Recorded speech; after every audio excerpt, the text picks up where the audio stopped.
Welcome back to this lovely Friday. Happy Valentine's Day here on TopstepTV. I love you. I love you too. This is Opening Call. We're Primus, and I'd like to say good morning. Remember, it is Valentine's Day here. Love is in the air. And I'd like to say hello to my lovies here, JD and Hoag. Good morning, JD. Good morning, Eddie. Happy Valentine's Day to you also, my friend. Looking at the opening range trade in gold right now. Did not put a trade on. Triggered a short. Working an offer. Well, I'm about to work an offer to get in. Low of the opening range, 2950.9. So just a couple ticks away. I'm going to work an offer to get in. See how that plays out. Good morning, Mr. Hoagland. How are you feeling today? I'm good. Happy Valentine's Day, everybody. Happy Valentine's Day, guys. Short. House count just got short, by the way. 2950.8. Okay. Way to get in there, JD. Out my way. We're getting in. All right. That was a nice snipe there, JD. Nice snipe. Yeah. All right. So good morning. I'm glad everybody could make it here today. You're at the right place at the right time. And yes, we saved you a front row seat. Lots going on here today, folks. Do not miss a minute here at Topstep TV. And let's get it out there right away. Hey, if you haven't hit that love button, love and subscribe button, hit that love button, and we would appreciate it. The more love we get, the bigger potato we get at the end of the day. And I am hungry. One of those russet potatoes today. Give us some love. Hit that subscribe. Hit that like button. Get it done. All right. All right. We got to break below that 29.49.10 late spike base here. 9.49 late spike base here. We're going to see any continuation to the downside here. Yeah, we just bounced off of yesterday's value area high again in gold, 2948.6. Tested it a couple times, haven't been able to dip below that. But we're in the money about 11 ticks on this trade so far right now. Ooh, we're taking 30 ticks of risk. Yeah, you know what they say in Cicero. What do they say, John? 11 ticks is 11 ticks. Hey, 11 ticks is 11 ticks. JD in the chat wants to know, Jay Sims in the chat wants to know if we're looking to make a move back down to 29.40. Jay Sims, if we get below yesterday's value area high at 29.48.5, I'd like to see a rotation back down to settlement from yesterday, 29.45.40. That would be a target. Jason was talking about that yesterday. We got the base of the late spike right here at 29.49. Got to see it break below that if we're going to see some continuation here. Yeah. Just a heads up, we got some meat on the bone coming up here. Core retail sales. We also do have the retail sales month over month for January. So you got about 5 minutes. I'm going to keep it at that. So I'm going to turn off my alarm. Ooh. Replay Game Lab. Our delay is more than a minute. Go ahead and refresh your stream. Replay Game Lab. I do not believe we are lagging more than a minute. What were you saying, Hoag? I was saying, well, JD, in the green room, you were saying you were thinking new all-time highs in gold, and the all-time high was in the overnight session. So I agree with that, but it's not gonna. Never takes a straight line, does it, JD? So we never, especially in gold. That like base. My goodness. Especially in gold, we see quite a few rotations throughout the day in gold. It likes to make that initial move and trap some weak shorts in the market before taking off to the upside. Seems like that's a typical play in gold. We're at 1-to-1 R right now on this trade. We're risking 30 ticks. We're up 30 ticks at the moment. Yes. Gold, or I'm sorry, crude, 80% long here early in the morning. And you know what I forgot, guys? I forgot to remind everybody, yes, it's Friday. And of course, oh, yeah, we worked very hard this week. And Oh, yeah. remember, it's Capital Oh, yeah. Preservation Day and Valentine's Day. So let's end this week on a good note. On a loving note. Yes. Loving note. Speaking of love, I see I John love Jones you. top of the list. Thomas Hey, Tonka. good morning. Good to Hey. see everybody. Dan Trader. One Danny. time. Shub 'em. Bear goes long. I love when you guys say good morning to Lacey. That makes Lacey happy as well. Miguel, good to see you. Slippers, Anastasio. It's There good he to is, see everybody Slippers. this morning. Yes, yeah. Welcome to each of you. And yes, give us some love today. Hit that like and subscribe button. Yes. Just do it. If you're here and you haven't done that, why? That's my question. Why haven't you done it? Go ahead and I do don't know it. if you noticed, I got little lighted hearts up behind me for Valentine's Day. Much love to you all. I tried to wear as much red as I could. I got a red shirt, red hat, red socks, red pants. I didn't have any red Gold's- underwear, so Michelle gave me a pair of hers. We're seeing a I little. love you. Yes, I love you Starting to too. see some strength in gold here. We're spiking higher. Uh-huh. You like riding this into the 730 number, Hoag? I do not.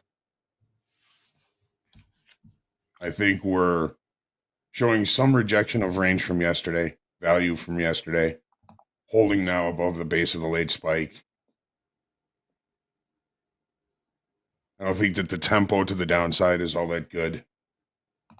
Yeah, I think we can re-enter after these 730 numbers come out. I'm working a bid to exit. Took $100 out of that trade. We're gonna wait for these 730 numbers to come out, and we'll reevaluate the gold trade. I think that's a wise choice. We're going to run with the ball here, with the number coming up in 2 minutes. Pass or run. Happy birthday to Dominic, Erico's 13-year-old son. It's Happy Capital birthday, Preservation Friday. We don't want to get all biffed up, so Yeah, house accounts had a very decent week. Not looking to blow it on an opening range trade. Slippage on a 730 number. Yeah. Good old Biff. Coffee Time wants to know how the opening range trade works.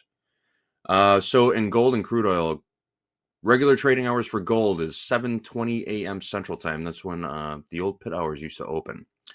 So the opening bell for gold, 7:20 a.m. Central Time. We take a 1-minute opening range, and then you execute a trade on the breakout of that 1-minute opening range. Simple as that. Yes. yeah, you go with the breakout either way. Either way, yeah. Okay. All right, Yeah. 1 minute. Check your positions. If you want one on or you don't want one on, UT retail sales is going to be the big one here. Boys, they're looking at 0.2% now the negative. Prior was a positive 0.4. So we might see a nice... JD, the last 2 days in that opening range trade in crude oil, if we would have just held it to the close, it would have been an all-day sucker. woulda, coulda, shoulda. Texas Tea, winner, winner. Well, that's what the opening range trade kind of tells you is there's the Liquid possibility dinosaur. that price could go that direction the entire session. Mm-hmm. Yeah, if the opening range high or low holds into the first, well, basically if the initial balance high or low Mhm. holds, you're looking at a nice trend day, and you're on the All right, right here we side go. of it 5 if you took seconds. the opening range trade. All right, retail And sales we here woulda- coming in over month. You can see markets are taking it. Oh, my goodness. Retail sales coming in negative 0.9%. They were looking at a negative out. 0.2. Core retail sales coming in negative 0.4%. Import prices coming in at 0.3%. And the U.S. export price is coming in at 1.3. They were looking at only a 0.3%. And there you have it. Turn the blender off. My goodness. Hoag, if we hadn't gotten out of that trade and not moved our stop, if we had stayed where we were, we would have been high ticked on that spike Yep. higher in gold. We would have been We top get ticked out. out. Seen some more selling coming in now. Right back to that 29.4860.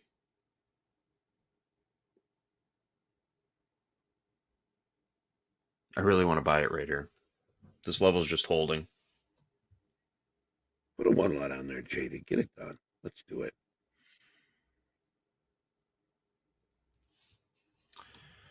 I think our risk is to below 49. 47. 49. I was going to say 47. Let's see what it does. We'll give this number another minute to marinate. Don't be saying to buy. Didn't I just say that? No, that was me. My goodness. Put it in the chat too, Eddie. Buy.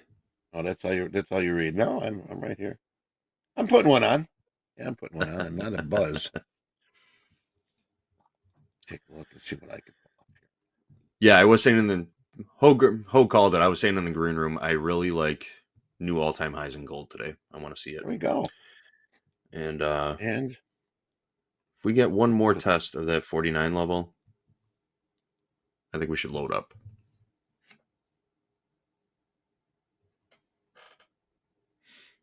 And let's see. Come on, hit my number. Knocking on my door. John, the base of the late spike in crude oil is 29.49. Excuse me, gold. 29.49. Gold, yeah. I got what you're saying. Yeah, John Jones was asking. I'll show you on the chart where it is and how to set it up. And yesterday, JD, was one of those weird days where gold settled and then rallied for the rest of the day. So you got settlement pretty far away from where the market actually finished the day. One of those weird days. It looks goofy on your chart too. Because settlement price is established in gold at 12:30 p.m. Central Time, and then it continues to trade for quite a few hours after that. So it can throw some people off. They don't know what they're looking at when they see that daily chart.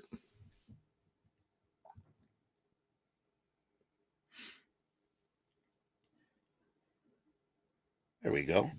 All right. I'm locking my count out. I'm done for the day. Done for the day. Well, Eddie. Yes, sir. What's happening in the real world? You got some news for us? You sure you want the real world, or can we just go fantasy today? Nah, let's fake it.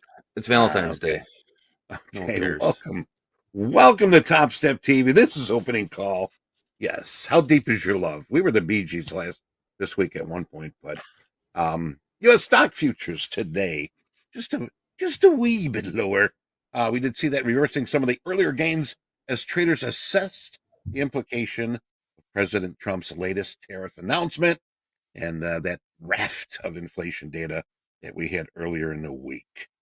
We did see earlier that the S&P contract, S&P 500, dipped by a Terry Bradshaw, 12 points, or 0.2%. NASDAQ fell by a Minnesota fan's Tory Hunter, 48 points. And the Dow had dropped by two Mean Joe Greens. Yeah, that's 75 and 75, 150 points, or 0.3%.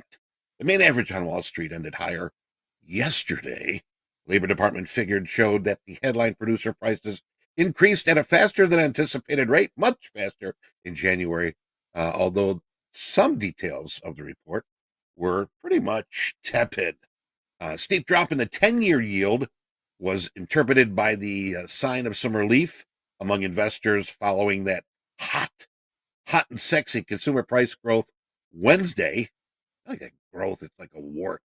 The January consumer price index came in faster than expected, denting hopes for potential Fed interest rate cut this year. Now, we've heard a lot going on. They might do it in September, and now they're pushing it to December. We might see it in July. So once again, welcome to another year of craziness from the Fed. Trump ordered his economic team to review and create a plan for the tariffs on every country, charging taxes on U.S. imports in the last escalation of his drive for America's trading relationship with his friends and adversaries alike. Speaking from the Oval Office on Thursday, Trump said that he will roll out the barrel. No, he's going to roll out the tariffs for a purpose of fairness, ordering officials to devise a plan to begin tallying up duties so they can match those imposed by other countries. He also called for the removal of snow on the White House sidewalk and also the removal of non-tariff barriers such as value-added taxes and vehicle safety restrictions. For those on a different plateau, TikTok has returned to the app stores of Apple and Alphabet-owned Google, with the company announcing this yesterday that it was available for downloads on these services. Trump had previously postponed the U.S. ban on Chinese-backed social media platform that was due to come effective January 19th, and a law called the Byte Dance to sell TikTok or face the halt of its operations in the U.S. Hey, guys, we were talking about GameStop yesterday, sort of poking it a little bit, and I think we poked it a little too much. Woke it up.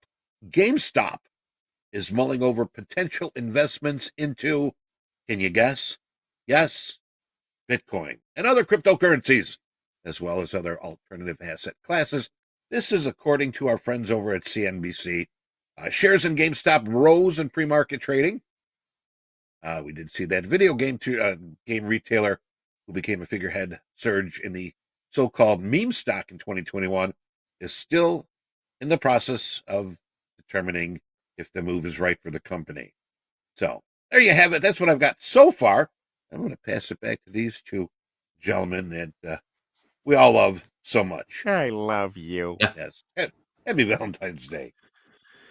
Maybe we can talk our guy Jackie P, into getting back into that GameStop trade. Man, we just missed a dip in the gold. I think that was our dip to buy just there.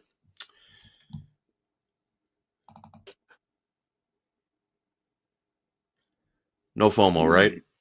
No, there will be other opportunities. Yeah, I'm not going to chase it right now, but I think that last dip was a great opportunity. Yeah. Well, Hoag.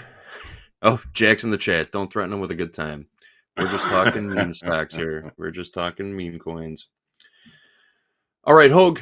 We got about 22 minutes until the crude oil open. We're going to look at the opening range trade there also. Until that time, you want to tell us what's happening with the charts? All right. Well, let's go through them. Let's take a look. As always, I start with the E-mini S&Ps. We have a pretty decent move up to a potential break in the current medium time frame market state range. It has not happened yet. Volume was pretty decent on this push, took us right up to the weekly kickoff high of 61.37. Settlement 61.35 quarter. That was up 62.5 points yesterday. And we added 42,000 new contracts in open interest. Folks, that is new buying coming in. The question then becomes, was that longer time frame buying, or is this shorter time frame speculators possibly getting too long to continue this move to the upside? When we look at what happened in the overnight, the market has really just kind of auctioned, a two-sided auction right around that 61.37 weekly kickoff high here in the S&Ps. We need new buyers to come into this market and to push it higher.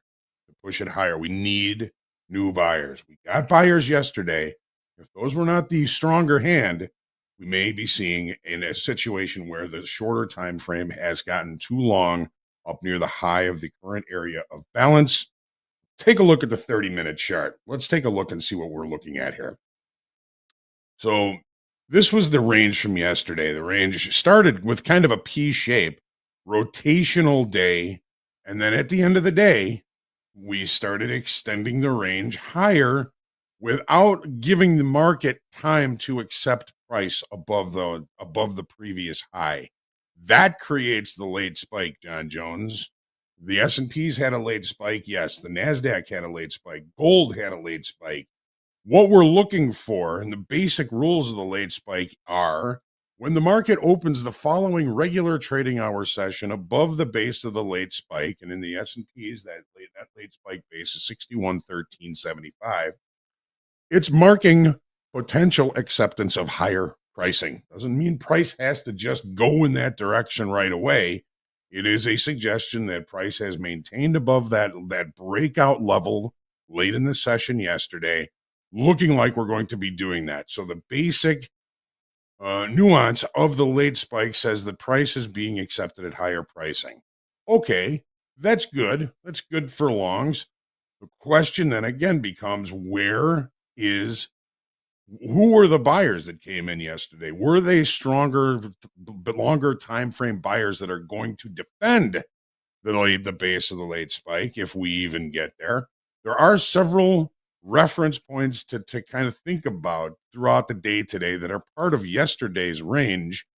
And of course, watch for continuation if we do break out above yesterday's high, above our overnight high, above a previous late spike base, above the weekly kickoff high, above settlement. There's a whole lot going on in this area up here. When we see this kind of confluence, something is likely to happen in that area. So we'll be watching, of course, and watching the opening range trade in these equities as well. So right now, the nuances are saying, yeah, we're accepting higher pricing. Maybe the market can continue to auction higher in search of sellers unless we've run out of buyers here. That's really the question. The nuances, or the references, I should say, the half back from yesterday is in essence the IB high from yesterday, 61.02 half. The afternoon pullback low yesterday down at 60.88. These are reference levels. These are levels that can be targeted, that can offer opportunities, and do offer the opportunity to limit risk. Right now, overnight inventory largely flat. Really just spending time above the base of the late spike that occurred late in the session yesterday, indicating possible acceptance of higher pricing. Use that how you will. This is all about context, ladies and gentlemen. So here is the NASDAQ. Let's take a look at the daily. NASDAQ performed a little bit better than the S&Ps yesterday. We actually had a close above the weekly kickoff high in a much bigger attempt to break out of the area of balance that we have been in for quite some time. Did we do well? Volume was pretty good. We added 12,000 in open interest, and if that is new buying in longer time frames, we're going to monitor for continuation to the upside. A lot of folks very excited about putting in an all-new high in the S&P and the NASDAQ. We're pretty far from that in the Dow. We'll see that here in just a minute. So we need new buyers to come in. We've been in this area. What it's going to take is higher pricing to create a need for more buying, basically, is what we're looking at here. Sometimes higher pricing brings in more buying, and sometimes bringing more buying brings in higher pricing, and it just kind of snowballs on itself. We need those new buyers. If we are too long and short time frame, and the new buyers do not come in to continue this move, we could see a pretty decent pullback off of this and could just kind of fall back into range. I'm looking forward to being out of this range. I know a lot of folks really are. It's going to be an interesting session. Take a look at the 30-minute chart. All right. So range bound day with a late spike at the end of the day. The base of the late spike in the NASDAQ, 22,057, and the orders. We looked below it, barely, 530 bar. We're holding above it. We're probably going to open above it, which is a probability of acceptance of higher pricing. All about the probabilities, folks. All about probabilities. So the late spike, again, is when we extended the range late in the session, and we did not have time to mark acceptance through time before the market closed in regular trading hour sessions. Settlements, 22,113 and a quarter. It was up 308.5 points, adding 12,000 contracts in open interest. So the volume was good. The open interest was good. It's indicating that that's new buying coming in. What quality of buyers is it? If we see continuation, if we see tempo to the upside, we see momentum to the upside, then we're probably really onto something, and we may target all-time highs at sometime here in the near future. But if buyers back off here, if we've gotten too long in short time frame, a pullback could certainly be in order. The half back from yesterday's range is right here around 21,979 half, just below the IB high, just below the weekly kickoff high. We've got an afternoon pullback low below that could be targeted. And all of these, if we open above the late spike and we pull back into range from yesterday, doesn't mean we can't still accept higher pricing. It's all about where the market opens in relation to the late spike. So the afternoon pullback low is another reference area, 21,890 half. 890 half. Profile yesterday, rotational with a late spike to the upside. What's going on with crude? So we had a little bit of news this morning about 7:15. The U.S. Treasury Secretary Bessent commented, "We're committed to cut Iran oil exports to 100,000 barrels per day." That put a nice little bit into this market. It was right after about 5:30 this morning, and we're seeing the market accumulating overnight longs. The market basically traded to a naked point of control up at 72.80. I'm sorry, 72.03 before the open. So I don't really consider that checked until it's checked in regular trading hours. Looking like we may open with a gap. It could be an interesting opening range trade for us this morning. We were looking for this market to continue a downside move because of the island top. Well, we saw a pretty decent pullback, but now there's new information in the marketplace, and you got to watch that news, folks. Anything can happen, ACH.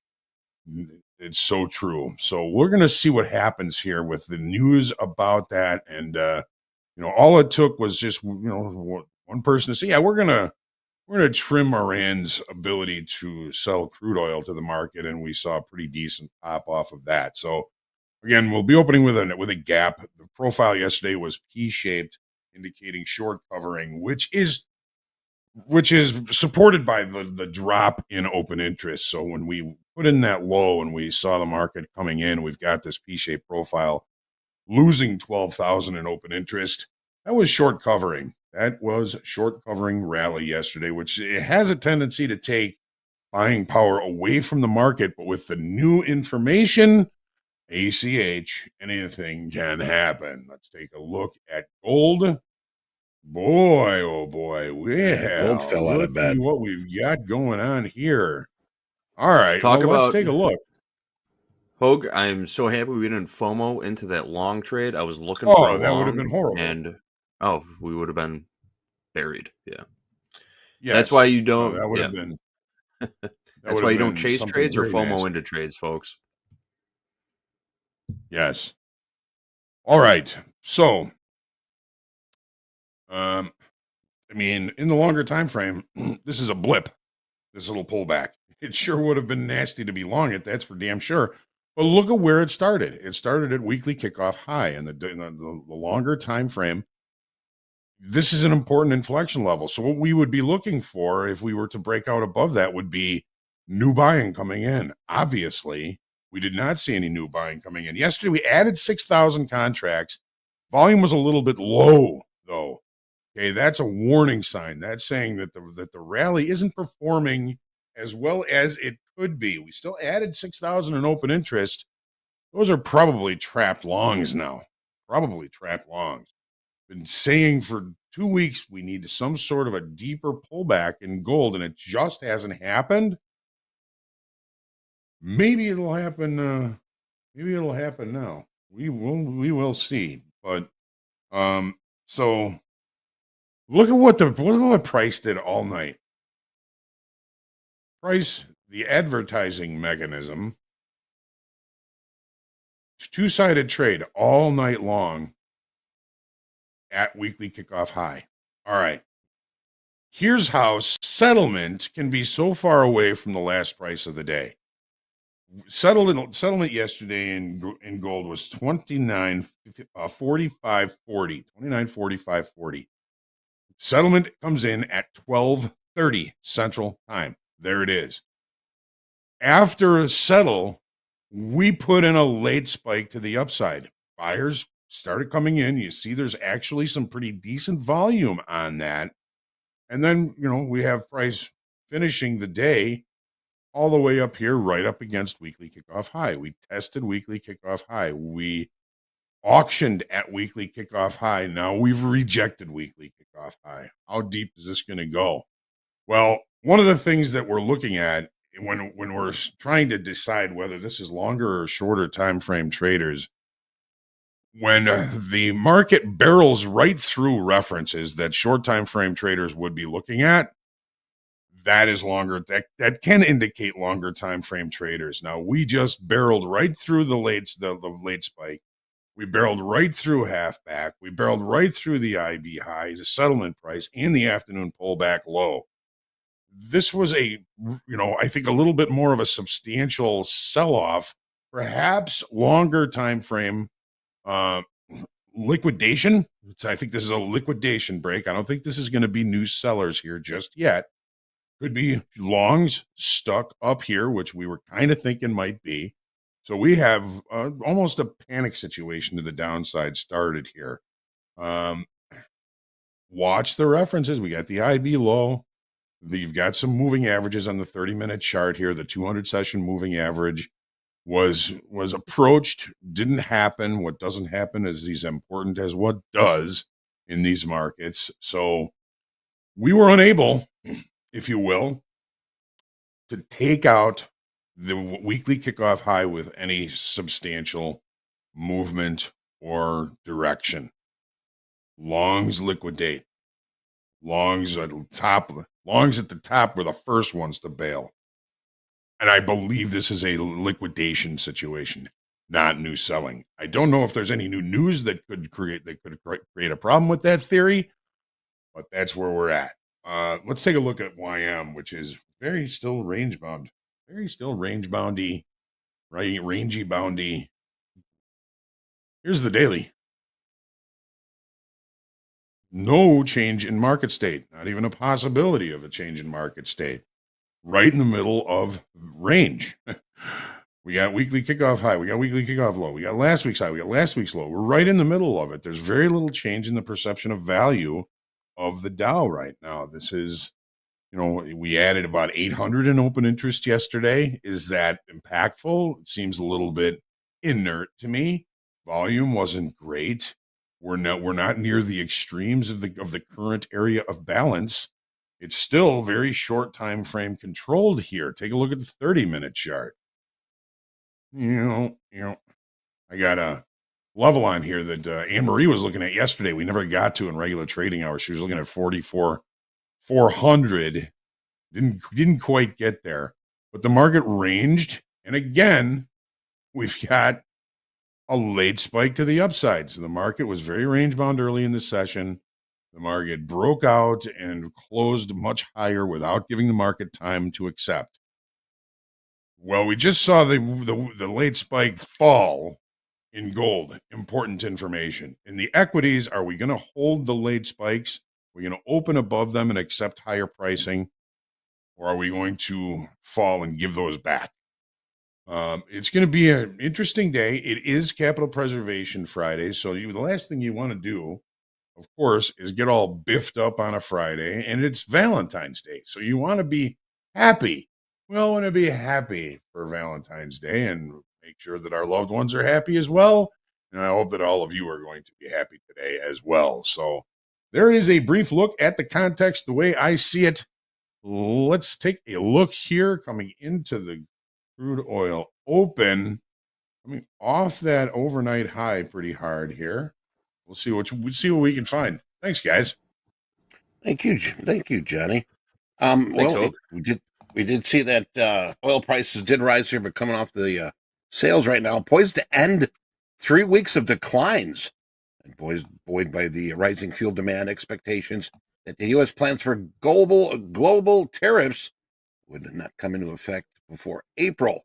We did see that Brent was up 0.8%, WTI up 0.7%, and both contracts were on track for weekly gains of about 1%. Now, lifting the sanctions on Moscow in the event of potential peace deal between Russia and Ukraine, oh God, we hope that happens, is likely to boost global energy supplies.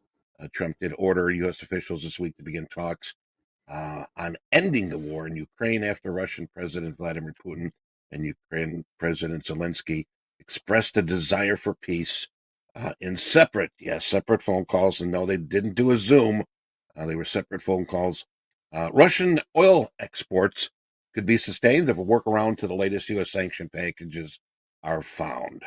And that's what we've got here in the crew. And we're going to hear, we got about 4 minutes, inside of 4 minutes, and we'll see what happens here at top of the hour. Just a little heads up too. 15 minutes after the hour, we will be having our industrial production. So we do got more numbers coming out here today. So far, I haven't seen any additions of any Fed speakers, but you never know. The door is open. Back to you guys. Thank you, Eddie. All right, we're scouting out the opening range trade in crude oil right now. We cut our gold opening range trade right before the 7:30 number. Took $110 in profit on that. Gold really made a move to the downside after we cut. There's a good play there, JD. Yeah. Yeah, I caught that. I caught that move to the upside also, but in and out. Boy, we don't even have anything over the news that went.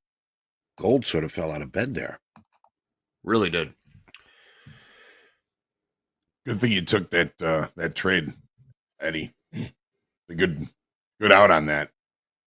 In and out. Well, obviously, I'm a scalper, and rode it for a little bit. Got on the horse for a little bit, took a ride around the park, and put him back in the barn. Giddy up. Bear flagging in the gold right now. Looking at a 3-minute chart, looks poised for possibly another leg lower, unless it goes higher, right? But we're going to switch back over to the crude oil. We've got just about a minute and a half here. Minute and a half till crude oil opens. And we have some sellers stepping in. Aggressive selling stepping in.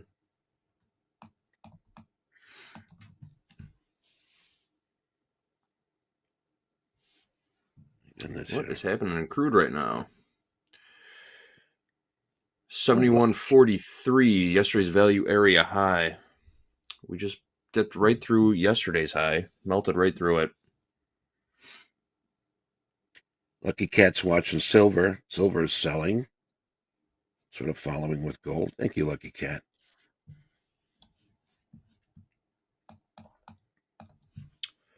We might have a real wide opening range here in gold or crude oil. 1 minute till the crude oil open. Russell buyers. Russell making some northern headway here. Took a big wick here to make a new high. Earlier, it slapped back down here. 22.96.90 high. Right now, we're 95.30 last. For those that are trading the Russell. Tilt really giving no indication. Pretty much 50-50 across the board. All right. 15 seconds to the crude oil open. Here we go.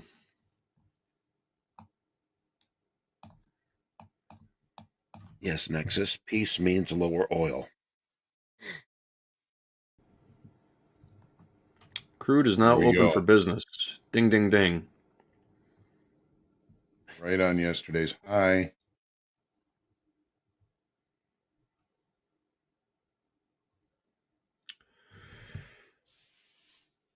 Buyers coming in right on the bell.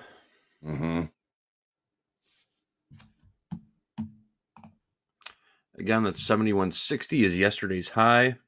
71.43, yesterday's value area high. Bouncing in between there right now. Downwall gold. Johnny, what time does gold open up? That was earlier this morning, right? 7:20 a.m. Central Time is the opening bell in gold. There you go. Thank you, JD. We took the opening range trade on gold 40 minutes ago. Lucky Cat watching copper also. Copper selling off. Copper. All right, so we have our opening range established in crude. Get in yet there, JD? Nope, nothing done yet. We're not. We haven't breached the opening range yet, but we've got a high at 71.58. I'll work a. Oh. Buy stop. 45 sell stop. And my crude orders are being rejected. What? Come on. Let me refresh this. Oh, no. Matumbo rejection.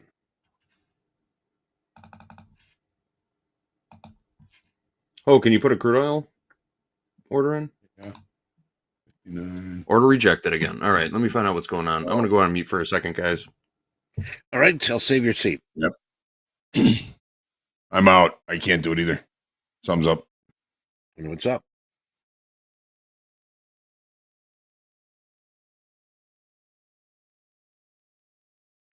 We would check that out. Let's see what's going on. Otherwise, got a big day today. Happy Valentine's Day. Happy Valentine's Day. Lots going on here today. Coach Hoop's going to be doing a VIP drop. Coach Jack, my buddy, JD's dad, going to be doing a VIP drop here today. I'm sorry. Is it today? Oh, wait. Oh, my bad. Nick for Tick is going to be doing a VIP drop. Coach Vince is going to be doing a VIP drop. Coach Hoop is like, what? What? Also, I think that's it here. So stick around for these VIP drops. Those are fun. Good stuff. So don't forget Friday, Peter Tuck, the Tuck man. Cool. Well, Chube. we're still in that opening range, JD. We are. We haven't broken out of it yet. We're No. We'll keep monitoring it. Until then, Eddie, I know we got a tip of the week. What's our tip of the week again? The tip of the week, me friends. Tip of the week, plan for different scenarios. Well, we're seeing some here early this morning. And you know what? I'm going to stay on what I've been talking about. Don't be a deer in headlights. Remember that, all right? Keep reminding yourself. Know what to do when the market gets to where you want it to go or where you don't want it to go, okay? Know what you're going to do. Have a plan of action. When you get to that certain area, that certain level, don't be the one that's like, okay, what do I need to do now? All right? Such is life also. So be prepared, have a plan, have your actions ready. So if it hits these levels, boom, you know what to do right away. Okay, either good or bad. That's what I've got, JD. And what would you like to add to that one? Yep, I know I mentioned this yesterday, but I think it's important to stay flexible too. Have a bias, but don't fall in love with it. MP used to say this all the time. Have a strong opinions weakly held, meaning go in there with confidence in what you're doing, but always be ready to pivot. That's what I take out of this. Plan for different scenarios. So if the market's telling you that you are on the wrong side of the market, believe it when the market speaks to you, and be ready to pivot. That's it. Hoag, what do you got?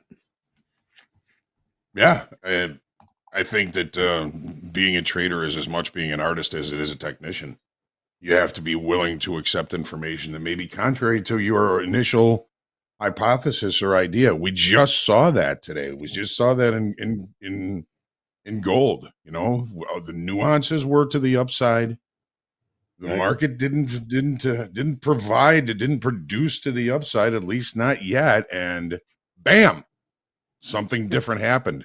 Good thing we didn't FOMO into that long, because it's now offering a much cheaper opportunity for potential longs. We're going to watch that today. Yes. So our good friend Lucky Cat, you up 900 in copper? I hope so. That looks like a great way to end the week here. Mm-hmm. Keeping us up on the metals. We did trigger a short trade in crude oil for the opening range. I'm going to give this a refresh again.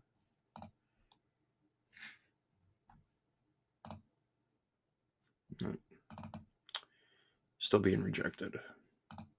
Nope. That's all right. They're working on it in the back. I see him talking. You see lips moving. There you go. I'm taking a look. My good friend Russell tagged a new high slightly here. Had a big wick here earlier this morning on the 7:30. I got 15-minute candlesticks here. Big wick to make a new high. Pulled back really quick, but putting it back into gear here. Also, the Dow. Now looks like we got some smaller buyers here. Gosh, get out the peroxide and the Band-Aids for our friend the gold. And it took a big hit today. Mm-hmm. Looked like we were poised for another leg lower there in the gold, but it just kind of petered out. Saw some rejection at new lows. Selling volume looks like it's drying up just a little bit. Looking at a 3-minute chart here. Could this be our long entry, Hoag? We got a good case for a cheap long right now. Yeah. I mean, it's a little exacting to some lows from yesterday. We need a little bit better trade location in today's range, I think, to look for this.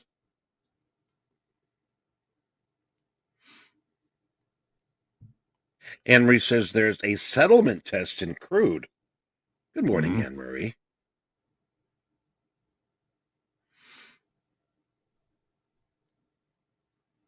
We'll be seeing Anne-Marie a little later on today. Be flexing her muscles in the reverse challenge power hour. And she'll be joining Zad, Real Deal Zach, in Back to the Futures this afternoon. Real deal. He's a good guy.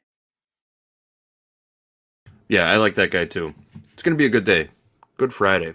I see Zona in the chat already. He'll be around for the... Zona! He'll be around for the reversal challenge later. Get some rest, Zona. I think it's going to be a wild afternoon for you. Is he? Yes. Is he scheduled today? I don't... Oh, no, he's not. He's not. No. See, that's how much we love you, Zona. We want you here more.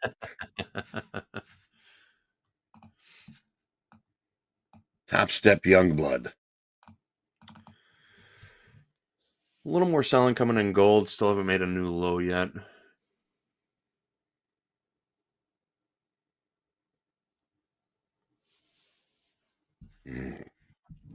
I'm cautious on longs.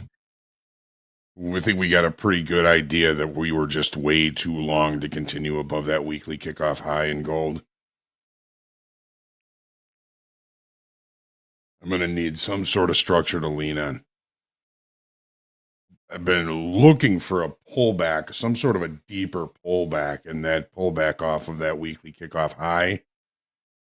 Even with all the nuances looking, friendly to the upside, we just could not bring in the buyers up there. I don't think this move to the downside is done. We're still moving, leg. Johnny. Yeah. Next leg lower is starting right now. Wow. Pull the rug.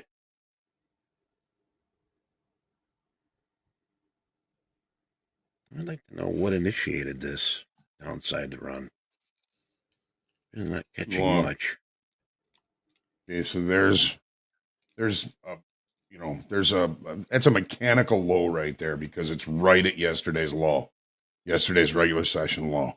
You can see it right here. Okay, that's a mechanical low. Okay. ID low from yesterday. Only reason buyers are there is because it's the low from yesterday. This is short time frame. Could be a good low. Going to give you a 5-minute warning here. We got a number in 5 minutes here. U.S. Yes. We got the industrial production, U.S. capacity, and manufacturing output. Don't forget industrial production. That's the biggie coming up here in 5 minutes. IPCU is what they called it back in the day. Industrial production capacity utilization. It took longer to say than react to it. Exactly. We used to have nicknames on the trading floor. You know that, JD, with just about every number. Mm-hmm. Still tracking gold right now. Well, what do you say? We got a few minutes left here. Let's set up the fast markets crew. Take a look at equities. What are we seeing in equities for the opening range today? All right. Depends on which equity. I got the NQ up. You want to talk about the ES for a second? What do you? Yeah, sure. We made money in both markets yesterday. House count was up in ES and NQ yesterday. So I guess we could go either way. So we got a similar situation. I mean, there's late spikes in both the S&P and in the NASDAQ. Nothing in the Dow. Late spike base in the S&P is 6113 in the orders. So the basic rule, probabilities. If we open above that, the base of that late spike, it's indicating potential acceptance of higher pricing. We just saw that reject in gold. We were also at weekly kickoff high in gold, and we are at weekly kickoff high in the S&Ps as well. There's a lot of confluence in this area right up around this weekly kickoff high, 6137. Market targeted it late yesterday. Been hanging around it. NASDAQ, same thing. NASDAQ, very similar, except the fact that the weekly kickoff high was left behind before the late breakout to the upside. So the market is, at least the NASDAQ, is showing signs of acceptance through time above the weekly kickoff high of 22,000. We saw a push back down below the late spike base, which is 22,057 in the orders, and we rejected there. Right back to settlement. There's no real overnight inventory here. ACH, but as long as we hold these bases of these late spikes, then I can see us continuing to push to the upside. That move in gold was whack. But it's a different situation. Different players. I think we were just too long up there. We're already, now we're seeing that low from yesterday, which was mechanical, which is a short time frame level, indicating short time frame sellers were the ones that came in, liquidated. Now they're getting back in. Strong move right here. 29.39.60 is yesterday's value area low.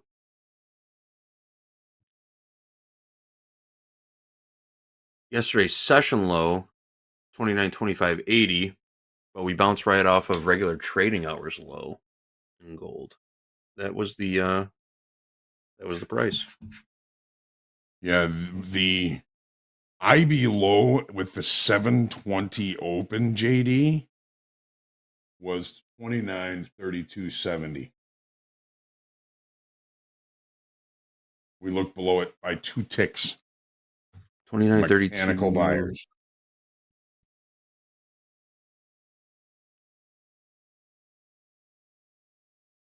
Marking that down for later. Market. Looks like it wants to make a pushback to settlement. 29.45.40 settlement price in gold. We're still watching this. Strong move. That is a nice looking 15-minute reversal candle. Yeah, so the fact that it stopped at that level to the downside, this pullback was short time frame longs just too long. They needed to adjust that inventory. The exactness of that low to yesterday's low is a short time frame level. If this were longer time frame sellers, we would have barreled right through it. Mm-hmm. Hey, we got our industrial production number. Hit the wire here. Taking a look here, industrial production month over month, 0.5%. They were looking at a 0.3, previous 0.9. There you have it here. The big number here at 8:15. Next number, 9 o'clock, top of the hour, U.S. business inventories. Could do something, but not a major number. And then after that, of course, Baker Hughes. Baker Hughes. There you have it. The big number of the week, the Baker Hughes rig count. If you're working on a rig, yes. You'll know if you're working next week or not. What? They didn't I'm just count going to us? give you guys a I'm just going to give you guys a heads up on how many rigs are currently in use. In North America, 835 oil rigs. U.S. 586, Really? Gulf of Mexico 12, Wow. and Canada The Gulf 249. Gulf of America, right? Yeah, Gulf of America. The newly founded Gulf of America has 12 current active oil rigs. Yes. That's what the Baker Hughes rig count does. It tracks the count in weekly changes, The the count. number of active operating oil and gas rigs. And yes, it is Valentine's Day. I love you. Hey, hit that like button and definitely subscribe here. We would appreciate that. Get those orders in for your send us- heart-shaped. Get the orders in for your heart-shaped pizzas early. I'm sure your favorite pizza place Really? will be That's right. overcrowded. Do you today. get those? I haven't. I'd call up my pizza place and I go, can I get that heart-shaped pizza? Like, hey, what are you talking about, buddy? I ain't gonna make a heart-shaped pizza. You get the wrong pizza, like it or not, huh? Kind of pizza. I don't think I've ever ordered a heart-shaped pizza. Maybe I'll do it tonight though. It could be fun. If I do it, I'll take a picture for everyone. Oh yeah, I love you. I love you too. My Remember, you still got time to get that loved one something special today. You don't want to be in the doghouse, all right? Come this evening, where somebody's tapping their foot, going, "Did you forget what today is?" So, well, Short life hacks. Gold Short didn't life get hacks to in the 3,000, chat. so I guess I'll give Donna her present. yeah, not worth much today, but tomorrow or Monday it I was might going to be. sell it if it got there, but We got a little Our guy in the recovery though, chat. Johnny.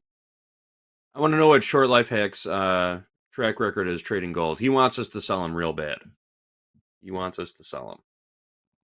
who does? Short Life Hacks in the chat. Short Life In the Hack? chat.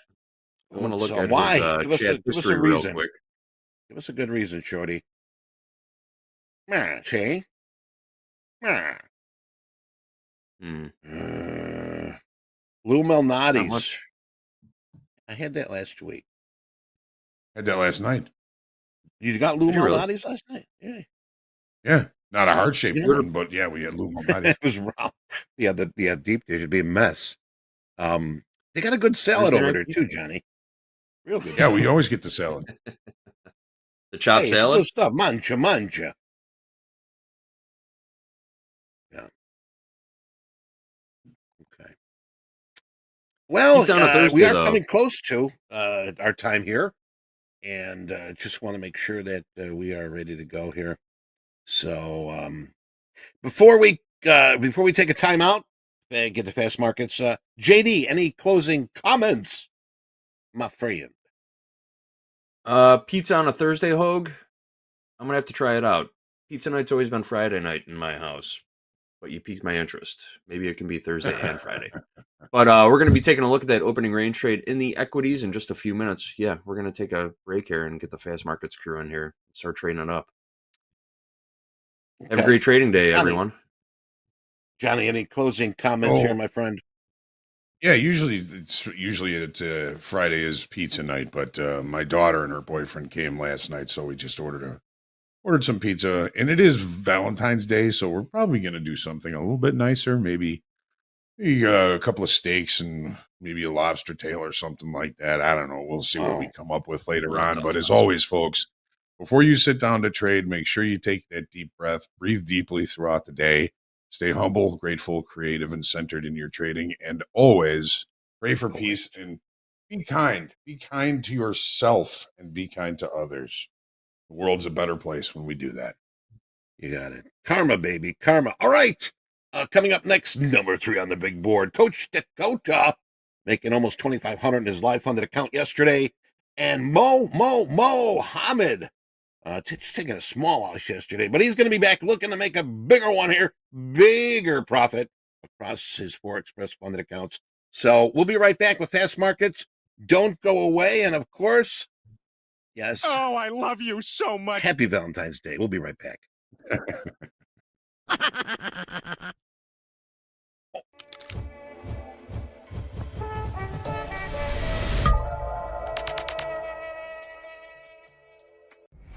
Why Topstep? Because traders shouldn't have to risk everything to participate in the markets. And since 2012, we've provided capital to over 10,000 futures traders just like you. From the pits in Chicago to screens in over 143 countries, we've been motivated by one simple idea. We don't care who you are or where you learn to trade. If you pass Topstep's trading evaluation, you'll be invited to trade with our capital in a fully funded account. As a Topstep funded trader, you keep 90% of profits and we take the losses. We also offer educational resources for all levels, live classes, and free group coaching from a team with over a century of professional trading experience. We're invested in your success. So what are you waiting for? Ditch the brokerage account, start learning by doing, and become a Topstep funded trader today. How do you manage your emotions in trading? Are you taking anything from the ski, like professionalizing your mindset to get that in the right spot that you've done over the last 20 years? Yeah. To do anything and bring it over to the trading world? Yeah, I mean. You meditate, right? Yeah, I'm meditating, and exactly, exactly that. Because you're not gonna have a great day every day in trading. Like you said, it's a love-hate business, and it's the same thing with skiing. It's a love-hate business. Not every day is going to be the most beautiful, sunny, slushy day. Yeah. There's a lot of days that are super icy, and you don't want to put your body on the line. Yeah. And conditions of the day change and all that kind of stuff. Exactly. Yeah, you got to adapt. Yeah. Exactly. All right, we're at Michael's place. This is the very first Topstep office ever, people. Let's see if anyone's inside. Who is there? Oh, welcome to TopstepTV Cribs. Come on in. This is the very first Topstep office ever. We're in Old Town Chicago. Come here. So this all went down, right? Got some people playing pool. Got the bros hanging out on a Sunday, watching some football, hanging out here. And lo and behold, the very first Topstep desk office was right. Yeah, take a look at this. It's right up here. Sunday reopens, right? 5 p.m. Central Time. Oil markets will open up. Here's Michael sitting at his desk like this. How about this? MP. 100 traders right here. Pop the bottle, have the trading card, slap it right here. Pops the bottles, probably cheap Andre champagne. Sprays it everywhere. And yeah, lo and behold, man, got TopstepTV going on, dude. Who would have thought? 10 years, 15 years later.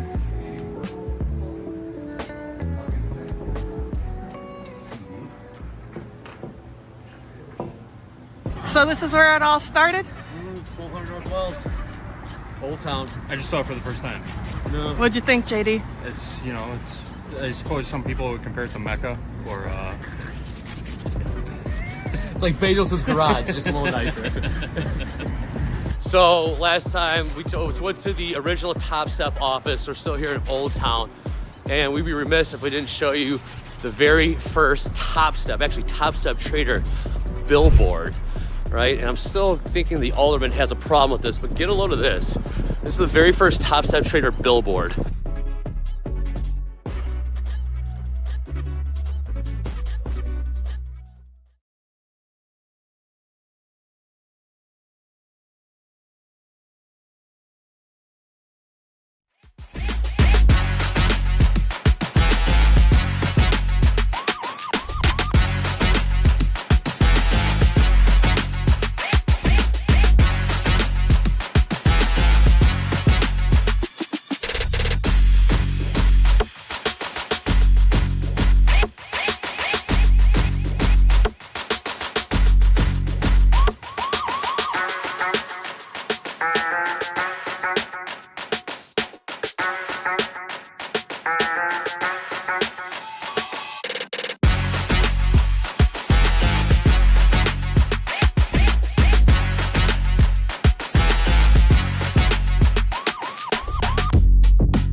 right, welcome back. And hey, you know what? It's Valentine's Day, so let's put some love in the gate.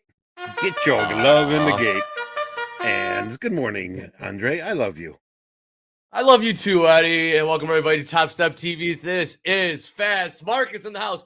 We got number 3 on the big board, upper right-hand corner, wearing red, very apropos, Mr. Dakota. Little left-hand corner screen with a cool background, Mr. Mohammed. You know him, you love him, make his triumphant return this week. Mr. Jack. Happy Valentine's Day, everyone. You guys saw Hoag and Eddie in opening call. We got about 20 seconds on this Friday. Dakota, what are we looking for going into the open and the trading day? It's Friday, man. It's Friday, Andre. Yesterday we did break out of a big range that we've been in for quite a while. I mean, markets go up, right? We take a look at the daily, and some of the question that I've been getting last night was, is this a rounding bottom? Ding, ding, ding, ding. Have we been rallying? We get a rounding bottom. So is this market posed to break out to the long side? Well, maybe we are starting to break through this level. This is a level of area of resistance that we've seen. It's major. It's on the daily. This is through the end of December, beginning near the end of January. So we're testing this. If we can hold this breakout, I mean, can we make a run to all-time highs? Anything can happen. It is Friday. Don't sell a Friday rally. And here we are. Let's go. Let's see if we could find some market structure and a way to buy this. I am bullish. We did break through this range we've been in, even on the as we zoom in, right? This is an hourly chart. We've zoomed in. Okay. This is a very beautiful wedge pattern. We broke through it. This was resistance. Resistance became support, and off we go. Let's see if we could hold this bullish trend that we have been in. We are near highs of the year, right? This is the highest we've been in the year. Does this deserve a bell? A reggaeton horn? You're looking for it? Is it an all-time high? Not yet, Eddie, not 2025, yet. 2025 all-time high, or 2025 high? Right now, very well could be. Yeah, let's trade the Nasdaq 22,126. Yes, it is. Look at the S&P. Oh wow, High for the year. Yeah, I thought agree with Dakota in here regarding being bullish for the day in the daily. We have the major range that we are playing with since since December, between 21,967 and 21,170. That big range, we can say so far that we are breaking out of that range. Here's the We pullback. are.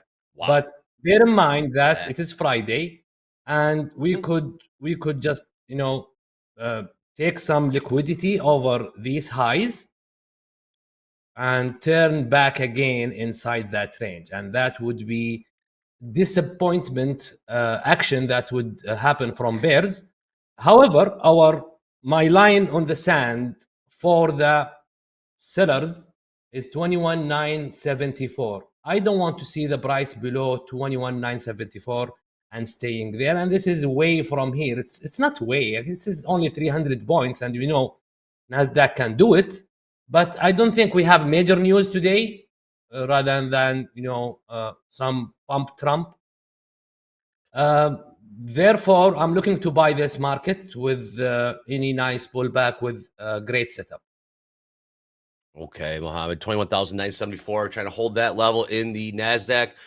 Last trade, 22,110. We're now 111s. Hoag, we're about 3 minutes into this open. You seeing anything with the opening range? Opening range is the low in the S&Ps, not so in the NASDAQ. They're both opened right at settlement. Yes, NASDAQ had a decent breakout above the range that we've been in for so long yesterday. S&Ps are still struggling to get out of that range. S&P's targeted weekly kickoff high yesterday at the end of the day, 61.37 was weekly kickoff high, but we broke out above that in the NASDAQ. Also looking at the fact that we put in late spikes to the upside yesterday in the S&P and in the NASDAQ. The gold late spike did not hold, but we were opening well above it. If we start taking out yesterday's high, overnight highs, there could be some pretty good legs to the upside in this thing.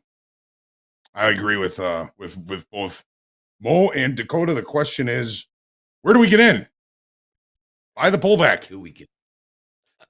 Yeah, but then whenever we do pull back, you're always a little nervous to get in because we've been kind of have some PTSD the past few weeks, right?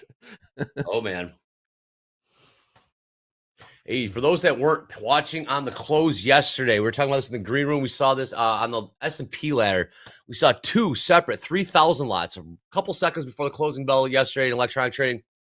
3,000 on the bid, 61.32 half in the S&Ps. Another 3,000 lot bid. Both were filled. 61.32.75 in the orders. Again, two separate 3,000 lots trade on the close on the bid side in the S&Ps. Something to keep note I'm looking of. to buy this green candle. Okay. If it's closed so strong, I will buy it. We have a nice flush of these stops in here below 20 the 93. So if we manage to close strong, and here you go, I'm long with CYA 9, let's say 89.50. It's quick long. What price are you long from, Mo? It could be. I'm at 106. 106. 106. Thank you. 21,106 long. One. And Q. 21,106. Yep. They already did the sweep in here. They did the sweep already. So if they come back again to my stop, then it's the sellers are stronger than what I thought. Okay. So far, buyer are trying to hold this area.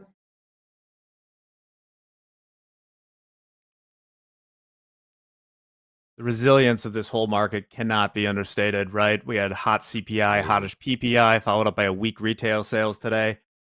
Every one of those was spun in a good way. The 10-year is lower in yield than it was before that hot CPI number. I'm in for the buy. I mean, right, 50-50 across the board. 50-50 across the board indeed. Thank you, Eddie. Gabe just reminded me, upper left-hand corner of the screen. It's not up there yet, Gabe. But if you're shortly, upper left-hand corner of the screen, you will see the hashtag Power Hour. See it up there. Hit us up at TopstepTV. Oh, hashtag Fast Markets as well. Hit us up at TopstepTV. Let's see some screens. I think the new leader has, was it 7 yesterday? 8 screens. I want to see those trader station setups. We greatly appreciate those. I find those very, very cool to see how our traders all across the globe are trading. Again, hashtag More Fast screens, Markets, more money. hashtag Power Hour at TopstepTV. Go ahead, Eddie. Hey, we got some stuff coming out from China. China's Wang talking about how the U.S. and China needs to sort of come together. If the U.S. is bent on suppressing China, then we have no choice but to play along. All right. Also, talking about these global challenges requires China and the U.S. to work together. So this is what we're seeing right now. Might affect the market, but any hot biscuits, I will jump back in. Back to you, Andre. Yeah, Eddie, bringing it in hot already this morning. I Mo, love you it. still long? I'm still long. Don't like it. The buyers are not so serious. Looks that they every time they give a strong green candle, they get rejected immediately. My CYA is still at 89.50. 8.5. Okay. I mean, 22,000 is still a big round number. Always is. Yeah. 22,095. 180. Yeah, on that, Andre, we saw the cut expectation shift slightly after that retail sales number came in at 0.09 to the downside. A lot of seasonality there. I think it was still up quite a bit, like 4% year over year or something like that. But we're looking at almost a coin toss between a 1/4 point and a 1/2 point of cuts by December of this year. End of year. 50-50 shot if we're going to get 1 or 2 rate cuts. Interesting. Those sellers are just teasing me, you know. They just coming shallow to my CYA with only one tick. Not 1 point, 1 tick to my CYA. Thank you. They're filtering with me in the Valentine Day. The buyers stepped back in. S&P seeing some buying as well. Dow in the party as well. Take a look at crude oil, $71.55. Gold came within $5 of making all-time highs overnight. But currently last trade, $29.42 in the gold. S&P's trying to get another leg higher here. 61.38, 61.39 is now trade. Yeah, we're keeping up. Keep an If eye I out for those didn't take big that paper long, orders. if I didn't take that long, definitely I will be long now. So it's double signal now for me. You have an upside target, Mohammed? Yeah, I'm looking to the 30s. 30s, looking okay. to the 30s. Maybe I will get out 31. I place it at 36, but 31, 31.50 is the previous high. 50. You see some buyers It's coming in ranging here in the so far. Dow. So we are waiting. It is Friday, last trading day of the week. Busy day, busy week with all sorts of economic numbers releases, a lot of inflation numbers coming out this week. Eddie, on this day, Friday, what do we have on the docket, on the schedule for today, Eddie? Well, Doctor, on the docket, what we do have here, we had the numbers earlier today. We do have here coming up. See, we just had a we just had a number here coming up here at 9 o'clock. That's going to be our business. The business inventories come out already? No. CPI here at the CPI for Russia, 12 o'clock. Here we go. Atlanta Fed coming up here. Russia and of course, CPI? Russia's got CPI. Yeah. U.S. Bakers, Andre, your favorite Baker Hughes rig count, and that's about it. We had all the meat on the bone earlier. I did save you a little slice, so if you want it, I'll pass it over to you. Back to you, Andre. Appreciate it. Yeah, we got business inventories top of the hour in about 20 minutes. Also pinned to the top of the chat, you'll see Topstep daily levels. Give those a click. Open those suckers up. If you want those levels overlaid on your charts, the Topstep X, click on the indicators tab up top and type in Topstep daily levels. Check those out. We'll be referring to them throughout the day. Again, Topstep daily levels pinned to the top of the chat. Have those open, people. They're there to help. They've been good. They've been good. I've been watching those Topstep daily levels for a while now, and they've correlated pretty accurately with how I view the market as well. Yeah, not trade. Yeah, not trade. I cut the trade. Okay, I'm flat. Should be flat. Cut it. Come on, pick me out. Yeah, I cut it. I don't like the behavior. Still not fill me. I'm out. Dow making some good moves north here. Buyers back in. I was pushing higher here. New highs, just like Eddie said, 44,832 new highs. Just put in there. Nasdaq's selling off a little. I don't like what exactly happened here when the buyers what exactly happened? Get trapped above this high and strongly rejected with 1, 2, 3 red candle, which shows that we want to play in this range for a while. So my CYA is just there to get hit. I will wait for better momentum from the buyers. Fair enough, Mo. Andre, you know like the trade what was up today and up yesterday, or at least up today for the time being? What is it? Meta. There it is. Meta. Meta. Today would be the 20th straight day if they close in the green. The Meta has been up. Truly, that's incredible. Wild animal spirits. Wow. Is it trading all-time highs, Jack? Wow. Sure. Sorry to put you on the spot there, but 20-day win streak, you got to make you think that it's got to be trading around all-time highs. That's very, very impressive. For sure. Yeah. S&P's pushing higher here, 61.40 last trade, about 6 points off the overnight highs of 61.47, call it. Dow pushing higher. NASDAQ just kind of chopping around right now. Say, Jack, did you hear about GameStop? Sort of might be dabbling in cryptocurrency. That's what you do these days when you need a boost in the stock price. Well, I have fired up my options screener again on GameStop. It might be time to get back in the game. Oh, Uh-oh. Look out, folks! Another 7-month trade incoming. Incredible. This is like it's like when you saw your shadow, Hoag, or you didn't see your shadow. Yep. The groundhog. That cute little fuzzy animal, that groundhog. It was about this time in 2020, about this time, right? When all that stuff happened. Yeah, and then it had a remix last year, and then Kitty Man has gone off the grid. What does Michael call him? Hello Kitty. Hello, Kitty. Hello Kitty. Yeah. Roaring Kitty. Yes. Yeah, I did see that Eddie. GameStop looking to get into crypto. New high in Russell. New high Russie. We got 67% long in the ES, 57% long in the NASDAQ, 67% long crude, 65% long in the gold. Market's just chilling out right now. Oh, wow. Look at that background. I just noticed it. A bull and a bear and a nice I date. was laughing on it. That was great. Yes, I That's like all right. that. Good. Everyone can get along. You know, Good maybe that's the states. kind of day we're going to have. We're going to be in agreement. We're going to be chopping. We're going to go back and forth and not pick a direction. Can't we all just get along? It is just very range bound so far.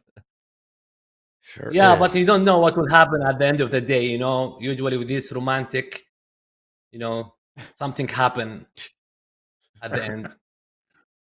Romantic. And this deserves 500 likes, guys. Yeah, tell 500 them, guys thank more. you. Get those likes. Subscribe. Yeah, only animals. 500. Let's have another Valentine. 500. Yeah, show some love. We'll show you some love. Let's get to 150,000. Get to 150,000 subscribers. You got our back. We got your back. If you catch my drift. Love is a good At thing. the end of the day, either bull or bear will be on the top.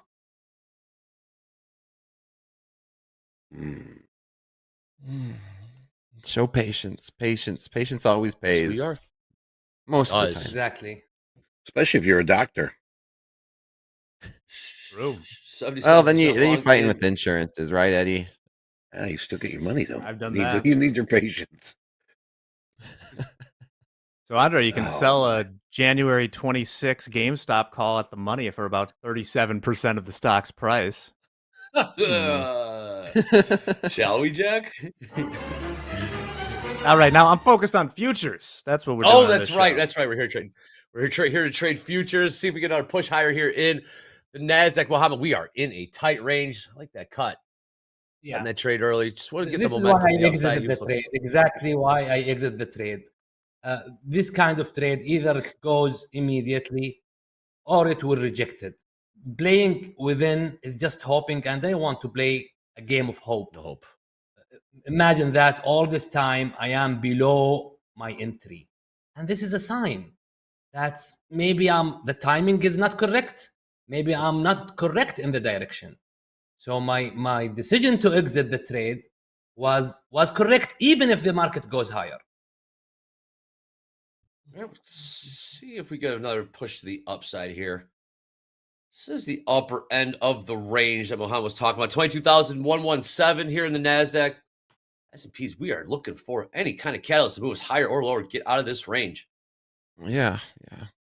Nothing on Little the wiggle S&P there. ladder. Yeah, a little bit of a wiggle right there. 10-point wiggle, Hoag. We do have what's coming out. Is it the? You have any news today, really? Not right now. Top of the hour here. Yeah, I got a little number in 13 minutes. U.S. business inventories. Business inventories. 50 on the tilt. 13 minutes. Not much Remain else, right? patient. We don't really have much else scheduled for today. This might be one where we're going to come into this day saying buy the dip, and we just didn't buy it because we are starting right, to like you're push higher. Yes, we are. Even worse, I bought it and I exited. What price you give Mohammed? 106 is. Okay, Yeah, but 128, 129 straight. Yeah. See if NASDAQ wants to lead the way to the upside here. About to get into the 130s, No. 22,120, 130 sprint. Where are we at? Where did we close yesterday? Where's yesterday's close? You'll see that in the See what it looks Topstep like here. levels. Yeah. Yeah. 22, 77, I 22, believe. 113 and a quarter. Settle. 113 and a quarter. Westy asked in the chat, what are the hours for Topstep on Monday? It is President's Day here in the States. We'll be on for the morning. So essentially a half day here on TV. So make sure you guys hang out with us. Stay tuned. Yes. Half Get day. the details to you today. Certainly. Half day. Are you guys still doing the reversal challenge? Oh, on Monday? No, that's for Monday. We have half day on Monday. Today is a full day, Dakota. Yes, we are doing a reversal challenge. Ladies are going to be in the house. Flowers. That's the question. I ordered flowers. yes. They haven't showed up yet. Flowers. Been getting a lot of snow, so who knows if they're going to show up. Who'd you get flowers for? That would be a Special secret, Jack. Yeah, you brought it up. Someone. Yeah, you That'd did be a bring it secret. up. I It's mean, not a secret it was anymore. questionable last night. I had a trade on the Nikkei. Nikkei is my love-hate relationship, and it was questionable. Flowers for the Nikkei. I made the $72 to pay for it. It's expensive, man. Wow. Flowers are expensive. Sending flowers to the Bank of Japan. Wow. Yeah. Oh, God. There you go. Kyle Armstrong in the chat nailed it. 71% long. Yeah, NASDAQ.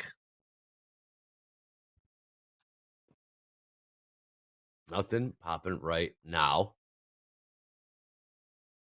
I want to take this thing top off this NASDAQ 22,123. We did see 130s print about a minute ago. Nice buyers. Now they are playing. I was early. Come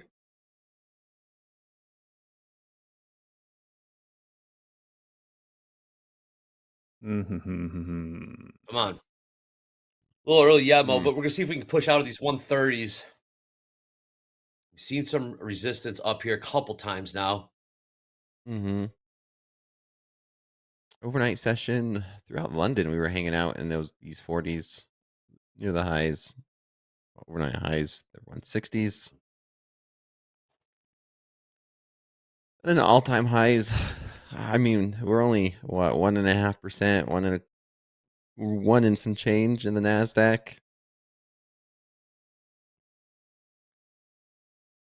$61.40. S&P's trying to push these 61.40s. Last trade 61.39 and 3/4. S&P ladder thin for the moment. A tweet away, Dakota. Yes, we are. NASDAQ 77% long here in the tilt. Okay, S&P's just pulled starting back to push here. into those 40s. We got the NASDAQ starting to push in those 30s. Can it keep going? 22,132s, 134s print. 35s now. Here we go. If we get out of these 40s, we did see just underneath 40 print right on the open there. 77% long. Well, what was it there in the NASDAQ? Yep, 78% long in the NASDAQ. 78% long in the NASDAQ right now. At a price of 22,135. Interesting. Let's see if I have a strength setup here. If we close weak red candle, that will be my entry. Weak red candle after 4 or maybe 4 green candle strong. It will be an ATR target, which is 11 points only. But it has to close weak. House account's up. Nice little starting trade, $107. House account's having a pretty good week. Yeah, every time I've tuned in, it seems like the house account's been in a good position. So far, so good this jabbing. week. 4 days in a row. Yeah, jabbing. Exactly, Jack. Exactly. 4 days in a row. A little bit of a capital preservation mode on Friday. Hey, if a good trade setup presents itself, we will take it. We got to build that foundation first. And Small find our groove a little bit here. It's been amazing. Like yesterday, you guys had a short, and I was like, wow, okay. People are looking at the short right here, and there's a lot of questions regarding like, that's a horrible position, that's a horrible position. But I mean, process over profits, right? Everything worked out really well yesterday too. I seen Jack is back and managed that one pretty good. Jack is back. How's the first week been, Jack? Oh, it's been fine. It's been good getting back in the saddle. I'm getting used to looking at all these screens again. That trade yesterday, it's like people were chirping. It's like, geez, guys, there's $500 risk on that trade. It's either going to work or it's not. It's okay. I know. There's a lot of chirp about yesterday's trade, but that's the thing. It doesn't really matter what anybody else says, right? When you follow your own process, no one else's opinion matters. That's true. Process over profits. The Pop Squad. Coach Dakota, head coach of VIP team. Pop Squad. Stands for process over profits. And rejection there at the 40s. Rejection there at the 40s in the NASDAQ. The second time we saw some rejection there, which pulled back to about 22,125. S&P. Here's S&Ps might be seeing a bit of a pullback as well. Topped out around 41s. Pulled back about 3 points. Last trade, 61.38 in the S&Ps. The ES. We got business inventories in about 6 minutes. Not a terribly big number. Something I'm keeping an eye on is that the 10-year yield kind of unceremoniously pushed through 4.5% on the retail sales candle this morning and has kind of bottomed out below that. That seems to me like a nice target that people would feel warm and fuzzy about on this Valentine's Day going into the weekend. What was that yield, Jack? 4.5% in the spot market, 4.5. big round number, and it just kind of went right through it on the candle after retail sales. Short Life Hacks in the chat said, did someone say 10-year? Music to my ears. Yes. 10-year. Right place. We have our fixed income expert, Jack, back in the saddle, like he said. 5 minutes on that number, top of the hour. Thank you. Business inventories. Also, folks, we got Topquiz coming back this afternoon. Let's see what kind of mood Eddie was in when he wrote these questions. Always stirs up some controversy. Quiz. Oh, come on. I mean, you never know. You never know. Again, Topquiz this afternoon, course reversal challenge. This after last hour of the day. We got the ladies in the house trying to take down Pick for Tick, who won last week, and Marie and D. Yeah. See if they can. And Bonnie's going to be joining me for Topquiz. Yeah. Okay. There we go. Cool. Valentine's Day, man. Getting a lot of girls on the stream. Finally. Finally is right, Dakota. Yes. All right. See if these NASDAQ. Oh, whoa. That's what that thing was. My gosh.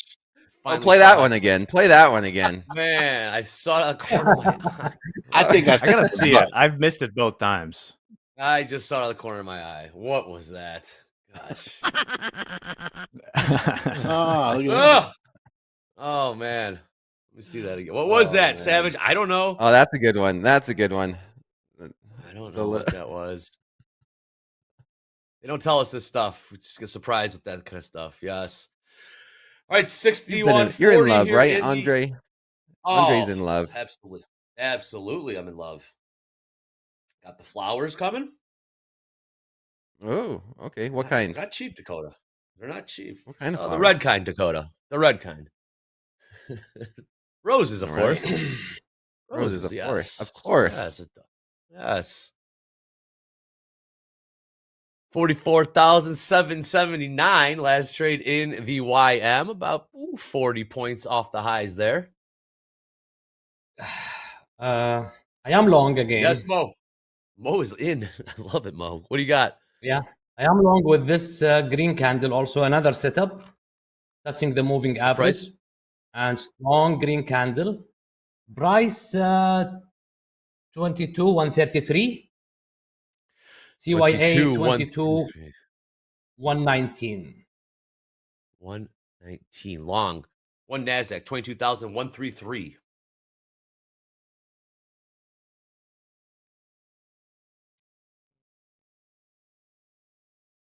There you go, Isaac Rivera.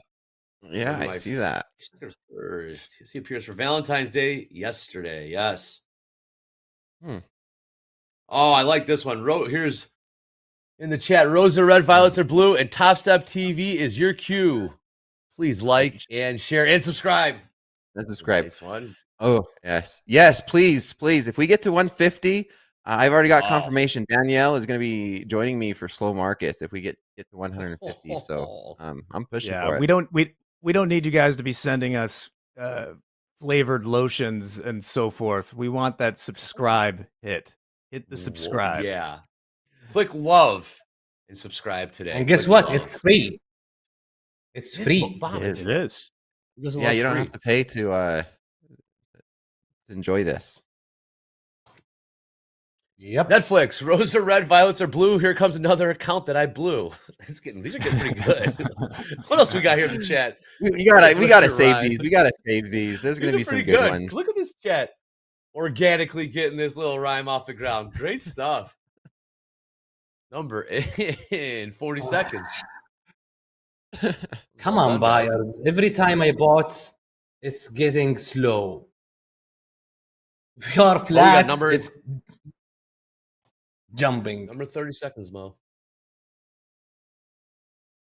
What number We did have you say it Logan was? Speaking. Business inventories, not a big. Hey, we got Logan speaking. That just showed Showing up.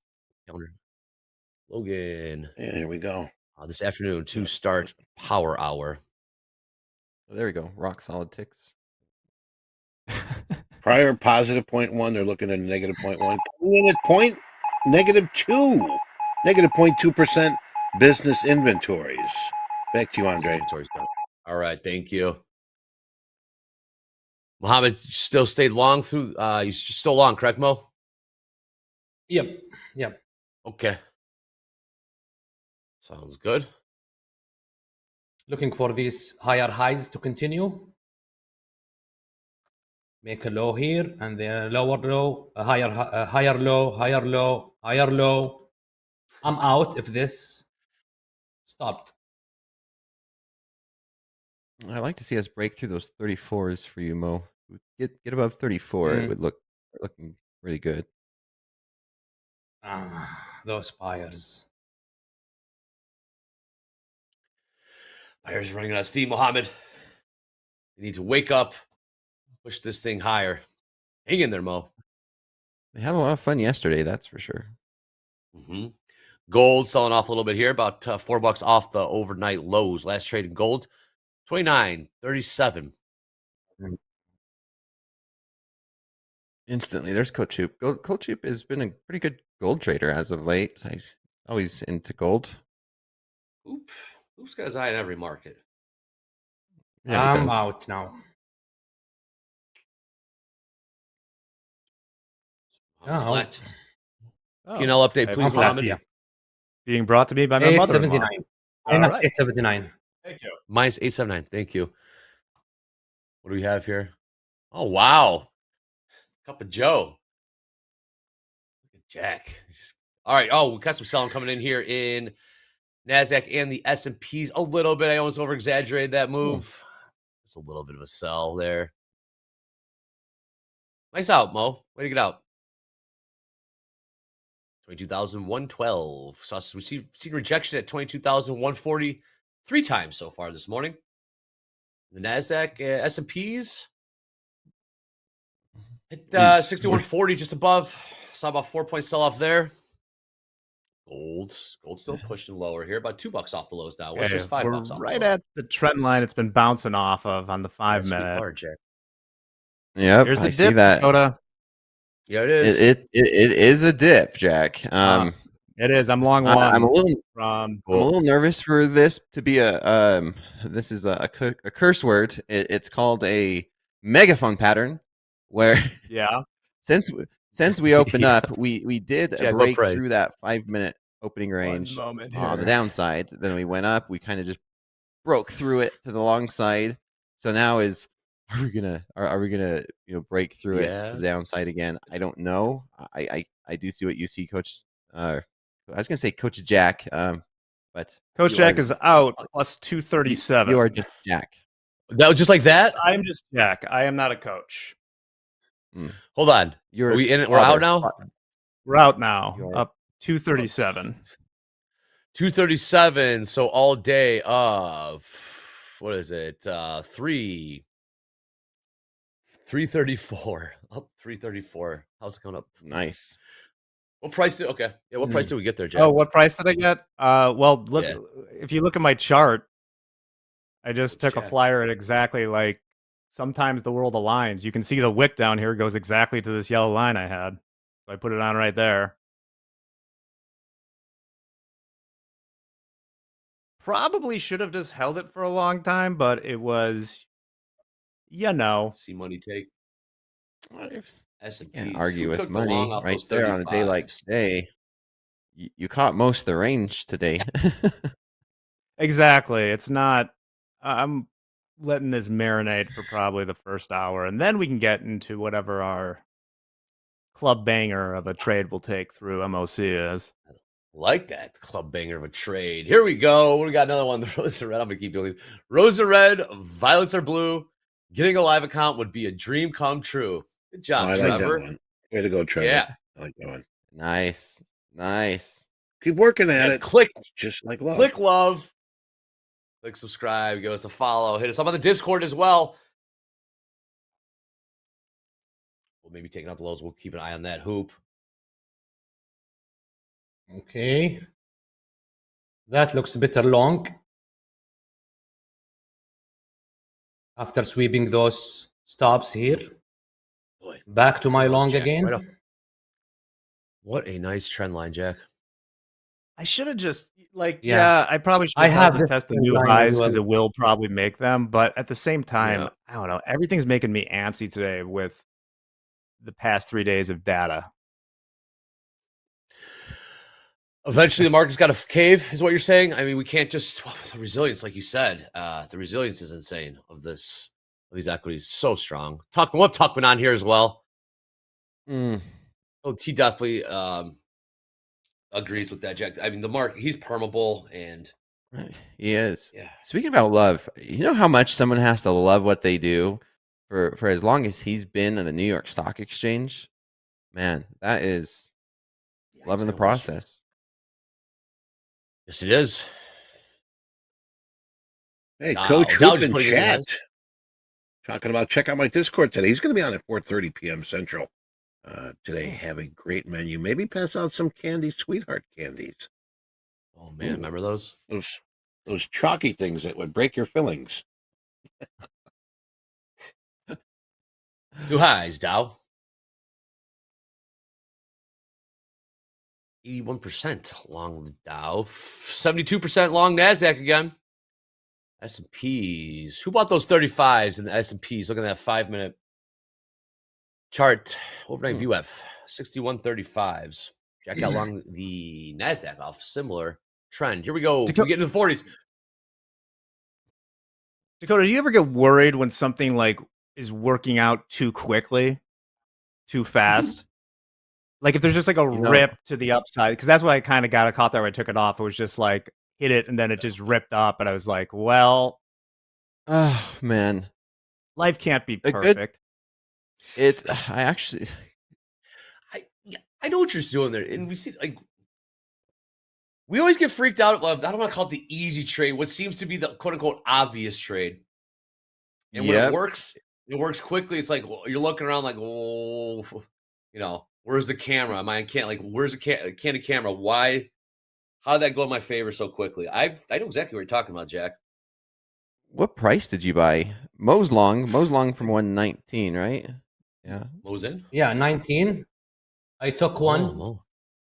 And the remaining at the point of entry. 19.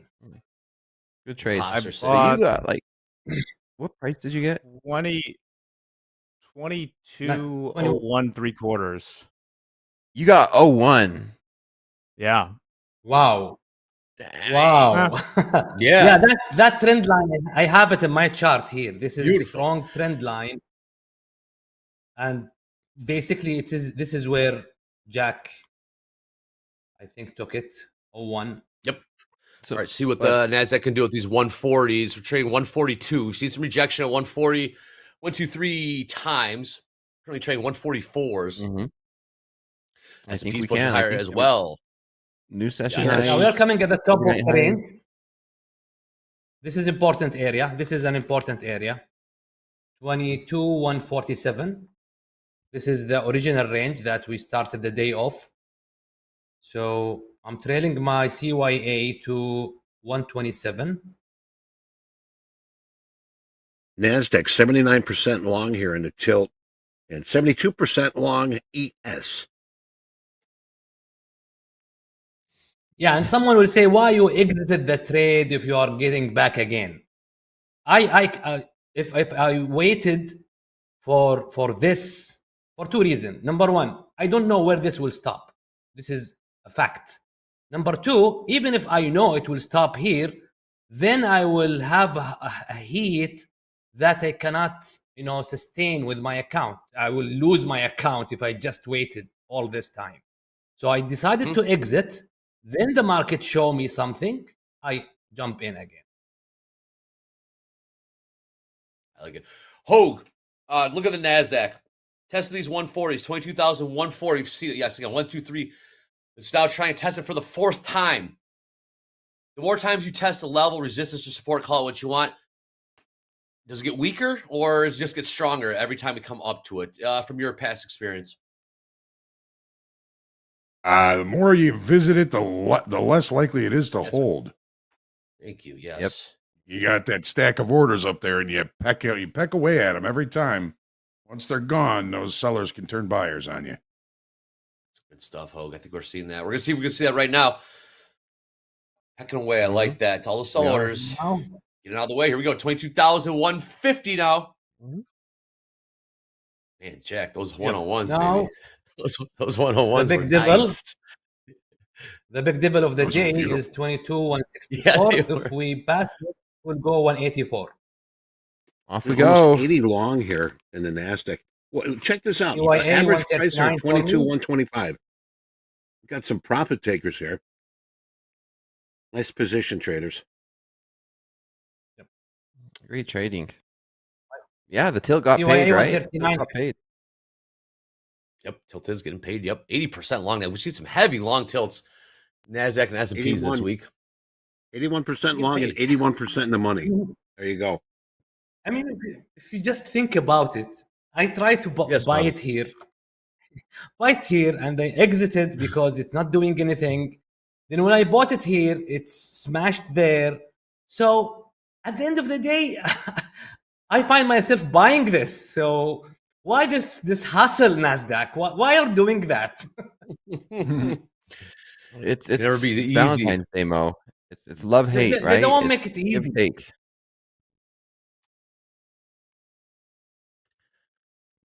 So even if you know the direction, it's not easy to jump in. Jack, you left, had a couple kids, came back, and you're standing on business over here. Oh, yeah. Well, I have a new lease on life to go. I was showed by a Palantir trade the other day.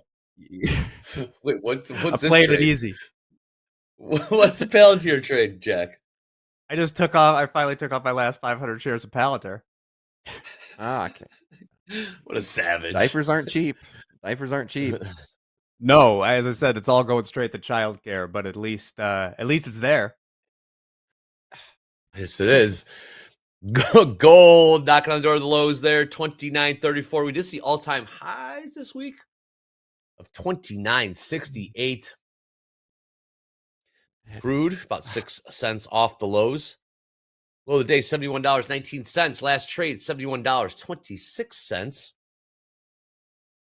Dallas seeing another pullback here, 44,809 last trade, about 50 points off the highs. Yeah, YOLO is saying YOLO because you exited from your original trade. Yes, he's right. If I didn't exit my first trade, I kept the stop here, I will be in the same trade. However, I will be exiting here because that was the original target. They will take me out at point of entry. So somehow it's the same.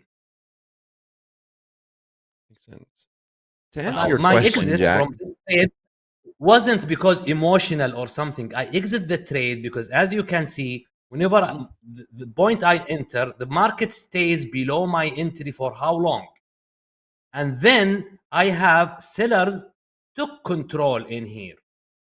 So my rule, my process is saying, if sellers took control, you exit your trade, wait for another opportunity. Gold new lows, 29.30. that question you asked me, Jack, on if I feel nervous as soon as I get into a trade and it immediately goes in my favor too fast, right? Like that feeling. good price does not last long in a market, right? Just like any auction, just like any market, you see something on sale, it doesn't last very long. And I believe it goes the same for these markets. We came into this day saying, just buy the dip. And that was the dip. You bought it, and it did not last long. I could see it both ways where you feel a little bit nervous, like, oh, that's too good to be true.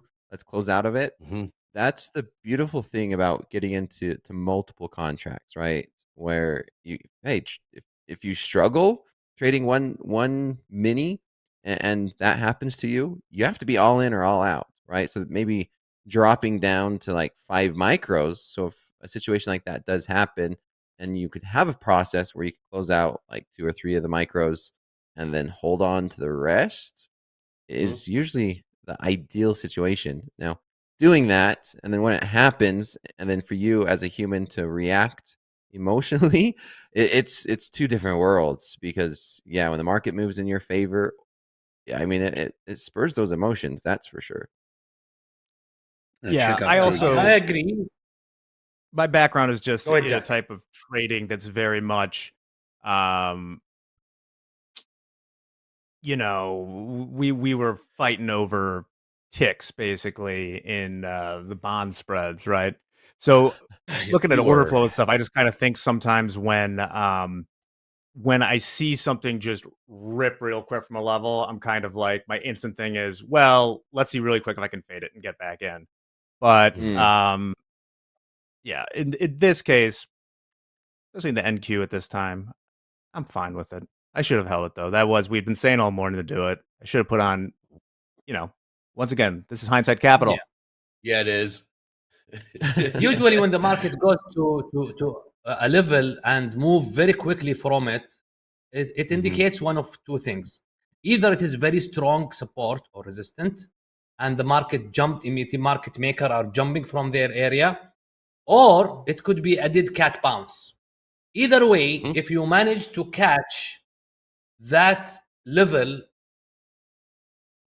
the only thing that you can do is to put your stop at point of entry. So if it is a dead cat bounce, you will exit as you never enter that trade. If it is strong support, you don't want to leave that position. You could also look at it from this perspective too. If you pull up my chart, at that moment in time, Jack, that was the NASDAQ range right here. The high of the New York session was at that point in time like 140s, right? 141. The low was 89. And you essentially bought 102. And then what price did you sell? 20s? Like 20 something like that. Something. Yeah. 20 something. Yeah, you essentially caught half of the range that we were in, or at least half of the New York session range. And so you're stepping in there. Sheesh. I tell traders all the time, it's very unrealistic to be able to catch the exact top and bottom of a move, but be happy with that. NASDAQ. Buy the dip. Buy the dip in NASDAQ right now. See if they want to do the same thing in the S&Ps. I saw a good one in here. Neil Howe. Roses are red, violets are blue. Stuck with POP, price over profits. And my account grew. Mo, you're flat now, right? I'm long. You're long again. I'm long again. I exited my first trade with a profit. Realized BNL 147 minus, and now I got another signal to go long with CYA 22,130. 22,130 CYA. Gold making a bad fill here. So my entry was 22,153. Don't know why. And I'm out. It's not working this time. Yeah, Andre, you just called that low in gold. My goodness. I know. No, gold's moving, folks. Everyone's selling their Valentine's Day. How low can you go? I don't know. Hoag, what did you decide to do with the Valentine's Day gift? Your lovely wife received the gift, or we're gonna have to rethink it because gold is pretty much trading at all-time highs. Hoag. No, it didn't get the $3,000, so she gets it. That is the number. Oh, you got lucky. You got lucky. $3,000 would have done the trick. Yep. They got some flowers for the money or whatever. There you go. Lows. It didn't get to $3,000. Gold selling off. You think everyone that got gold for Valentine's is out there selling it? Someone in the chat asked, why is this guy trading in front of a mountain? Hey, guy trading in front of a mountain. Well, this might be shocking to know. I'm actually trading in front of a green screen, but I can put whatever I want up there. Let me know in the chat what you want. I thought this was a pretty picture that provided good contrast for what I'm usually wearing, which is usually dark blue or black. Why? Jack, you ruined it. It's like telling him Santa Claus isn't real. New lows, gold. They want a Chippendale background. What? Why is this guy trading in front of a mountain? What's it to A you? little bit of a pullback here. Why am I trading in front of a lake? 61.37. Saw about 9.9 point pullback here in the ES Nasdaq. Why is Andre 40 sitting point in the pullback. middle of Lake Michigan right now? Why am I hovering on the lake? Yes. Why am I hovering on the lake? Hey, You're on the water That's where they crib see out us. there. Just Yep. This is where they see us around here. Andre Christ. He's walking on that. Hey. Hey, your bobber's in around here. yesterday's Check out your highs bobber. in the You got a end, bite. I think Michigan frozen right now. Okay, here we go. A little bit of a pullback. Oh, down to Is it the yesterday's pullback? high. Surely this time's different. It was last words. Don't This call me time's Shirley. different. Oil trading around the Shirley. lows. $71.24.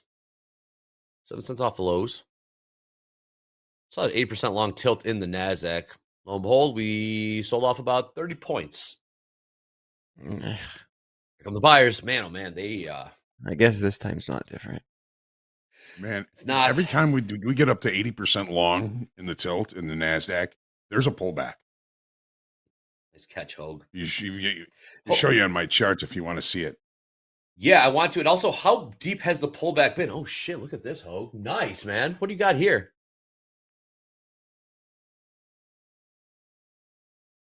Show MP this.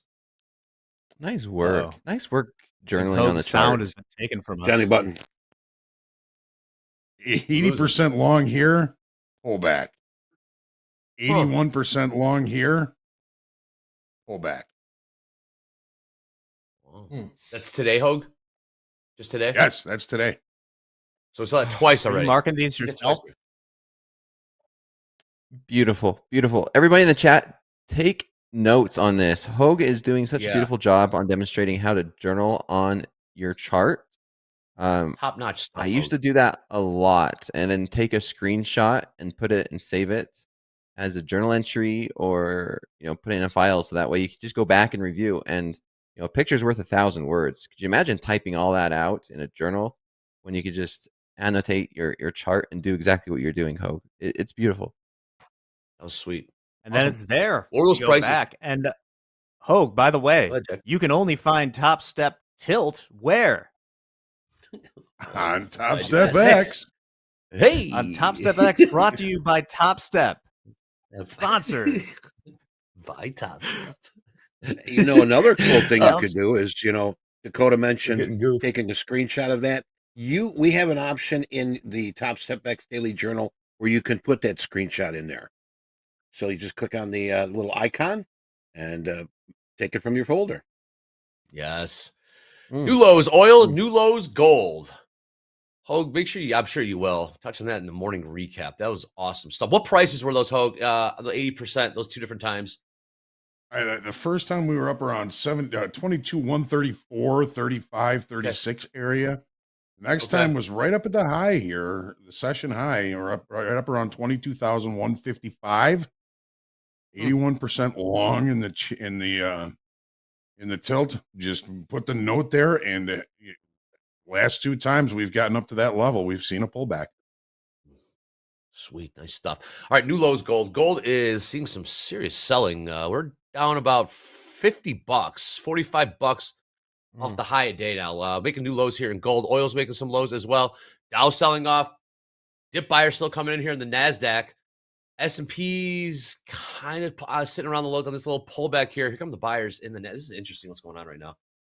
Nasdaq seeing buyers, Dow seeing sellers, and so glad we're getting this pullback in gold. We need this pullback big time. Why do we need it? Why do we need it, Hoag? Why do we need pullbacks? 2 weeks ago, Andre, I said we need a pullback in gold. We saw it that day. We just need a pullback. Look at how far this market has gone. You know, we started the year down around, let's just call it 2650. We're all the way up at 2950. That's $300 move in a straight line. We're just getting too many longs, too many weaker hands longs, too many short time frame buyers up here. It got too long. We need this pullback. This pullback will adjust inventory and allow us the next leg to the upside to get to that $3,000 by the end of the month. I like your game show host voice, Hoag. I like that. Yeah. Yes. Yes. Come on down. Traders. Yes. Oh, new candle coming in here. Okay. Yes. Buy the dip. Buy the dip. That time was not different. We had that pullback to the 20s, and we're right back up. We had Mo's long. Any level you Okay. can find. Mo's long. Yeah, I'm still long. Okay. But I'm tightening the stop. Oh. My CYA now 132. Because I'm looking to these highs. The market is cannot go higher than these highs so far. Wake up. Do something. And it is making lower low. You can see we have this quick trend. So in order for me to stay comfortable in this trade, I need to see them smashing this high. Okay. So, We need some steel buyers. yeah, I They're need gonna wooden get tariffed. sellers actually. Wooden sellers. Steel buyers? Yes. I don't think there's a lot of steel that comes out of China, Vietnam. See? They are You just mean unable to make strong, higher right? highs. I took that one way off. Yeah. Crude $71. That went over.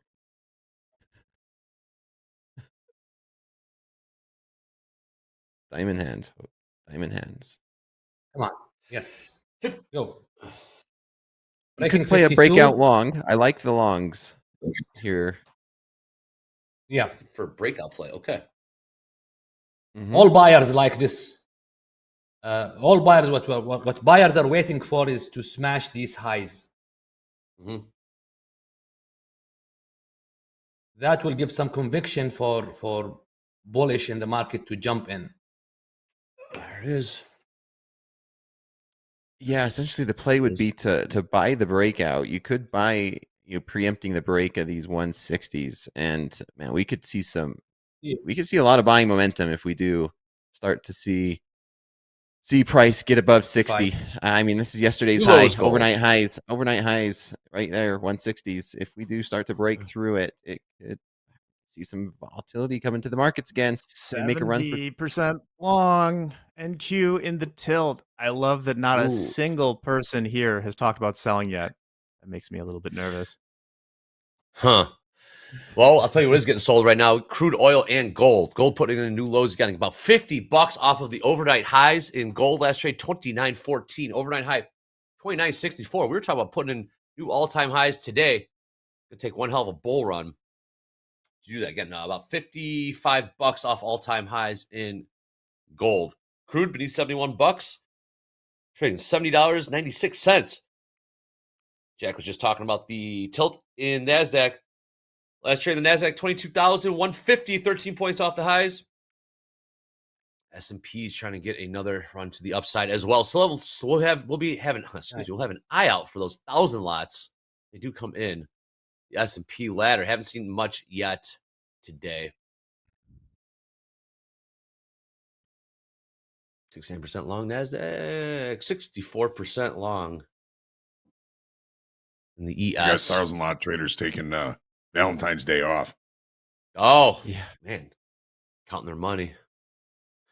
Crude's dumping. Sold his gold yesterday.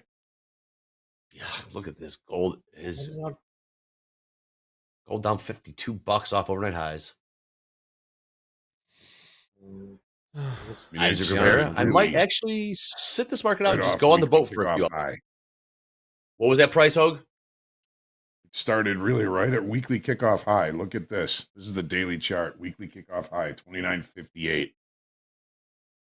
Bam. Topstep daily levels. It's Daily tempting levels. to just close my eyes and buy this market here in the Nasdaq if we get a little bit of a pullback. That's interesting. The gold with the dollar's been weakening. Let me take a look at that real quick. What's the Dixie or the gold? Or the Well, okay, so the gold thing, the dollar's actually appreciating today, but it's been on a pretty good. 1 second, let me take a look real quick. I never dollars look at the appreciate. chart. Dollar Okay, getting the dollar's stronger. been the dollar has been getting mollywopped. Since the beginning of the week with the tariff stuff, everything else. We got weak retail sales, hot Good verb. CPIs. We're getting a little bit of a bounce. Mollywopped, yeah, one of my favorite. Mollywopping on Valentine's Day. Mollywopping on Indeed. V-Day, baby. Yeah, and for I people out there that are trading gold, that's very tightly tied to the dollar. It's priced in dollars, so if the dollar appreciates, gold will react negatively. If it's depreciating, those dollars are worth less. The gold be worth more in dollars. Takes more dollars to buy gold. All right, coming up to the bottom of the hour here. Man, oh man, we got a VIP check-in coming in hot. Coach Vince in the house. JD as well. I saw JD bowl yesterday. He wouldn't let me touch the 15-pound ball. Thing's beautiful though. He can really roll. He can really roll the rock, man. You should have seen it. He throws a fat ball down that damn lane. He was complaining about the lane though. You touched the bowling ball? Get JD in here. JD, you didn't like the lanes? What was it? The lanes were no good. Too oily. Complaining about the action. There's JD. No, I know no exactly. oil at all. There was I was no going to say, I oil can at tell all. you exactly what JD's issue was. Yeah, I had to go straight Bowling. ball yesterday. Bowling No snobs action around on here. lanes. Anyways, okay, cool. JD, good seeing you again last night. We had dinner. Topstep had a dinner as well. It's good to see some of the peeps on the team outside the TV family. JD, Vince, take it away. Let's do a VIP check-in. Go ahead. What is up, Coach Vince? Happy Valentine's Hey, what's Day. up, guys? Happy Valentine's Is that why you wore Day. red? Yeah. Just joking. Hey, I did this to Coach red Ray 'cause I'm yesterday. short gold. Love it. Oh, that's a great thing, though. I did this to Coach Ray yesterday. We're still waiting on some data from these from the VIP teams, so I thought maybe we could take a minute and just introduce yourself. We got a whole lot of new viewers here on Topstep TV. You got a whole new team that you're coaching. How did Coach Vince first get into trading, and how did you find Topstep? What's the backstory there? Yeah, sure. I'd love to share that. Is the mic okay? Like the sound is good right now? Oh, I was yeah, having a you're all problem good. last All night good. with my- Okay, cool. Yeah, so I started trading futures 22 years ago. All right, my uncle owned a seat in the gold pit in the COMEX from 1983 to 2000. And then he actually sold it and he leased his seat in the NYMEX from 2000 to 2008. So I, just being around the family and seeing what he was doing and kind of got me the bug, right, to start getting into trading. So I always had a passion for trading, though, honestly. In fourth grade, we had a class in school and I bought Motorola stock, right? It was like a thing where we pick a stock out of the newspaper and at the end of the year, we would see what it did. Right. So I bought Motorola at the time. It was when beepers were coming out and all that kind of stuff. So I thought it was a hot stock. I bought it. And at the end of the year, it was up like, I don't know, 58% or something like that. So it started really early on where I really grew an interest to the financial markets. And then, with my uncle being a gold trader and a crude trader, just everything kind of lined up. So 22 years ago, I took my first mini crude trade. It was, I think it was on New Year's Eve. And I bought one mini crude. It was a 500 gallon contract, a 500 barrel contract. And I made like $175 in like 10 minutes. And, from that point, I was like, ran to the liquor store. I bought a bottle of Dom Perignon. It was $99. And I was like, well, this is what I'm going to do. Little did I know the next year was going to be a very challenging year for me. Right. So, to say the least, 22 years ago, that started. 2 years after that, I got my Series 3 and my Series 30, and I ran a firm for 5 years as a branch office manager. And, that was a pretty interesting time. We were a full service retail broker. I still have my time machine here. I keep it by my desk here. I'll show it to you guys all.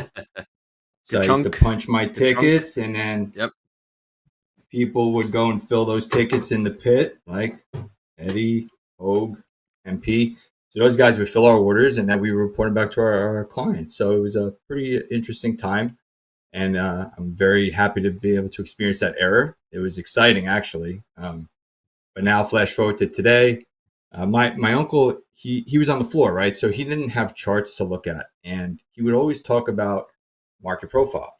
Like taking like a sheet of paper, I guess it was like a graph paper, and he would color in boxes, in the pit, like where the ticks were, I guess, and then he would draw the profile. So I was pretty intrigued by it. Didn't know what he was talking about at the time. I was young, and that's how I came across Topstep, right? So I saw Hoag was doing the market profile thing, and I wanted to enhance my trading because I've been a professional trader for many years. I'm a CTA as well, and so that's what got me into Topstep. I was like, well, I want to enhance my trading. I was always interested in this, and I never seen anybody do it before. And Hoag mentored me in the market profile, and it's been an amazing transformation. Definitely something that enhanced my trading abilities, right? The way to see the market through a different lens. And that's how I found Topstep. And, then I was given the opportunity to become a performance coach here. And I love to be able to get back to the community. I've been able to trade for so long. And it's nice to be able to give back to traders out there and help them shorten their learning curve, because this could be a very tough thing to do. And, I've blown accounts. When I started, we didn't have resets, right? You funded your account, you blew it up, and you had to go back to work and fund that account and start trading all over again. So that's the hard way to learn. So this thing we have here at Topstep is amazing for all the traders out there to take advantage of, all the great coaches that are here. I mean, the experience in here is it's unbelievable, and most of us have industry experience, and it's just a really great company and platform to be around, right? So all you traders out there, take advantage of all the services you're getting. You can't find anything better than this. Awesome. Thanks for sharing that, Vince. Hey, I got to say one thing. Absolutely. When you pulled up the time clock, I saw Hoag's eyes light up in the background. Is that thing still plugged in? Is it still synced? It's on the plugged trading in. floor, there were thousands of those on the trading floor, and they were all synchronized. So every 15 minutes, when the time bracket changed, all at the same time, you'd hear thousands of them just go ka-chunk, and then 15 minutes it would it was nuts. It was so loud. It was actually pretty cool. But yeah, hey Ho, go work to sell me 10 April gold at the market. Sell me 10 gold at the market, Ho. He's working it. He's working it. Yeah. All right, Vince, going into the weekend, what are we telling our team? What's up with the Are you telling everybody just take it easy? Capital Preservation Friday type of Yeah, so I know traders have been struggling a little bit. A couple of guys, my VIPs, I know the past couple of weeks have been a little tough. All the tweets, all the stuff that's just coming out unexpected is just, it's definitely stripping people's gears. It stripped my gears, right? So for a couple of days, I was struggling a little bit too. I was short crude that day with you guys. And I don't know what came out, but crude rallied like 56 cents in a minute, and it hit my my trail. It wasn't break even, but it was a trailing stop, and then it went right back down, right to profit target. So like stuff like that is going on in the market right now. So I'm telling the traders, size down. That's the main thing. Let's size down. The markets are very, very whippy. I mean, look at gold just now. We were at 29.07. We're up at 29.18 in not even 5 minutes, right? So the markets are just they're a little bit wild. They're a little bit wild, and you got to size down in this type of market state, right? Don't let it get the best of you. I know they all want to get to the finish line, right? Everybody wants to get, they want to get done with it as quick as humanly possible. And honestly, it's going to take you even longer if you do that. Okay, it's going to take you longer. Just stick with your process, take good trades. The profits will add up, and they add up fast, right? So just take small losses and try to get that 2-to-1 reward to risk ratio. Awesome. Yeah, and for all you VIP traders out there, don't forget you got 3 months in this program. So that's what I tell them. I said we got time. Take it for all it's I want to get us on the board and show that we're not blowing up accounts, right? Like for me as a coach, I don't care how fast they get through it. I want to see how many don't blow up, right? That's what I really want to see as a coach. I want to see them sustain their account. So yeah, and we're watching too, and we really hope all these traders are taking advantage of everything we're offering them in this VIP. I hope so, but this group of VIPs is coming into a tough market state right now, so it's going to be interesting to see what happens here. It's tough right now. It certainly is. Well, we'll be keeping an eye on them. Hopefully, we have all that data ready for next week. I really can't wait to start digging into some of these the trading activity of some of these traders. So, well, I know Coach John Vince, just got he just passed today, so I'll give a shout out to John. He posted in the chat. He got his XFA today. I know another one of my traders. Unfortunately, he had passed it and he already lost it. So, that's unfortunate. Yeah, we gotta respect shout the out risk, to our guys. new passes, and best of luck to everyone else. All right, Coach Vince, you have yourself a great weekend. Happy Valentine's Day. You too. Happy Valentine's Day. We will catch you on Monday. Well, we got a half day Monday, so we'll see you later next week. All right, Vince, you take it easy, bud. Sounds great. All right, guys, have a good weekend. One of the best. Love it, Vince. One of the best. He's a cool that's cat. for sure. Yep. Yes. I like how he said this group of traders is going into a tough market, seeing how these groups do. And I've been approaching my VIP team in a similar fashion, right? Like he said, where he loves to see traders pass, maybe not too fast. I know that all the coaches together basically under the same feeling as they love to see traders pass, but it makes us nervous when they pass too fast, right? It's like we're only on week number 2. How much confidence are they really going to have in their XFA if they passed it in a day or 2 or a week and then end up struggling in the XFA? So love to hear it repeated over and over again by all of these amazing coaches. Hey, we're finally breaking through that trend line. Finally. What price was that, Jack, to confirm that we did break through it's the all dowsing rod stuff. 22,110 or thereabouts is what I have on my line, but that's not. It's right here. On that, It's I that almost 5-minute thought trend line. about of like when it broke through, shorting it, maybe risking the point of control. I am too big a softy on Valentine's Day. Wow. Well, your lovely wife joined us yesterday for a brief moment. Yes. Twitter-pated. Jack's romantic side.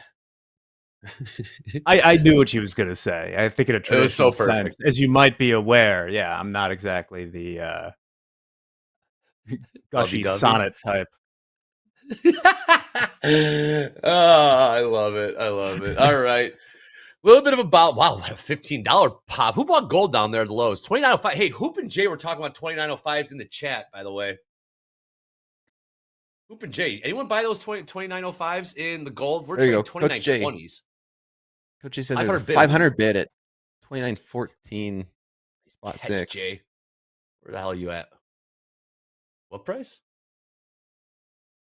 29.14.6. Okay.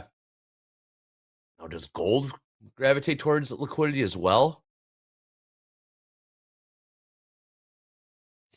Is this dip different, Andrew? Why this time? Hoop bought 29.07s. Nice, Hoop. There you go. Great, nice long. Covered at 29. Oil trading by 10 cents off the lows. That was a nice trade. You saw Hoop talking about 29.05s. I think him and Jay were talking about it. He's been doing amazing in gold. I catch him in slow markets all the time trading gold, and he's been tearing it up.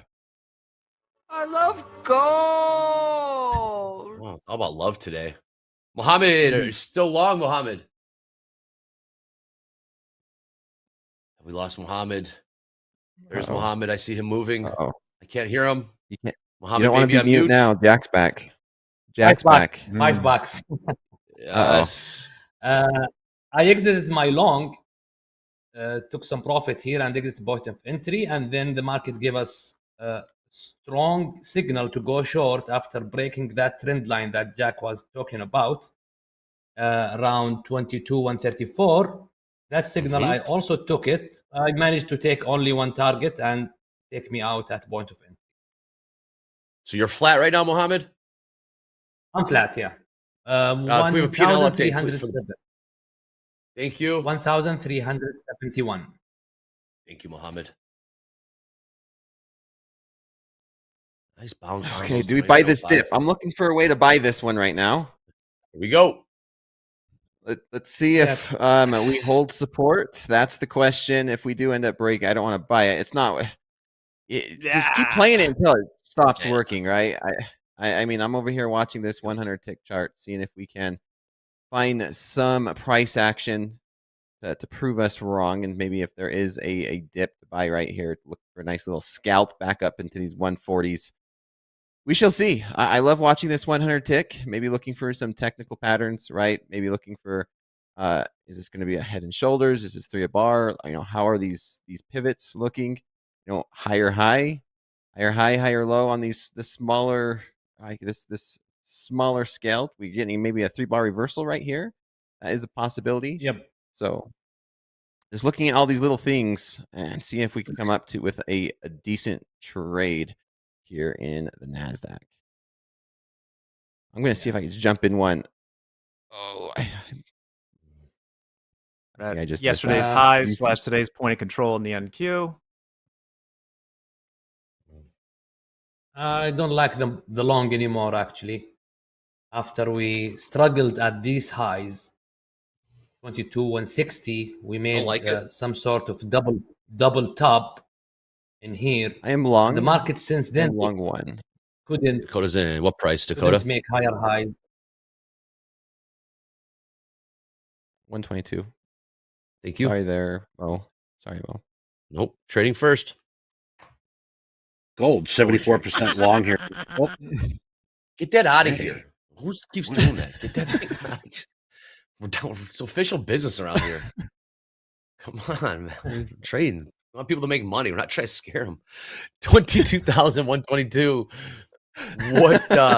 What's your CYA? What's your CYA on that? Oh man, CYA is 083 right now. Gosh, scare people. This is gonna be a nice little, just a quick scalp. See if we can see these 40s come into play. Seriously, Danielle. Saw Danielle last night at dinner. So you guys went went to dinner, then you went bowling. JD was upset because all those rec players was pushing the oil too far down the lane and dried him out for him. Man, the way these bowlers complain about oil on the lanes, man, I'll tell you what. Anyways, let's focus on this trade. We'll talk about that stuff later. Again, 22,126 in the NASDAQ. Jack, house account is flat, Curly? Yes, sir. Okay, Hoag, seeing anything around this price level? Anything that gives any indication we're in the middle of the range, upper in the range? What are you seeing, Hoag?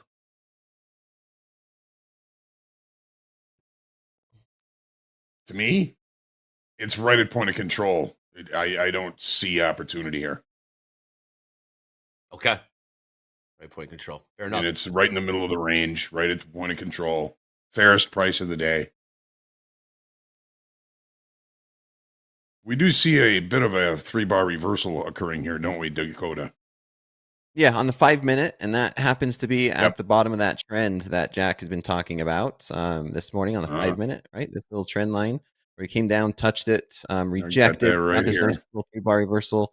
Yeah, and we're technically going with this trend. So we got a few things playing out on this trade in particularly, and then on the smaller scale, right? As we zoom into this 100 tick, where we were making lower highs, right? Lower high, lower high, lower high. We was making lower lows.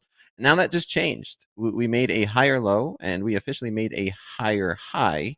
And so right now, I'm going to see if we could break through these 32s, and then maybe make a run back up into these 40s. So just zooming in and managing this trade, see where we could go from here. And off we go. Yep, we got the trend line converging on the point of control at this point, so we'll see if we want to take it higher today. when's this Quiet Friday just gonna start a zombie rallying? What the hell? What's going on? I think Power Hour will be interesting. You've ignored all the numbers this week. Friday Power Hour is always interesting. Reversal challenge. When's the last time you did a reversal challenge, Jack? Oh, probably sometime in December. Mm-hmm. You guys got to keep the stats from back then. I think I've won 40% of the time I've been on. We don't keep those stats. It's like NBA stats pre-merger. Keep those stats. 22,136 last trade in the NQ. 61.40. Yeah, 61.39 last trade in the ES. Yep. I moved my CYA up to 116, risking 5 points on this now. See if we can have this nice trail into these 40s. Get this continuation. That support line has held pretty well, Jack, this morning. It has. It would have given you a little scare in that wick a few minutes ago. It's by the dip, and when weeds do start to dip, it's always scary, right? Yes, sir. Some of the best trades are often right in the face of the most recent market activity. Meta watch. Meta's up $2.27. Now 30 cents. Can't stop, won't stop. Can't stop. In Power Hour, that's what I'm going to be watching. There it is. Yeah. Stock of the year right now. Meta. Well done, Stock of the year. You know what the stock of the last year was for me? Now it's Valentine's Day. My best performing stock was Build-A-Bear. I remember you saying that. Build-A-Bear. I didn't even know they're public. I had no idea they're even public. What's their ticker? What's Build-A-Bear? Yeah, I looked them up, man. Build-A-Bear was my best performing stock for it. 2024. For me. Yeah. Sounds good. All right, let's get JD in here. Build-A-Bear this, Build-A-Bear that. It is Valentine's Day around here. We're all lovey-dovey. Click love. Click subscribe. Give us a follow as well. Let's get JD here. Let's take a look at some payouts. Dakota, keep us updated on this trade. Yep. I just moved my CYA, Andre. We made that little pivot right there in these 28s. So I moved my CYA to 126, looking for this breakthrough into these 40s. And let's see if we could get it. What is locked in profit on this trade? Descending trend line was a problem for the buyers. So let's watch this now. 41.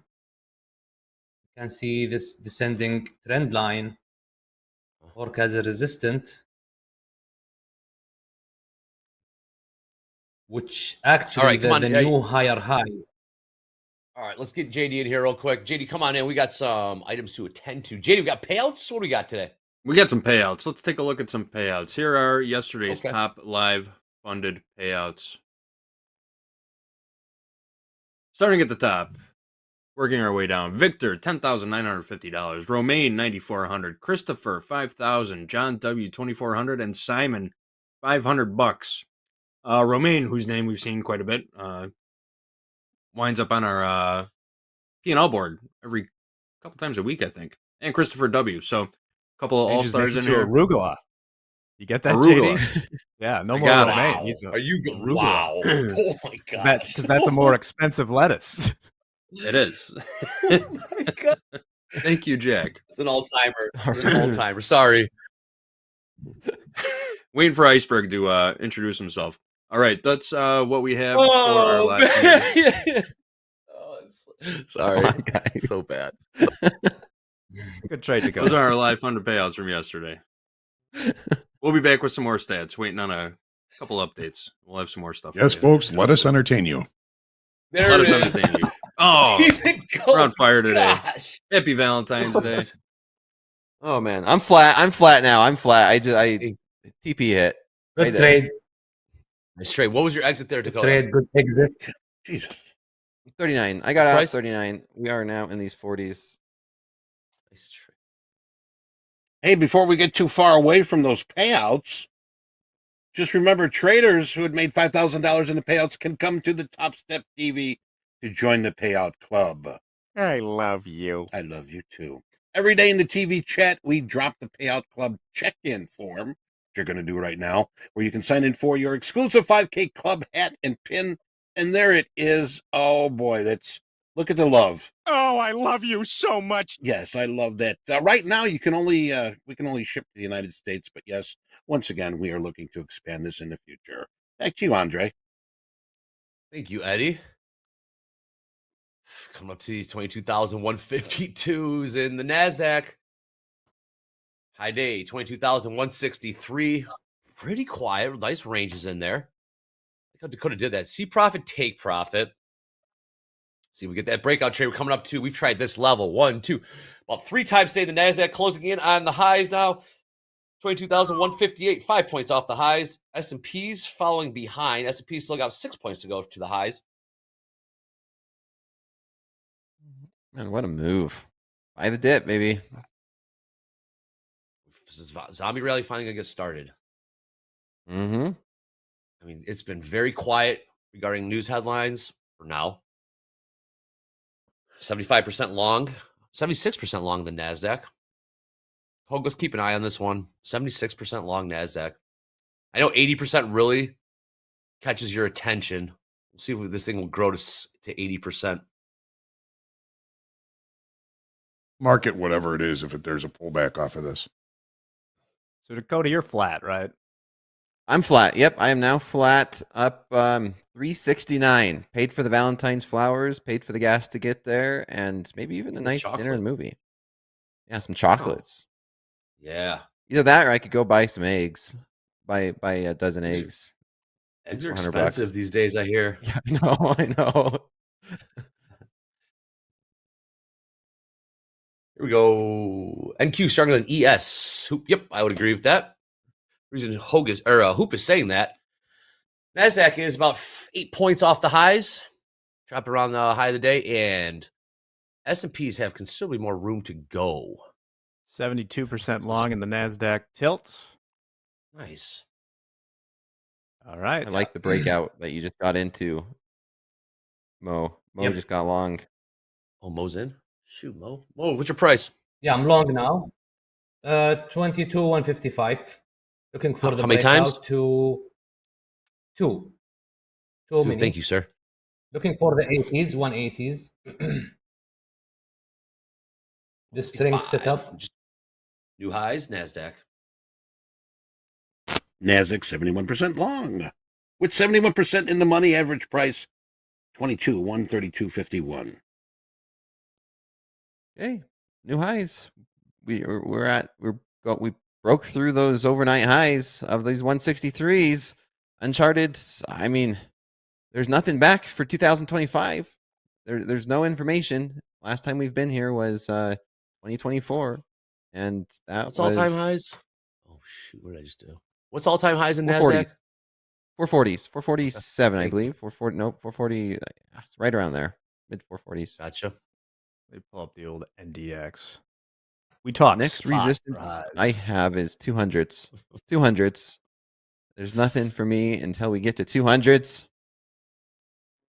Yeah, let's see 184. Using today's information. We have this original range that we have. We have 2 extension down. And this is the first extension up, 184. All right. Which I'm looking for now. All-time high in the NDX, 22,133. Currently, we're at 22,028. So a little bit, let me spread this out. A little bit to go. All-time high close, 22,096. So we're about 60, 70 points away from the high close. Okay. A little extra juice to hit fresh numbers. Okay.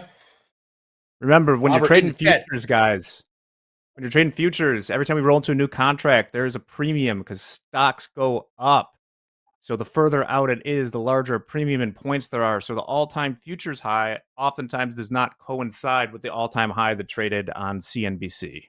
Correct, the CNBC. Yep, the media is going to talk about spot and not futures. But we know here as top traders, we're professional traders around here, so we know futures where the action's really at.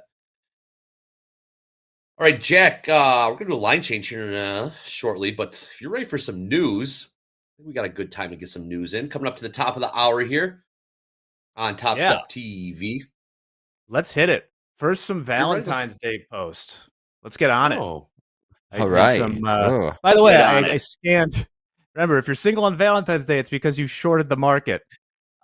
Let it be known, I scanned Twitter today to try and find some good financial Valentine's Day take. But when you search Valentine's Day on Twitter, half the results are advertisements for OnlyFans smut, and the other half are like memes I can't show. But here's some good ones. You delete your browser history after that? Gosh, of course. Come on, I don't look for that stuff on Twitter. I'm not an animal. All right. What is going Connect on? the Tor and go to the dark web. Let's go to Polymarket with a good tweet. Chance that you will get a Valentine going to 0. Wow. Short that market. Can that market go negative? Lastly, on Valentine's Day, I don't know where the hell this is from. I'm just going to pretend it's real. If you have no idea what to get her for Valentine's Day, imagine how overwhelming arranging her funeral would be. What? Give her the perfect gift. Make pre-arrangements as a couple with the affordable funeral home. Choose from affordable funeral services or affordable cremations. Compassion. These are passion. You can't rhyme a word with the word in it. By the way, did we say we're affordable? So get your funeral plans together. Next, some straight financial news. Monumental shift. Our friend Eric's been tracking this. Any day now, VOO, the Vanguard S&P 500, will overtake SPY as the ETF with the highest amount of assets. $633 billion in SPY, $631 billion VOO. Who are these jokers with the IVV? Man. QQQ. Incredible. Great stuff.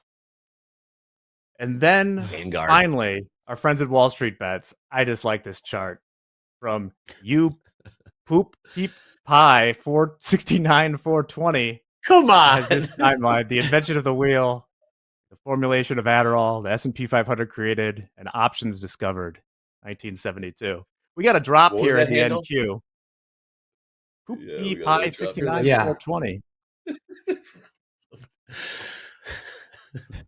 Thank you, Jack. Get out of here.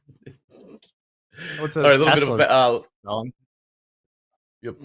Hoop caveman trade where I'm not seeing any volume on the ladder in S&Ps. 22,144. Mo is in this. Mo, No, what's no, going on I'm over there? out. Mo is out. Yeah, I'm out. Market will just not go, Mohammed. Do we buy this dip? Yeah. Is this dip different? Is baby? I'm preparing to buy. I exited just to buy this dip. I exit up there, Okay. by the way. Okay. So waiting for a strong green candle now. That will be the second try for the buyers. Very enticing dip. CYA will be 138 if we have strong green candle now. Okay, Mo looking to get long. Yeah, this is strong. I need the trigger at least 55. Zona.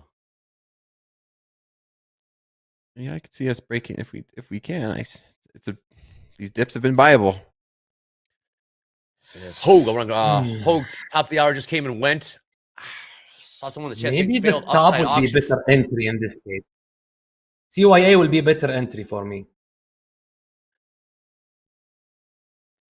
Real quick, guys, we're going to do a line change. I'm going to sub out to do some stuff, some clerical work, etc. And Dolby Time is going to come in my stead.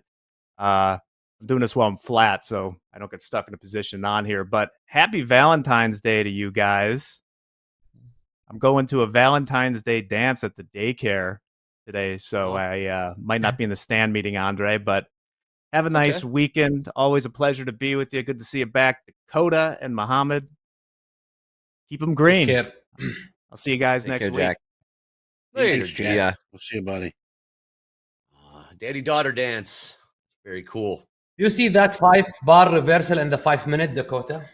It's not confirmed yet, but you're meaning the one to the downside, right? We would need to. I mean, yeah, the entry to the short would be 151, but it's that ever-ending debate I always have is do we wait for this 5-minute candlestick to close and then look for it to go down? We've already broke through it. We're already right back above. It's We wait for this 5 right in the middle. This was the resistance we broke through. So I've already broke through it. I already right back above. Someone killed their mic. Good. Yeah, Go ahead, Java. I don't want to short right now. It's just because these dips have been bought up so easily. Yeah, what we see, we are making higher high now, even on the bigger time frame. This trend line has been finally broken, maybe retested, and we buy. I mean, this trend line, what was issue for the buyers, we broke that trend line. We make new high. Now we are retesting the original range. So this looks nice entry long, but I think we need some stronger pullback. There's a lot of buyers now, so let's see them get stopped out first. Okay. These 50s are the battle zone. Hoag, throw it to Hoag. Ding dong. Who's at the door? I'm gonna throw it to Hoag for. Who we got here? Yeah. Oh, hello. There's a guy full of love. Just married. Happy Valentine's Day. That's right, Dakota. Yes. That is right. Welcome, Dolby time. Special, Dolby. No, we don't do shit for Valentine's Day, Hoag. Let's be honest here. If you've worked in the restaurant industry, you know that Valentine's Day is amateur hour, and it is the worst time to go out. Also, the worst time to work. It is not efficient. You don't turn tables, and you get stuck managing 30 different two-tops, and they will run you ragged. We go to brunch the next day, and then that's when we do Valentine's Day. It's a good idea. The next day. The next day. Yes. Good stuff. All right, Dolby time. We got everyone's flat right now. A couple bucks in the house account. Saw Dolby time at dinner as well last night. That was very fun. Yes, it was. Let's get right into it. Dakota's perhaps. Oh, throw it to Hoag. 10 o'clock Central Time, 6 minutes ago, top of the hour, came and went. Anything to glean from that? Any fail upside auctions in the ES or NASDAQ? Anything showing? Potential failed upside auction in the NASDAQ. We did take out the IB high, which is right around 160. The market was unable to continue to push above that. There is a weak high, however, like 170 to 171. There's not a lot of excess on that. S&Ps are still inside a very small initial balance. The range so far in the S&Ps is 13 handles, very small. We know that that gold broke the IB low and just tanked to the downside. It is seeking balance right now. Crude oil also broke the initial balance to the downside. It is also seeking balance at lower levels. Not really seeing too much as far as, really good rejection or failed upside auctions in the equities at this time. Alrighty. Okay, I am long now. Second signal come. Second try, yeah. Is he chasing Mo's trades around here? Well, Mo, what'd you get? No, I'm not filled. Are we trying to get 55? Yeah, I'm filled now. 57. Two lot? 2 at 57. Thank you, sir. Well, long. 2. I went 58. Hey, Andre, just over the wire here, Meta plans major investment into AI-powered human robots. Go, go, go. I'm all right. with that one. Human robots. Appreciate it. Yeah. Thank you, Zach. Nice. Yes. All right. Come on, Mo. Let's see if we can pop the top off this thing. 22,161 last trade in the NASDAQ. High day 171s. You're not making it easy for me today. I mean, They it's sure so aren't, tough. Mo. It's not a straight rude of line. them. It's not a straight line today. Nice. Getting that follow through those 50s. Mm-hmm. Good trade, Mode. It's a good trade. Push this thing here. Come on. One time Thank for you. Mo. 60. Mohammed. I'm getting Mohammed, tired. this market. I feel like I'm running, you know? I was going to say, you're running a marathon today, Mohammed. NASDAQ loves you, Mo. Yeah, so that means Yes, this is a sign. yes. This is a sign to take a break. Sounds good. Throw the chain. Okay. Oh. All right, let's see if we get that push into the 70s again. Here we go. Come on. Let's see if we can do it.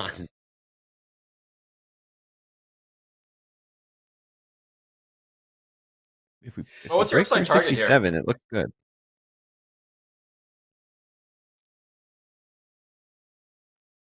Mo, what price you looking for to the upside? I'm looking for the 80s, 82, 84. And where's your stop is at? Ooh, 138. Okay. 38. Cool. Yeah. Entry 58. So that's Those more crude. than 1-to-1 risk to reward. Nice.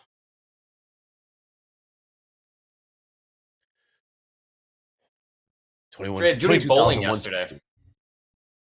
I did not do any bowling. All the lanes were taken. It was league night. Oh, It was league night. They were. Apparently the oil was not so good. Hey, new lows in crude. Crude still selling off here, $70.82. What's Dakota? Wasn't good enough for you either, huh, Andre? I wouldn't bowl. Everyone's bitching about the lanes, man. I'm like, they all look the same to me. Oh, this is awful. Yeah, I mean, hey, JD throws a fastball yesterday. That's pretty cool. 61.43, 61.44 in the S&Ps. Ladder been thin. Still looking for those 1,000 lots to pop in. Mohammed long 22,157 in the NASDAQ. Let's trade 164s. You got 58? 158. Correction. Thank you. Okay, I'm joining you, Mo. I'm joining you. I'm long from 64. Long from 64. Ooh. Breakout time, baby. How many times? Okay, have your seat built. 5. I'm long 5 from 64. It means business. 22,164 long. 5 NQ. Coop, no, not diversity ball. How do you know diversity ball, Coop? No, different bowling alley. How do you know diversity ball, Coop? We went to fire. Hey, Andre, Paul wants to know what's your highest score in bowling?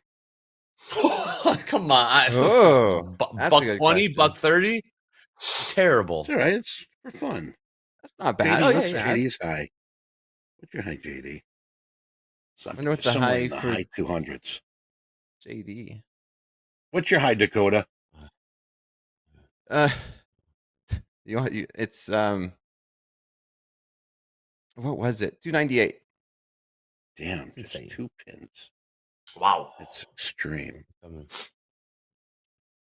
Yep. Last ball, I left 2 pins.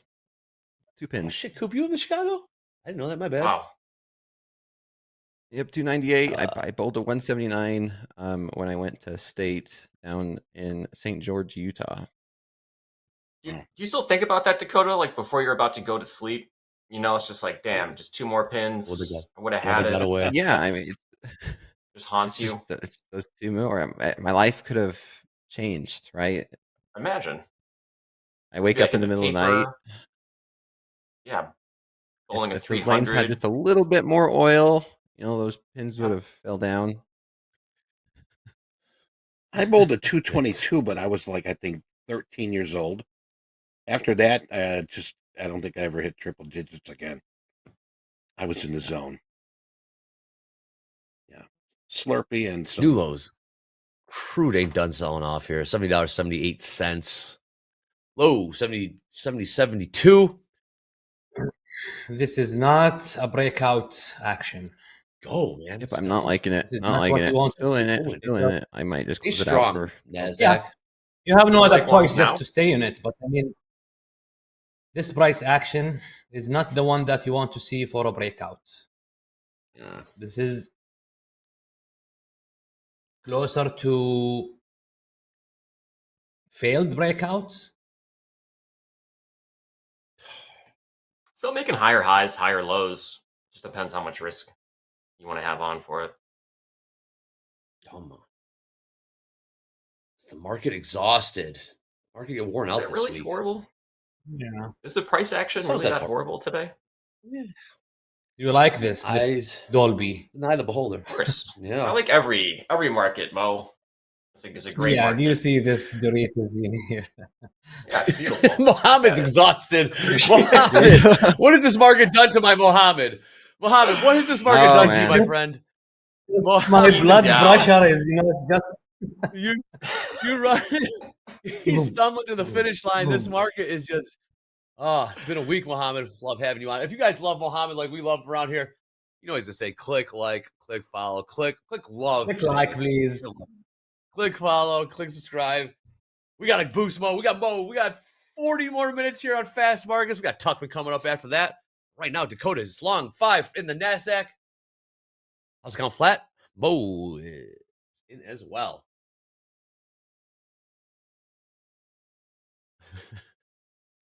Euro close 15 I'm curious minutes. what JD's high score is now. Oh, man, JD. Oh, I think JD will be out of here soon, so you can ask him. Mm-hmm. Mo is trying to use his psychic powers to manipulate NASDAQ right now. That's what it looks like. He's something, Mo. Look at Mohammed struggling. Mohammed's struggling today. I'll flip on the keyboard now. Oh, my gosh. Come on, Mo. We got to finish strong on this Friday, smoke. baby. We got to finish strong, my man. We're here for you. You're here for us. Chat's here for you. They love you. Today, reversal challenge. You will see me, the best in all the time. It will work in the reversal channel. So vote for me. Does anybody like longs around 140s? 140s. Yeah, that's where our CYA is. Uh-oh. Let me see. Can't buy your stop. It's rude. Ooh, JD. 267 high score. That's pretty impressive. 267.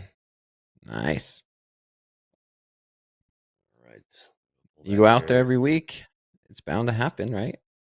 Like a 20-week league. The league's like goes on for 20 weeks or something. It's Longest league. crazy. I was talking to some guy who I thought would know I knew he wouldn't know my name, but I knew him. Like, this is a 20-week league. I'm what? Yeah. 20 weeks of this? You better Longest love this shit. leads are what? Baseball, NBA, and then JD's bowling league. I think that's the order of it. It's a season, right? It's a season, and it's only one game a week or one night a week. 20 weeks? That's 2 seasons. Well, for bowling, it's one, right? Well, that's like I think winter they split it and in between fall or 2 whatever. halves, maybe. Do we like longs at 140? Don't kill me, James. Yeah. I'm out. Look out. He's Looking flat. out my Shit, account.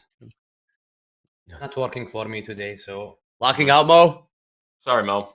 Yep. Dude, Mo. Yep. These markets, man. What? It's all right.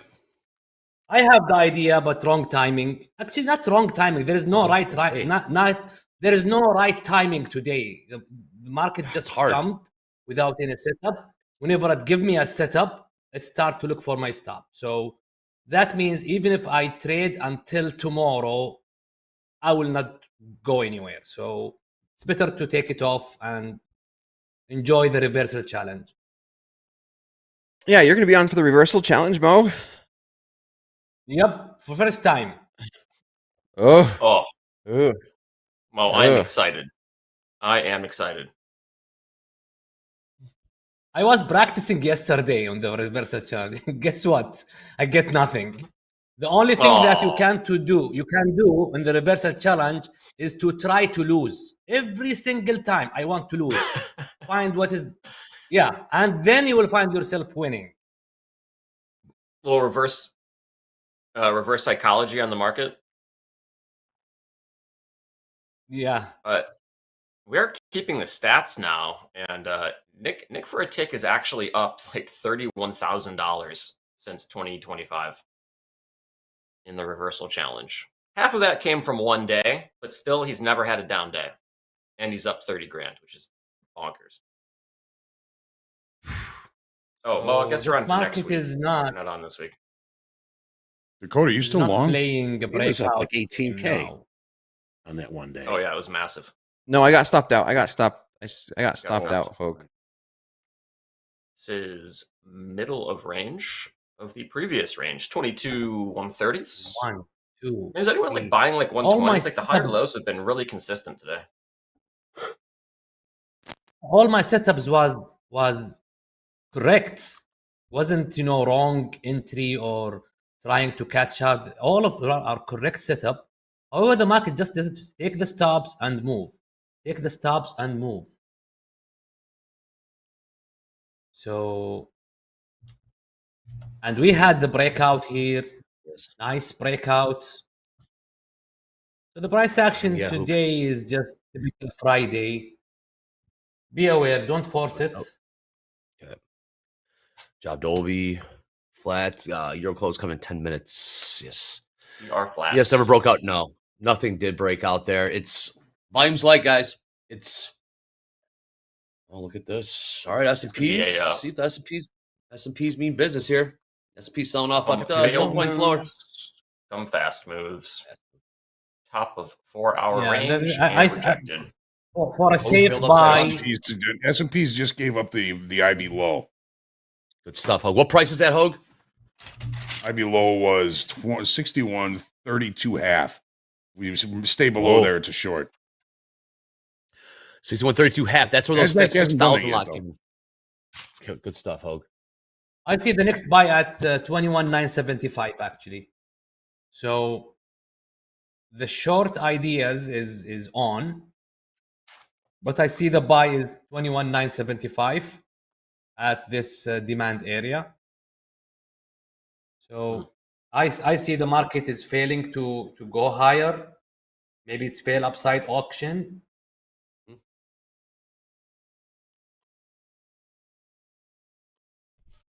But clearly the buyers are so weak at these highs. Yeah, we did break through that trend line that Jack was referring to earlier. That we were trying to hold. We have officially broke through it, and now the question is: do we go back down to the low of this overnight session? I could see possibly going back down to the 22.040s. Yeah, 50s. the buyers just, like Mo said, Yep, the buyers we felt just the breakout. ran out of steam. Yep. Middle of the 4-hour range is 22,107. 107. Kind of right there. Kind of curious to see if we end up rolling all the way over like Dakota suggested and getting down to maybe like 22,040s. And that would be range to range. This also just could be Europe selling into the weekend. Then buyers might just come back in for the second half of the day once Europe is closed. Yeah, we got about 7 minutes there. Hey, real quick here, I want to say something in chat. Bryce was saying, hey, I said sell 6 minutes ago. You did. That was a good call. But if you're going to say that, put something behind it. Give us a little detail, a little reason why you are seeing this. We should buy, we should sell. I'll put a stop here. It helps. But Bryce, good call. Back to you, Andre. Nice. Hope we got short. Caught that move to the downside. Yeah, when I see this, the market sweep the highs. So that was a liquidity sweep at the high. So now I think we are. It's fair to say that looking for a short is not a wrong action. Maybe even in the 5 minutes, that 5 minute 3-bar reversal are yeah. All right, we're flat right now. Everyone's flat. Flat. All right, we'll keep an eye on these markets.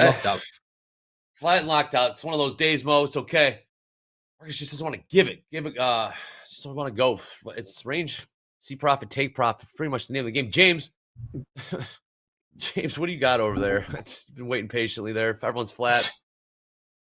Very, very Oh. lovely background. Hello, Look how happy cute- look how cute Valentine's that Day. back- Thank you. Aw. Thank you. Yes. Make a little Nice. fun, little purple hearts. Love it. Yes, it's Valentine's Day, y'all. Look at this. There's lots going on in the world. We got people getting married at Times Square. Brought that in via our routers feed. Oh. Of course, now we're at the point where they're cleaning up the stage. Moments ago, there were people getting married, but they're gonna be doing this all day. So if you're in the New York area, you want to get hitched, head to Times Square. They'll set you up right. Lovely. But you know, Beautiful. as fun as this all can be, there is still things we have to talk about, Andre. You know, for one, I want to bring this back up. Seems like it's a good day to talk about it. No more flirting with Anne Marie, please, on screen. It's a Trustpilot review from one of our viewers. There's nothing more offensive Amazing. than the overt flirting between Andre and Anne Marie. Overt. Trading market and research. Oh, Yes, my and goodness. you know we did call HR, Andre, so they're gonna be looking into it. Good. Thank you, Jack. Shout out to Karen. Reuters. I can hear Anne Marie laughing from here, and she's not even on.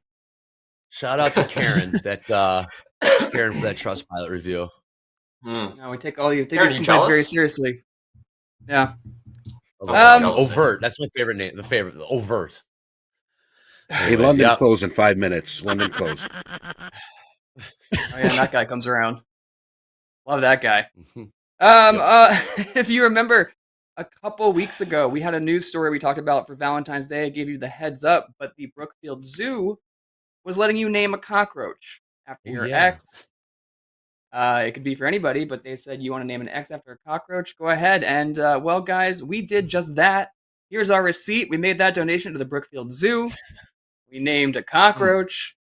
And actually, we are getting a call right now from someone over at the Brookfield Zoo. So, live from the Brookfield Zoo, are you there?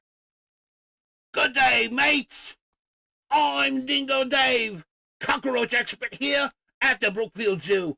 And crikey, do I've got a beauty to show you today. This here's Hindsight Capital, the cockroach you legends over at TopstepTV named. Hindsight. No. Here's Hindsight Capital. Now, I don't know if you named it after a bad trade or a bad romance. Either way, hindsight's always 20/20, eh? So, whether you see this little critter as a bad decision or an unbreakable resilience, one thing's for sure, Hindsight Capital isn't going nowhere. Just like a trade you wish you never took, right? Well, that's all I've got. I'm Dingo Dave. Back to you at Topstep Studios. Oh my God! Thank you, What was Dingo that? Dave. Wow. That was our Hindsight Capital Dingo Dave, guys. cockroach. Yes, we did a cockroach Hindsight Capital, Mohammed. What do you mean? Yeah, what's the problem? That's insane. That's insane. That's a very reputable Insane. man. He went to multiple years of schooling. That is someone's Valentine's today, by the way. I got triggered into a long 123. Okay. And well, I'm going to speak in one last bit here before we get to the trade. Earlier in the week, Danielle put a very important scientific question into our Slack on Valentine's Day. Do you buy your significant other flowers? Yes or no? Here are the crudely made graphic results. Yeah. You gotta love Look the at us. screenshots Danielle takes. But Who are the over on the left yeses? side, you see those who say, yes, we buy flowers, and those on the right, no. So, yes. This is my Captain America Civil War. Choose your side. That's all I got know for we're you, gonna- Andre. We got Back to you outed. guys in the I didn't know markets. we're gonna get outed. Yeah, interesting. All right, Whatever, bounce. Ant. Look at that bounce, Dakota. Dakota long from 123. How many times, Dakota? 5? One, just one. One. This market is untradeable for me, actually. Mohammed, no are way. you seeing this? Oh, Mo. No way. No wonder I lost today. This price action is not for me. Euro close. Come 2 on. minutes. V shapes.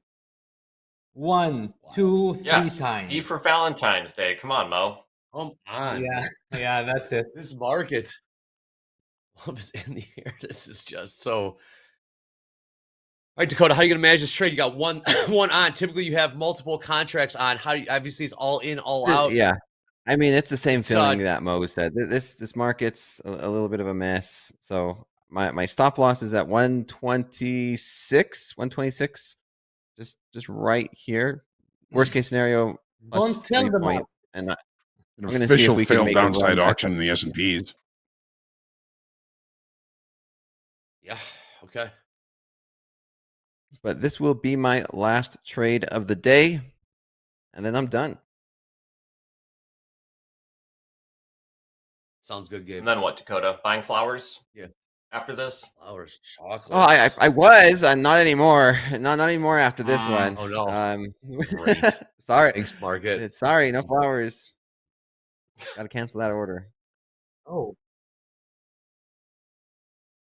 50-50 on the tilt. We got London close coming up in 30 seconds. I'm gonna throw it to Eddie for a quick little update. What's going on here at Topstep TV? Hey. Thank you, Andre. Oh, Yes. so I am not 1 second, Eddie. Eddie, after the London close, I'm gonna throw it to Okay. Eddie for a little update on what's going on at Topstep TVs. Let's get that London close out of the way. 20 seconds. 50-50 on the tilt. Go to long. 21,000. I keep saying 21. It's 22,000. In your head. 22,123.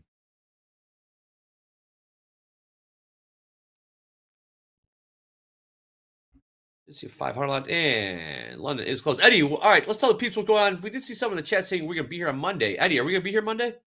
Monday. Yes, we will. But Monday is President's Day, and the markets will be closing early. Live funded traders need to be closed out of all trades by 11:30 a.m. Central Time. Live funded traders, 11:30 Central Time. Traders in the trading combine and the express funded accounts need to be closed out of all trades by 11:45 Central Time, and trading will resume 5 p.m. Central Time on Monday, February 17th. For Tuesday, February 18th will be the trade date, and Topstep TV will be broadcasting until 12 o'clock. So one more time here, live funded traders, Monday, President's Day, you need to be flat, closed out by 11:30 a.m. Central Time. Trading combine, express funded accounts need to be closed out by 11:45 a.m. Central Time. Anybody asks in the chat, pass it on. Back to you, Andre. Thank you, Eddie. Go to still long. Yep, long CYA is now at 128. We had this nice little pivot. Nice trade. Did you do a buy stop order on that one, Dakota, to get into it? Correct. I did. Nice. I did. I actually, we were consolidating right here, and I had my buy stop. It was actually a little bit lower, and got some slippage, but not too much. Got in at 123 and 1/4. I'm just gonna trail this. It's a small size. It's a small size. I'm basically done for the day. Down minus 4,000 plus. Well, it depends on how this trade turns out. All it takes is one tweet, Dakota. Turn your day right around. What? That's true. They could only get better. We got nice Valentine's Day. It's I actually do Valentine's lunch. We're doing a Valentine's lunch. Amateur hour, Dolby, you say? Oh, 100%. That's not even a hot take. That's just fact. Anyone who worked at a restaurant knows Valentine's Day is one of the most painful days to work. Oh, I remember it well. Restaurant industry. 8 years at the half shell. Valentine's Day was the worst day. Yep. Half shell, Lincoln Park. Half shell's in Lincoln Park, right, Hoag? Yeah. Yep. Yeah, it's on Diversity at Orchard. Yep. We're going there one of these days, Andre. I want to hear all the stories. I want to hear all. It's my family there. Is there photos on the wall, Hoag? There's got to be a John Hogan spot somewhere there. They've got a bunch. They've been working on trying to put them up, but last time I was there, they didn't have them up yet. Are you like grandfathered through? Do you get like a permanent discount because you put in some time there? Yeah, as a matter of fact. See? Oh wow! They give me the employee discount. There you go. Oh, that's amazing. And you still know people who work there from all the way back in the day? Yes, there are people That's that have been amazing. working there since 1968 that are still working there. Holy shit! We're getting hooked up. That is getting hooked up. Virtually impossible in the restaurant industry. That's like 1% Wow. of 1%. Turnover is like typically 2 years for a restaurant person. And then you switch restaurants. Those buyers are That's doing insane. that again. Mo, Family-owned I know. restaurant, so Yeah. These everybody buyers, stays. I love Wooden it. buyer. Love it. And I'm going to go Wooden ahead and buyers, hit wooden the sellers. lockout button. I am now locked out and done for the day.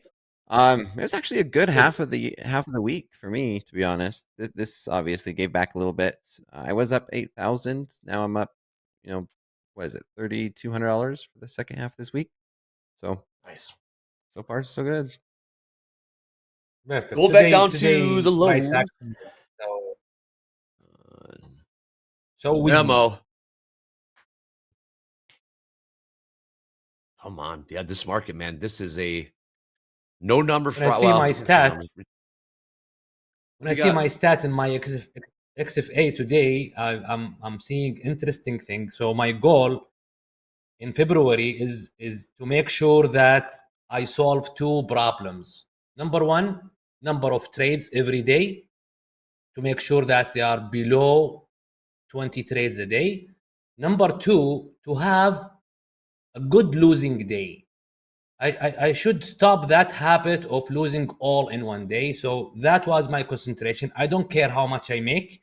Yes, I took some payout of this account, but that's different. That's something that I have to do. However, you can see here my winnings every day. I stop here at my maximum in 7 trades only, and that was a good thing. Usually when you see this number, usually you find it 25 30 day trades on that day. This one, for example, yes, it is 26, but you can see how was the progress in that day. I was doing well. I'm not losing half of whatever I made, so I continue trading on that day. It wasn't just 26 trade over trading. It was well managed during the day. Also here, when you see these 2,000 loss, it was only 2 trades and I stopped immediately. So that is an improvement in my performance. I'm happy about it. Yesterday, 4 trades, minus 174, I stopped. Today, minus 879, I stopped in this account. So it's always focus on your issues. Solve them one by one. Don't try to solve all problems in one day, because they will come back another day. Hone on yourself. Find where is your issues, and move forward. Okay. Yeah, well said. Good job, Mo. Yeah, limiting your downside. Today's one was tricky for Muhammad. Tricky for Dakota. They're not going to turn this day into a blow-up day. Manageable. Come back on Monday, Tuesday. Make it all back. Yep. One thing you're not going to do is just blow up your Friday. Yeah, and also don't fall guys. in the trap. When you Professional see right there. Dakota is making 5,000 a day, I make 2,000 a day. Don't fall on that trap. You don't have to be like us. I don't have to be like Dakota. Don't say, oh, all those guys are making 1,000 and I only make 200. Everyone is competing himself. Don't compete with anyone.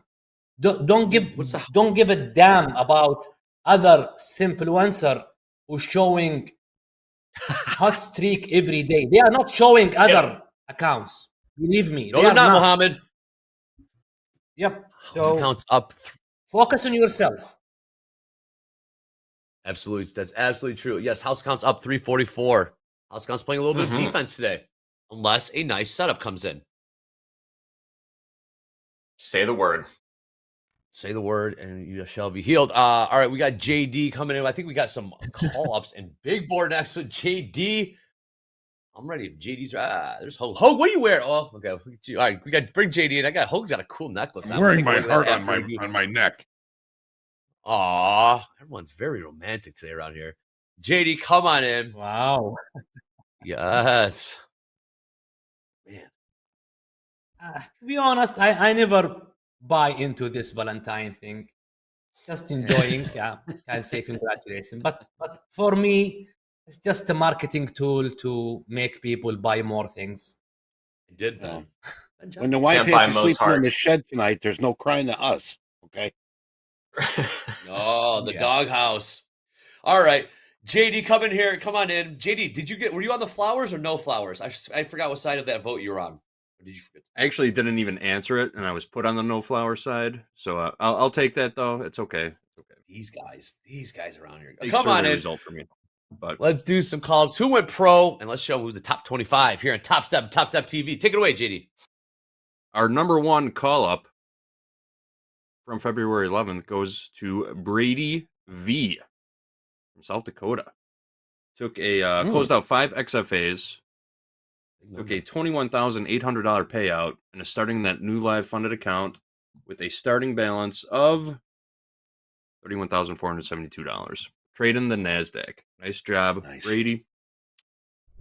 And here's a list of all the other traders that got called up to live on the 11th. Oh, nice. Stay heavy today. Brady, Omar, Ernesto, Sherelle, Ted, Ronaran, Justin, and David. Ted Knight? Good job. Possibly Ted Knight. Nice. Going pro. Going pro. Yes. Ted Knight of Caddyshack fame. All right. We got one last piece of housekeeping. It's easy to grin. All right, we ready? Eddie, it's time for that Let's sweet, hit sweet it. drum roll. Happy Valentine to you. Happy Valentine's Day to you. Wow.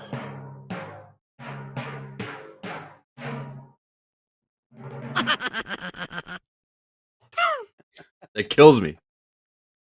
Cupid Kills Drake you. thing. Kills you. What do you think does?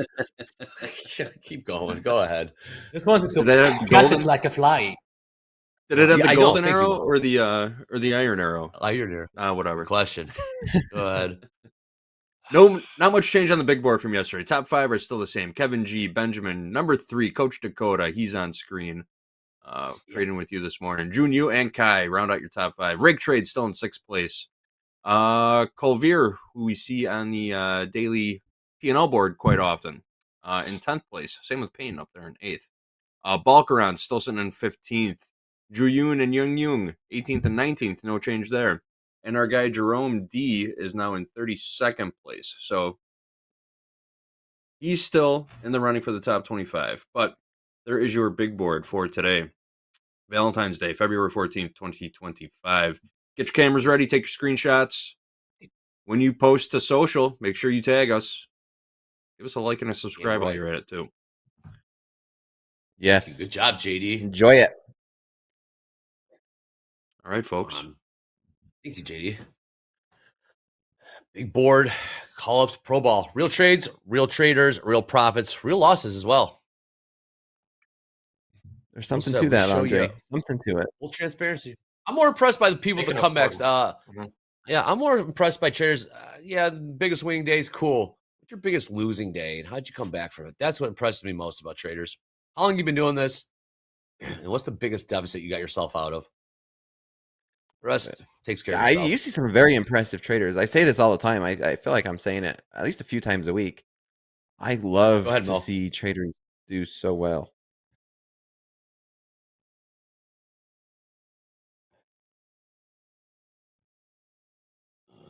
They can afford Valentine flowers.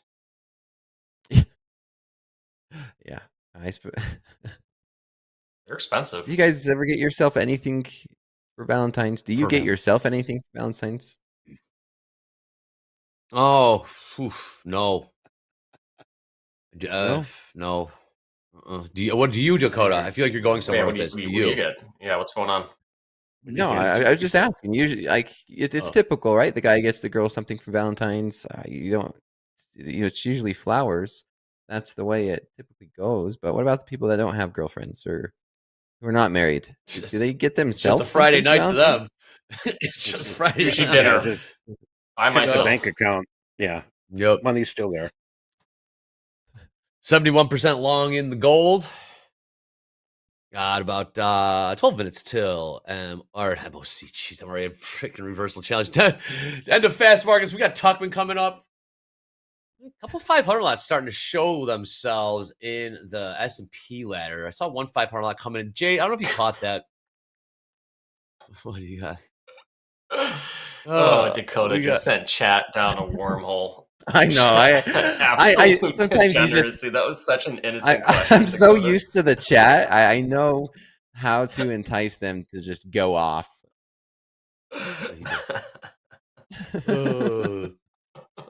22,138 on the ask, Scooby, on the ask. 500 at 61.38 quarter. I saw another 500 lot come in there. I forgot the price. You like shorts here?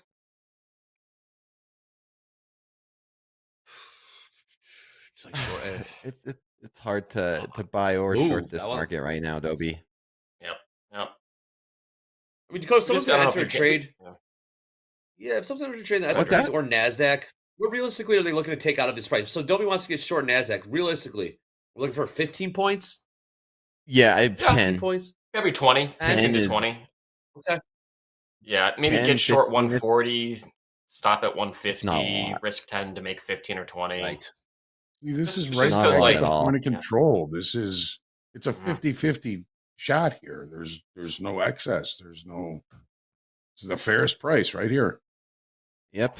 I mean, if anybody ever wonders, like, my famous "it depends," but Mhm. if anybody ever wonders, like, what should be a realistic expectation in the market environment that you're currently trading, in the market you're trading, I always pull up an ATR, average true range. It helps me understand, how volatile is this. I pull up an average true range and say, okay, well, today the highest we got is about 23, maybe 20 points on average on the 5-minute chart. That is very, very low. This is not volatile at all. And then we compare this to how we normally have been. Look at this, right? This was Wednesday when we're looking for volatility. We got up to 45 points every 5 minutes.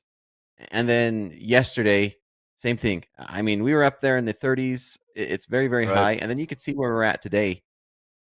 We might have just peaked, right? You never know for sure, but ATR is pretty low for today. Yeah. ATR, average It's a true cool bit of range? advice. Correct. Yep. Let's Average see. true range. That means when you see a candlestick, this one's on a 5-minute. So when you see a 5-minute candlestick, on average, it's about 20 points.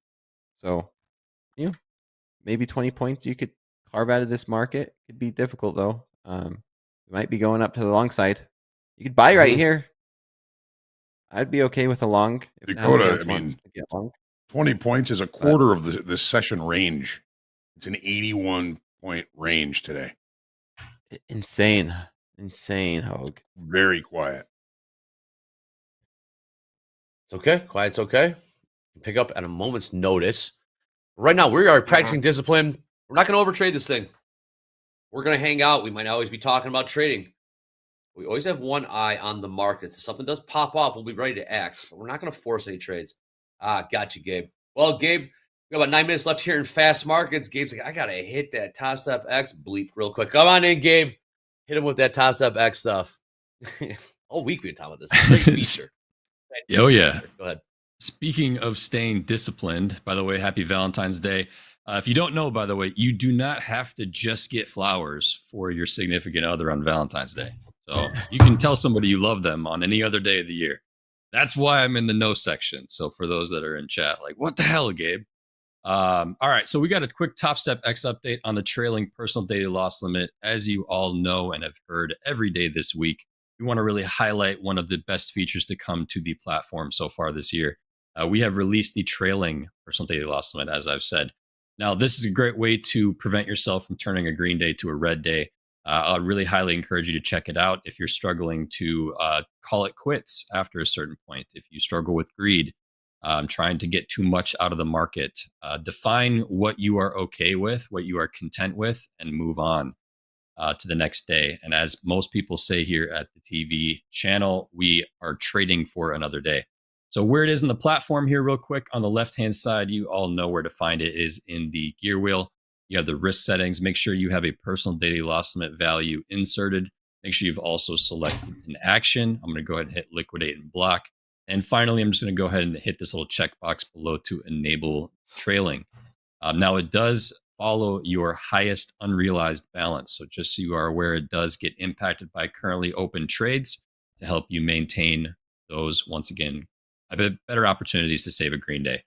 Once you hit save, just make sure if you want to prevent yourself from making any emotional decisions and changing this throughout the day, just make sure you hit that little lock out your risk settings for the day.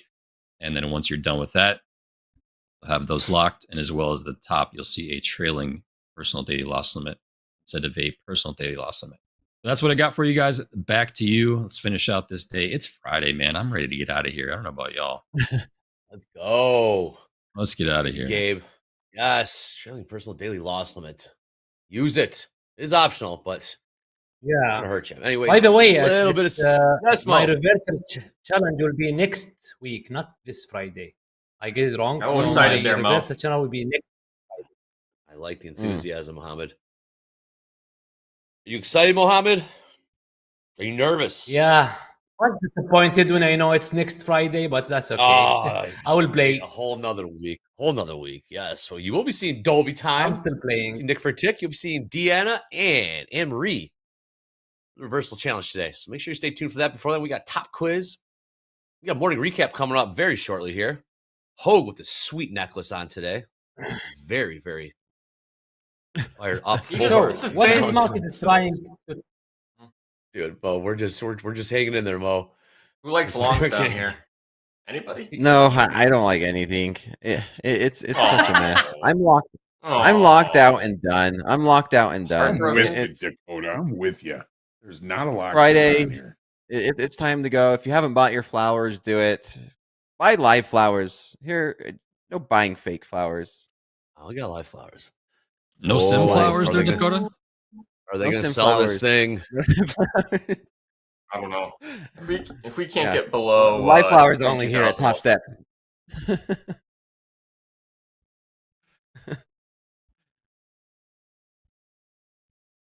Definitely looking at this 22,100 area. I'm trying to understand what the market is trying to tell us today. It started like a range. Tried to do a breakout up there. They failed, obviously, here. So whenever you see this higher high, and then the market is struggling to get back to that high again, that is an indication that we are looking to the low of the range. So buyers are showing strength and they just disappear. They will show strength and they will disappear. So make sure that if you would like to buy this market, buy it after a trap only. Don't be the trapped guy.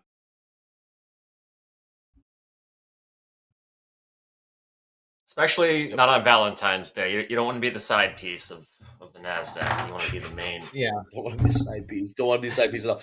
John London joining us. Main dish. Bro, trade with Topstep. Do not want to be the side piece of the market. Another 500 lot here in the S&P ladder off upside. 61.38 quarter. Yep. Really, I know some traders don't like ranges, but if you do like ranges, NASDAQ is in a wonderful 5-minute range. If you want to scalp for 15, 20 points, 110s is hold. Even that. Is held. Even that. Even if you are trying to find 15 to 20 points, the only chance to make money today is to make your risk to reward less than 1. If you are a buyer in here, for example, for any reason, your stop has to be all the way there. And look how reward is. If you want to make short here, the market just go this low. So the market is not giving more than 1-to-1 reward unless you are so lucky and buy the extreme low for no reason. I mean, even if you want to buy the extreme low, at least the market should dip even lower and then go. They don't. Oh. Show us how Gotta it's go. done, Dobie. I believe in you. This is your market, man. This is your market. Show Amazing us. market. Amazing market. Every day is a great market. And yep. You said my morning, we got Talkman coming up. We got a morning recap. We got John London trading with Topstep. There'll be myself. John London always coming in. Peter's going to say. What should I ask him, Dakota? Anything you want me to ask him? Ask him. Yeah, ask him if he's buying flowers. Ask him if he's buying flowers. See if he was a flower guy. Were you a romantic? And How do you maintain such a passion for these markets, the energy, the Yeah. enthusiasm to do this for Over the 40 years. plus years? Yeah, ask him. Does he still get excited when he places a trade, or when he, enters an order, or whatever I know, Dobie. you know? I know. Yeah. Hey, we got the 750 lot up at the yes. At the 500 lot up at the 38 quarter. What a range. It's a beautiful range. The range. Mohammed, one more time. Say hit me, Timmy, at the range. Say it for me, Yeah, Mohammed. the range is not beautiful at all. I don't like Oh, this range. come on, Mo. It's I love you, Valentine's Mohammed. Day. This range, you can I see love this it, range. man. It doesn't make any trap. Any trap. No, The range okay. usually has trap.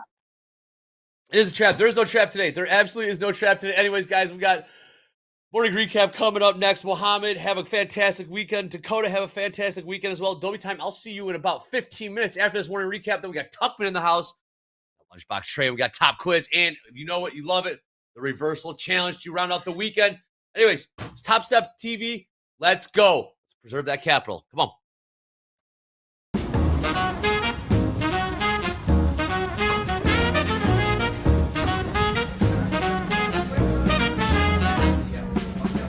Explain what the Chicago handshake is.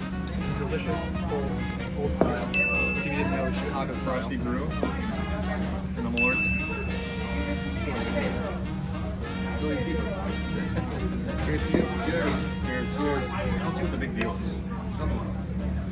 Full disclosure, that wasn't Malort. These two had Malort. Mine was Jameson. World famous Billy Goat Tavern. Made famous with John Belushi of SNL. What are the catchphrase? Cheeseburger. Was it Pepsi, no Coke? Coke, no Pepsi. No Coke, Pepsi. No Coke, Pepsi. No fries, chips.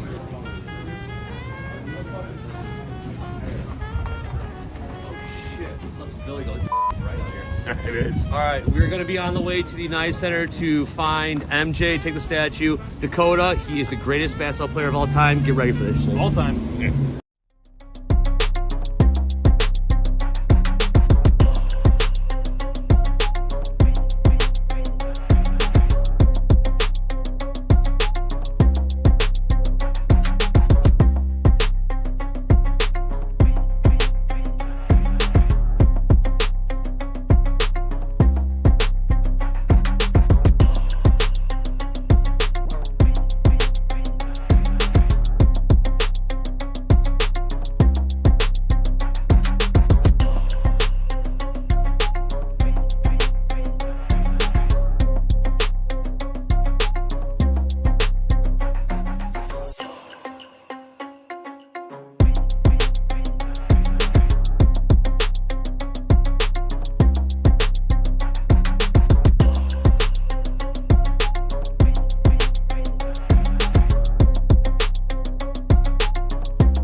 All right, time for the morning recap. I'm Hoag, as always. Thanks for joining me.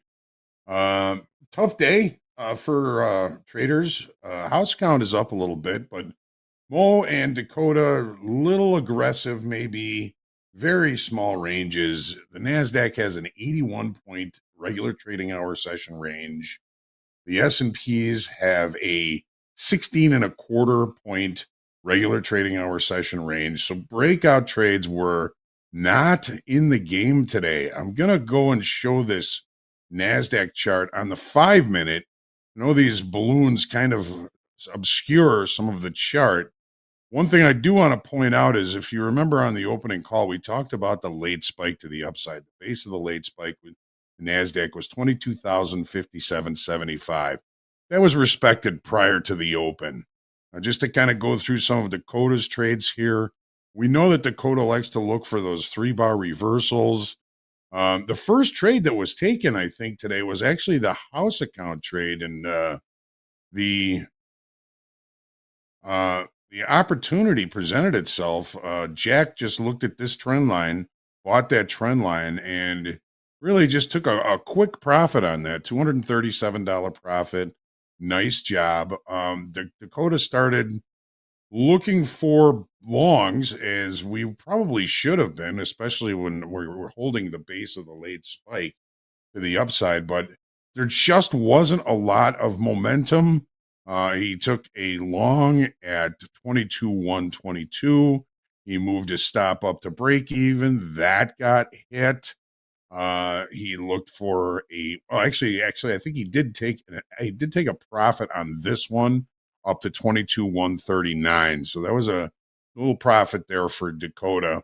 Where Dakota, I think, ran into trouble is he was looking for continuation. He was looking for a breakout. The initial balance high was 22,160. So when he got aggressive, he bought a 5 lot, and that 5 lot just did not play out very well. So, he did take a pretty substantial loss on that.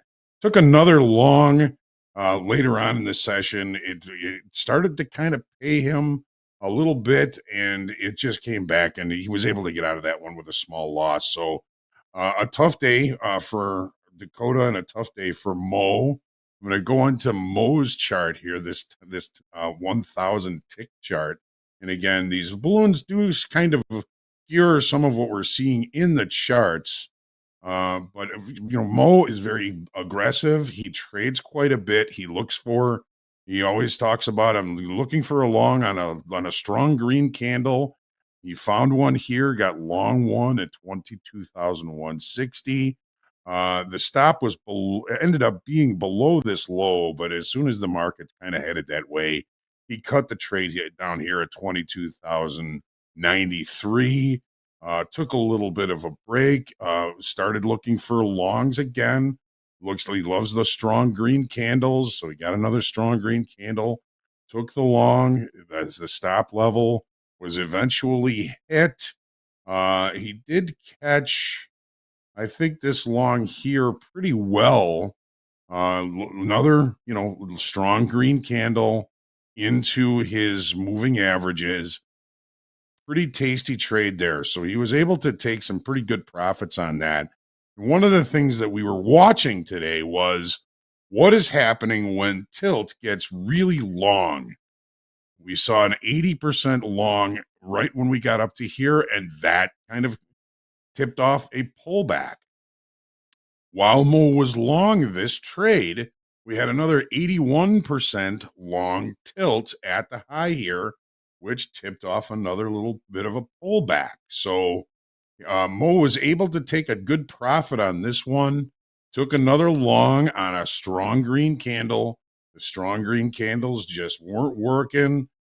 He took a pretty much of a loss down to about this area, 22,126. Took another long on a strong green candle. Again, he likes the strong green candles for the longs. Took a long 3 contracts at 22,135. He was in some nice profits on it. Moved the stop to break even, which was eventually hit again. Just a tough day for the traders on Topstep TV today, and that happens. That happens. You heard what they said. The traders are used to this, and it's just one of those days. We're going to take a look at the S&Ps now, because the S&Ps, what we're looking for, the market traded right up to the weekly kickoff high, 61.37 even yesterday. And it's really just been auctioning. It's been two-sided trade on both sides of that level, which has a big tendency to get me chopped up. The late spike to the upside, we've never even approached it. So the market is attempting to accept higher pricing because it's spending a lot of time up in that area, but still no major decision making in longer time frames in and around this weekly kickoff high. Gold today. I've been waiting for this pullback. We did take a short on the opening range trade. We cut the trade prior to the 730 numbers. The gold has really kind of been looking at a liquidation break. A lot of laggard longs. We started talking about laggard longs last week. We saw a pullback. A lot of laggard longs. We still have our overnight, our all-time high in the overnight session. Look at this on the 30-minute chart. So here's the trade we took this morning. We had the opening range trade short, one tick below the first minute range, 29.50.80. The stop level, we always got to put it a little bit higher than the other extreme of that first minute. I believe the stop level was up here right around 29.54, 20, 30, 40, half, whatever it was. We decided, you know what, we're not going to take this trade into the number. At 7:30, we had about $110, $120 profit in it. The market probably would have come up and taken out our stop. This is something that does happen a lot with the opening range trade. And then, as the day kind of went on, the market was having difficulty holding the late spike to the upside. Now, remember, when the market opens above the late spike, it is attempting to accept price above that level. The market did open above there, but it gave it up relatively quickly and relatively easily. This, I think, was part of the reason that we saw the liquidation break accelerate. We had a good bounce that gave us another opportunity up close to this base of the late spike, this 29.49, the base of the late spike. The market was ranging yesterday, and at the end of the day, price left that range and then finished the session, the extended trading hour session, without really the opportunity to show acceptance over time. Weekly kickoff high again, just like the S&Ps, it traded right to the weekly kickoff high. It waffled around. We didn't see any big decision making. To me, this just reeks of long liquidation. This is a liquidation break. This is an inventory adjustment in multiple time frames. The market really started to accelerate once it took out the initial balance low. Bam! Where to? Last week's low. And it's probably just going to hang around here now. That's one of the things that gold does is it has the big move and then it sits. And it just sits there. So if you're the wrong way on this, good luck making your money back. Take a look at crude oil now. So there was news that came out that the U.S. was going to be forcing Iran to only sell 100,000 barrels of crude oil per day. We're going to cut their production. Then we're going to cut their sales, which brought us to a naked point of control here from the 12th. Naked points of control, comfy areas, fairest price. When you think about the point of control, it is the fairest price. This was the fairest price from the 12th. The 13th, the market opened. The market looks up there, rejects right after the open. Did we leave the opening range? No. Right, rejects prior to the open. We opened with a very small initial balance. What do we say about initial balance? A narrow initial balance doesn't take as much energy to extend outside of. We've already tripled the size of the initial balance to this down and on this downside move. So I believe that the fundamental information that the U.S. is going to be increasing production of energy is still the main theme that we've got going on here. I was looking for some continuation to the downside. That news today kind of wrecked that, but again, it's looking like value is trying to pull back into yesterday's range. It's going to be a interesting weekend, and I hope everybody has a wonderful Valentine's Day, has a wonderful weekend, and be ready for the opportunities that these markets are going to be presenting next week. We have Trade with Topstep coming up next. We've got the boys, Andre and Dolby, joined by John London, one of the fan favorites. John has been doing some great trading in his express funding accounts this week. Yesterday made about 1,100 plus across 3 out of 4 of his accounts. Looking forward to seeing how John is doing today. See if we can find some trades. I think they're going to be a little bit lean as far as looking for opportunities are concerned. That's just me. Blessings, everyone. Have a wonderful Valentine's Day, a wonderful weekend, and I'll be back on probably Monday morning, but lots left here on Topstep TV. So stick around. We'll be back with you in just a minute. I believe we have Peter Tuckman coming up here next. I believe he's on the way, and we'll see you in just a couple of minutes. Blessings, everyone.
hit it.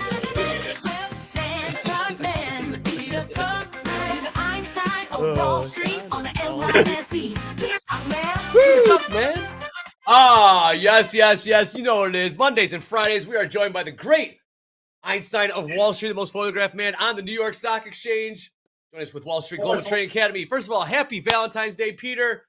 Yeah. Question that they wanted me to ask you. They wanted me to ask you this in the previous segment.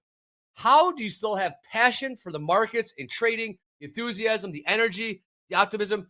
As much, do you have more or less optimism or energy as you do now as you did back then? Where do you get all this passion from? Good question. Optimism and energy can be the same and a little bit different. Optimism, I think I'm a lot more optimistic about the market now than I was in the past. But energy, I've always had that kind of energy. That's just who I am. I love what I do.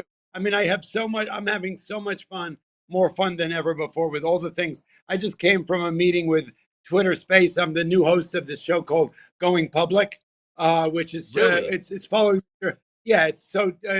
What's his name? Elon Musk is going up against YouTube and started a new platform called Twitter Stream, and they're going to be featuring different shows. The first show was like Khloe Kardashian. The second show was the show that I'm the host of called Going Public, which is following a startup company from inception to actually going public live on the floor of the NYSE, and I'm the host. And so, I mean, I'm doing all kinds of fun. I get to hang out with you guys twice a week. So, and trading's been great. I mean, just the markets are so exciting. And now we got Professor Orange over here. Every friggin' 20 minutes, we got a tweet coming out, and the market goes batshit crazy. How much more exciting than that?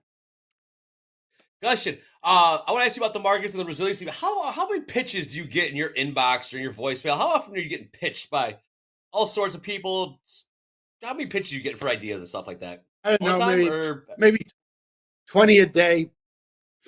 No. There's all there's a lot. There's all these people who want to do collabs on social media, whether it's a product or whether it's a trading app or I'm on the board of 5 or 6 different companies. Like it's a company called Alinea Invest. It's an investing app for first-time women investors. I'm on the board of a company called Boss Beauties, which is a platform for young women. A lot of this stuff is around mental health, and a lot of it's about trade and fun stuff. So yeah, I get pitched a lot. Awesome stuff. Yes, this guy is enthused. No, I said I'm the only one. We've actually already done collaborations with you guys, so you guys should feel. Thank you. Only work with the best again from Wall Street Global Trading Academy. First, I want to ask you the resiliency of these equity markets. Interest rates looks like it'll be higher for longer. We're talking tariffs. Inflation is coming out hot this week. Obviously, the wayward tweet. You never know what's going to happen next. It's still the market. You just buy the dip, buy the dip. It's one way to put it. I love the wayward tweet. I'm going to make a T-shirt on that. It's going to be your T-shirt called the wayward tweet. That's what we have to look forward to for the next 4 years. That is fucking perfect. Excuse my language. Anyway. You're the man. Go ahead. This is where we are. Just think about this is where, first of all, with all that's gone on over the last 3 weeks since the inauguration, the fact that the market is as high as it is extraordinary, right? That's pretty amazing. And so obviously I'm trying to analyze the motivation behind Mr. Trump's approach to the tweets and sort of these. I think he's sort of sparring with everybody. At the end of the day, what he said yesterday, which was really interesting to hear, was at the end of the day, we are going to get a negotiation with our friends and our foes.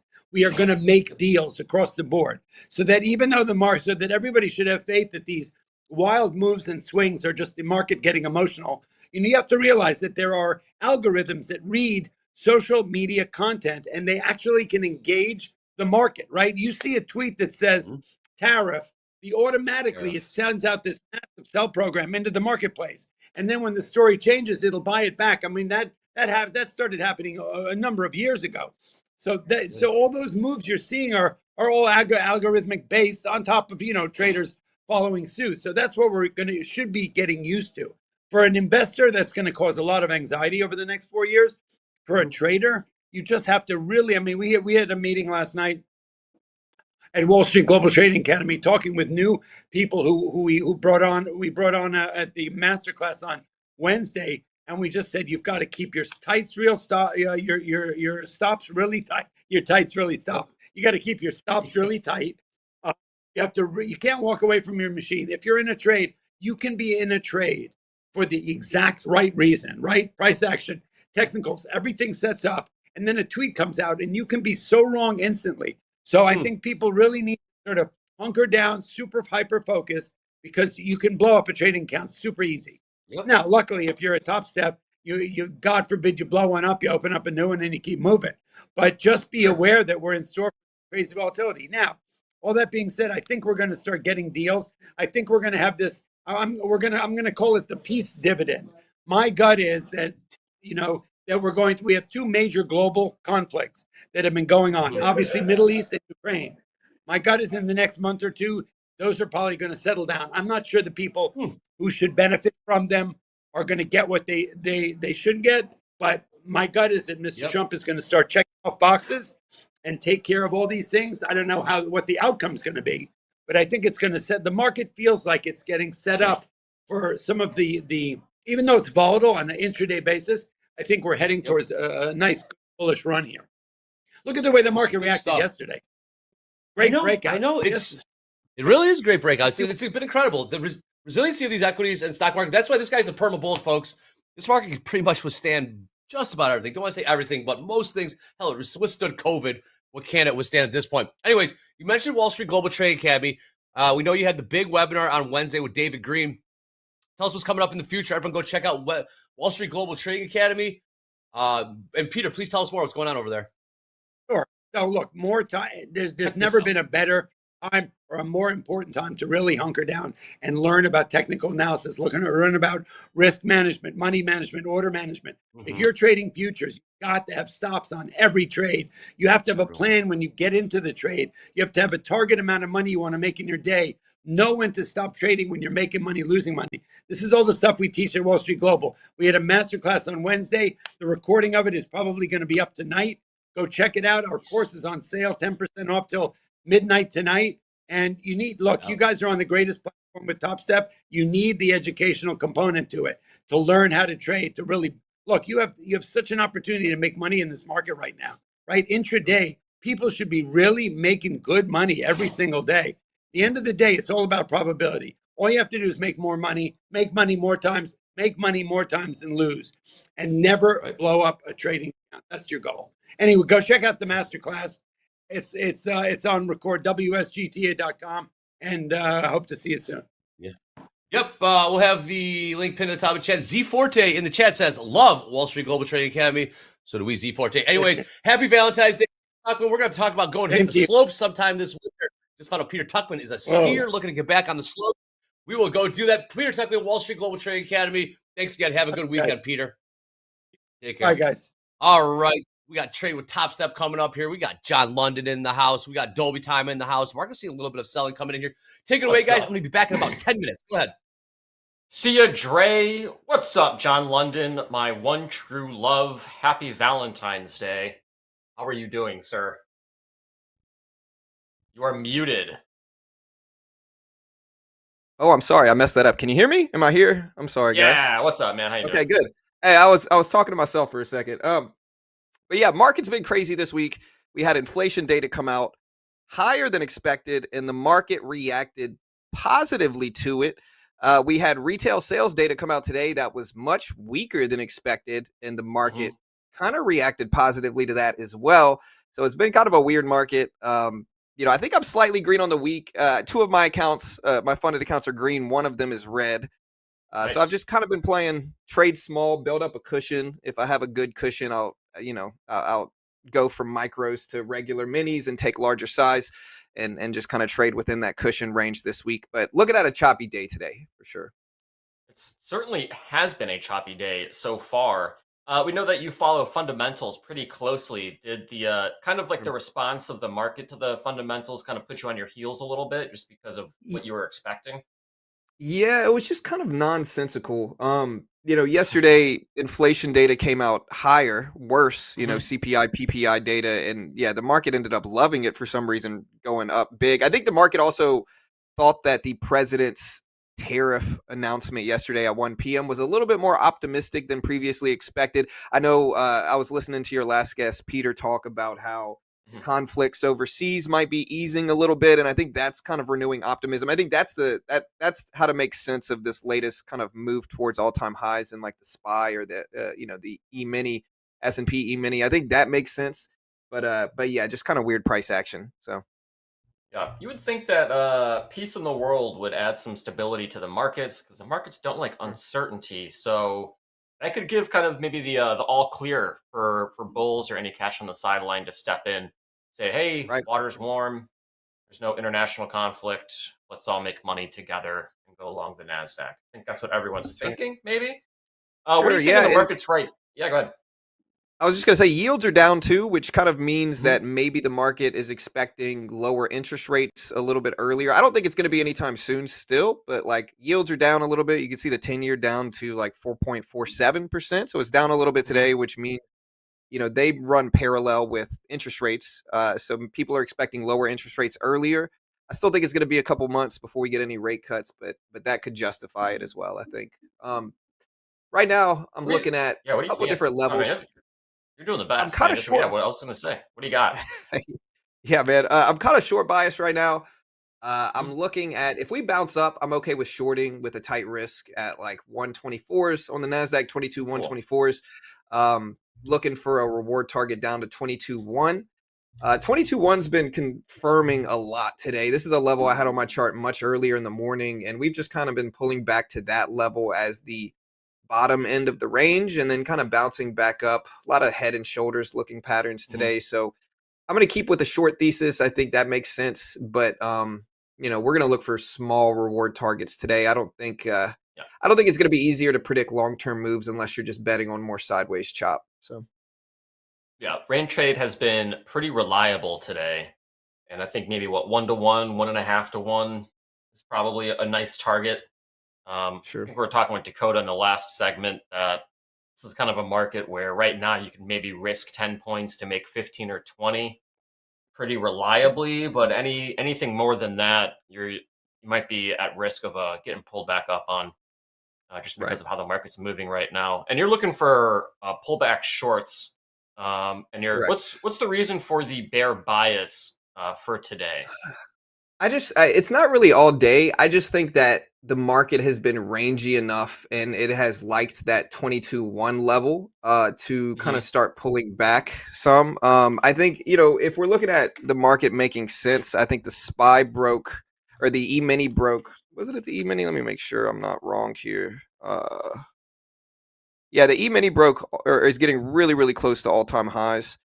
Has already kind of tapped it in a lot of places as well. So I'm just kind of looking for, we tapped the highs a little bit, maybe a pullback before we retest. So kind of a shorter term thesis, but yeah, I'm just looking at that 22.1 level. I think we've confirmed it a lot. We're putting in lower highs over the past like 3 hours. And so I just think that makes a little bit more sense, but who knows? Market could always go the other way. All it takes is one tweet to change everything. That is the world we are living in. But I like that idea. If we can get a pullback to 124s, definitely hop into a short with you on that one. Do you have any cases for a bull scenario? Any levels to get long off of? Yeah, so 22.1 is kind of like my level. I think if we start to come down, like deep down to like 22.1 and we confirm there and hold there. See, it looks like I was just a little bit late. We're starting to kind of make that run towards 22.1 now. I think if we go down to that level and then consolidate for a small period of time and pick up some steam, I think another move back up to like 124s. And maybe if we, towards power hour, maybe we could also get a run to retest highs since we're so close. Sometimes those high levels are kind of like magnets. The closer we get to them, the more probable it is that we test them at least. So if we can get close to all-time highs and stuff, I think, it makes sense for us to retest. But as long as we're down here, there's just a lot of levels to get over first. Get over first, yeah. Cool. Well, we'll wait here.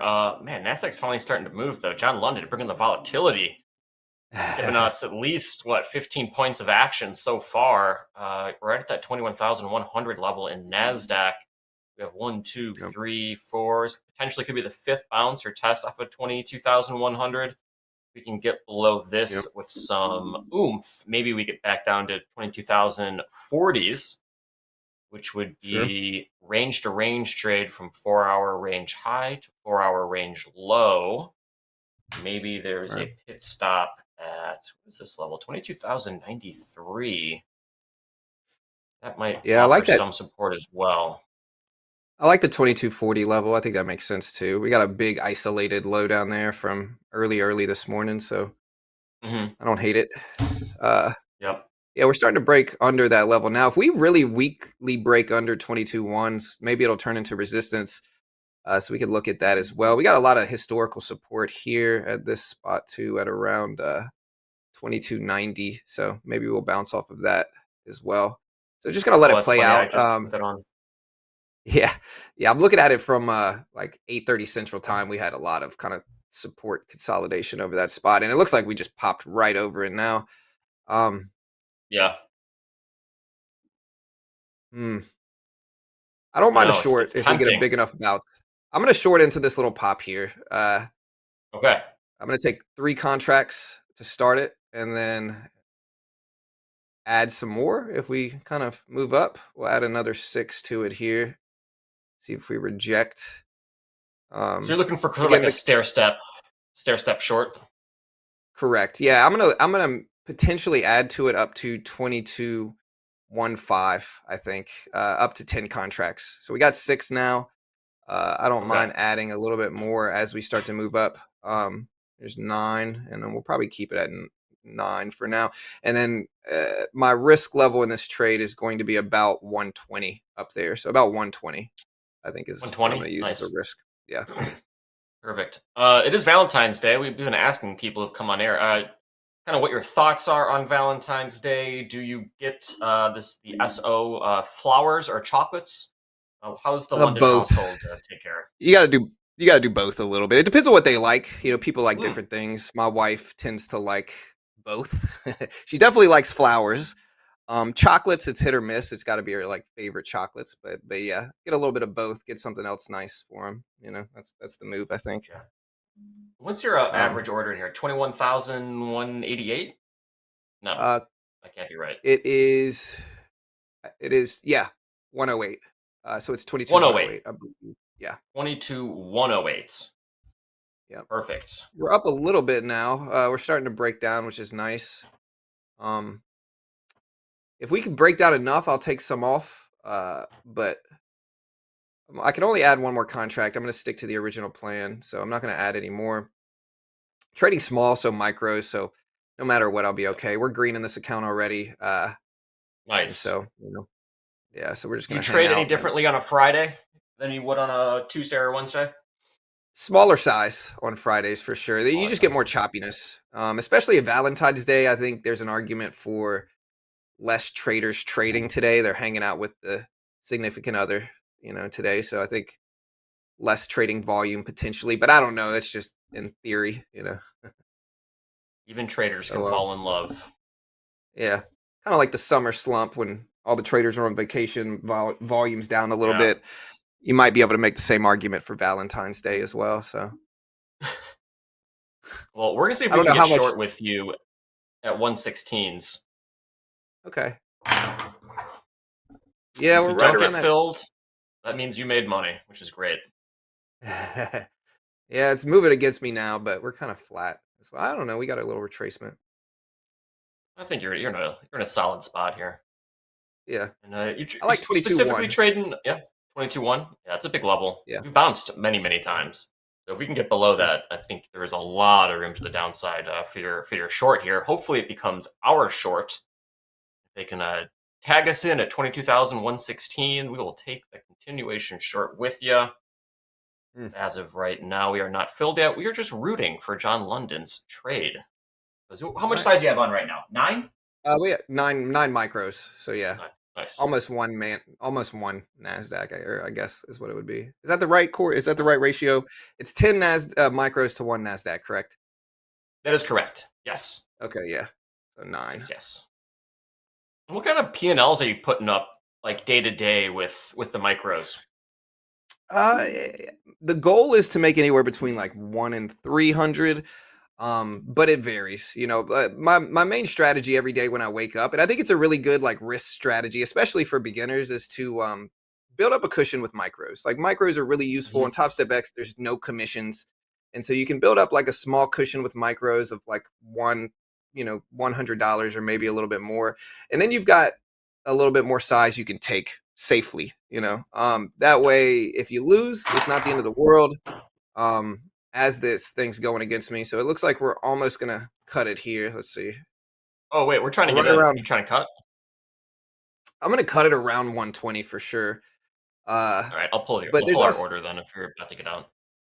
Yeah, it's hard to tell. It's noon market time, so I like the breakdown, and we're still okay now. It's retracing a little bit. Yeah.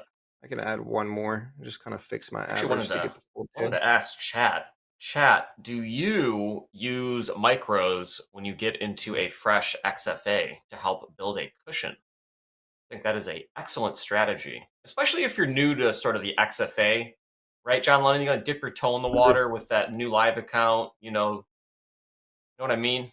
Right. Yeah, just take a little small size. I think everybody wants to look cool and make these big monstrous gains, and I get it. Like but I think you can swing big like that when it's justifiable, and I think it's the most justifiable when you already have a cushion on the day, especially in XFAs. If you got a cushion of a couple $100, you can safely take micros. If you lose, you're flat on the day. It's not the end of the world. You can scale back down, kind of build up another cushion, rinse, repeat that until it sticks, and you get like a big win on your hands. But that way, your drawdown's not huge. And I think again, for my YouTube channel and everything, I don't even claim to be a good trader. This is just good risk management principles. I think. There you go. I love this breakdown that we're getting right now. That's nice. Yeah, that is nice. Oh, knock knock. Even ring. I ring the doorbell. What's up, fellas? Let's get in this trade. Hey, see your short, John Lennon. Go ahead. What's up? Let's get right in this trade. Go ahead, John. Yeah, no. So it looks like that 109 level's turning into some support, which is never a good thing. I'm still optimistic, but we got to break under 109. Was that your original entry, Dolby, where you wanted to get in? Was like right around 109? Is that right? For shorts, 116s. Yeah. Okay, 116s. Gotcha. 116s. It's basically like the midpoint of kind of this 1 minute range that we've been messing with, and so maybe sellers come in again to push us further down. Sure. But yeah, if you're gonna get out of your trade soon, then I don't want to have one on. You're getting out. Yeah, I want to leave 120s as my risk, just because I think that level's confirmed a lot. There's a lot of things that could happen. There's variance at this part of the day, so 200 exponentials right there at 123s that could reject, and we could keep kind of maintaining underneath it. We could also rip above it and start to run, and so I don't want to discourage you too much. Just kind of looking at the variance of this part of the day. It's very choppy. I mean, it's a good day to trade like extremes, see if you can catch a range. House account I think is also it's already up on the day. Trying to go for a 5-day win streak, which might be the longest win streak in house account history. Might need some house account historians in chat, but I do believe 5 days. Wow.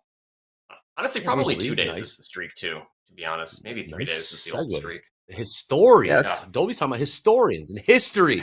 We love doing a little history around here at Topstep TV. Professor Horn is in the house. Professor, give us a little history lesson today, please. Little history. Okay, well, let's make sure we hit that flea market magic wand and go back into time. Here we go. I'm going to give you a little clue here. It happened on Valentine's Day. Yes, that's what we call it on this day. 1990. 1990. What happened on that day? Well, 3.7 billion miles from the sun, Voyager 1 spacecraft takes a photograph of, not me or Andre or Dolby Time or John, but it took a photograph of Earth, the picture known as the pale blue dot. Now, if you ever saw that, Here is the picture that we just posted here. It's about the size roughly of a pixel. That was launched September 5th, 1977. Voyager 1 and 2 were charged with exploring the outer reaches of the solar system. It passed by Jupiter March 1979 and Saturn the following year. The gaps between the outer planets were so vast that it was another decade. Yes, 10 years before it passed by Neptune. No, not the one in the sea, the one in the sky. Arrived at a spot where it takes a series of images known as the family portrait of our solar system. And that's what we've got on this day. It's February 14th, 1990. That's what I've got. And real quick here, before we run away, I just want to let you know that if you want to be with us on Topstep TV, we want you. Yes, I'm talking to you. I'm talking to you. Looking at me? Are you looking at me? Are you? Yes, we want you. Apply through our casting call, okay? And I do believe Dolby Time, you're the one that sort of filters that out, right? Yes, I do. Yes, I do. Yes, Make I sure do. your Loom links work, or else you're not going to get on air. There you go. So we're looking for traders at all levels, any walks of life. Tell us your story, whether you're funded, whether you're just starting here, whether you're new, trading Combine X, whatever. We're going to put that link here in the chat in just a minute. But otherwise, that's what I've got, and I'm going to pass it back to Andre.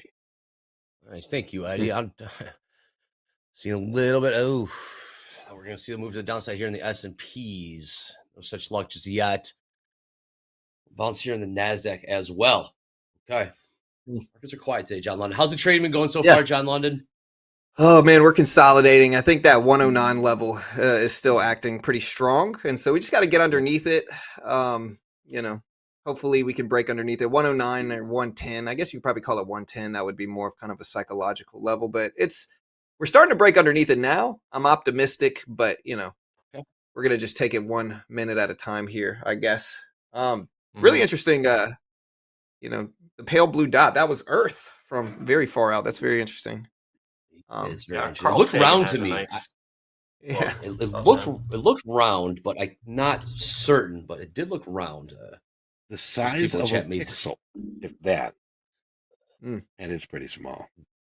Yeah, Dolby Time. House count is house count's flat. Dolby. Yes, sir. Yes, sir. Well, gold putting in some more new lows here. 29.02. We're about $60 off the highs made overnight. 29.64, closing in on 2,900 even. Gold 29.01 last trade. Do you think that means people are optimistic towards the economy with gold breaking down a little bit? I guess sometimes they use gold as a hedge against inflation and economic weakness. So interesting, gold's breaking down. It's been on a run though, man. It's been gapping. It's been on a positive trend since like 2016, so almost a decade-long bull run for gold. So. Still haven't learned to trade it very much. Nazi's in a super tight range on the 1 minute. Yeah, I want it under this 22,109 level. It's starting to creep. Like we're green now in the trade, but hopefully we're underneath it. It'll turn into some resistance. Yeah, it's giving me flash. Hey, look at that. More to the S&Ps. Dow moving a little bit lower as well. Is the NASDAQ going to follow? Last trade, the NASDAQ 22,105. Yeah, the S&Ps go ahead, John. I took 60% of my position off. I have 40% now. Nice. Now I can hold it basically break even. So no matter what happens, I'm not going to be red on this trade, and I can let it continue to break down deeper and deeper if it can, without having any risk in the trade. It's completely risk free. As long as something crazy doesn't happen, which it kind of just did. But I'm still great on the trade nonetheless. I'm going to let it test the top of this range. We're still green, but man, what a retracement here. NASDAQ giveth, NASDAQ taketh away. I was really happy for a second. And now we're over that 110 level again here. So, okay, there we go. That's better. I'm going to take, now we're at 30% less. And it's going to be green no matter what, but a little disappointing now. More of a break-even trade at this point, but hey. What a candle. You had a chance. Yeah. Bears got really excited for about 15 seconds. Yeah. Sure did, Dolby. Oh. And S&P's doing the same as well. Just wicks on wicks on wicks. Gold did just make some new lows, 28.97. Now hovering smack dab on 2,900.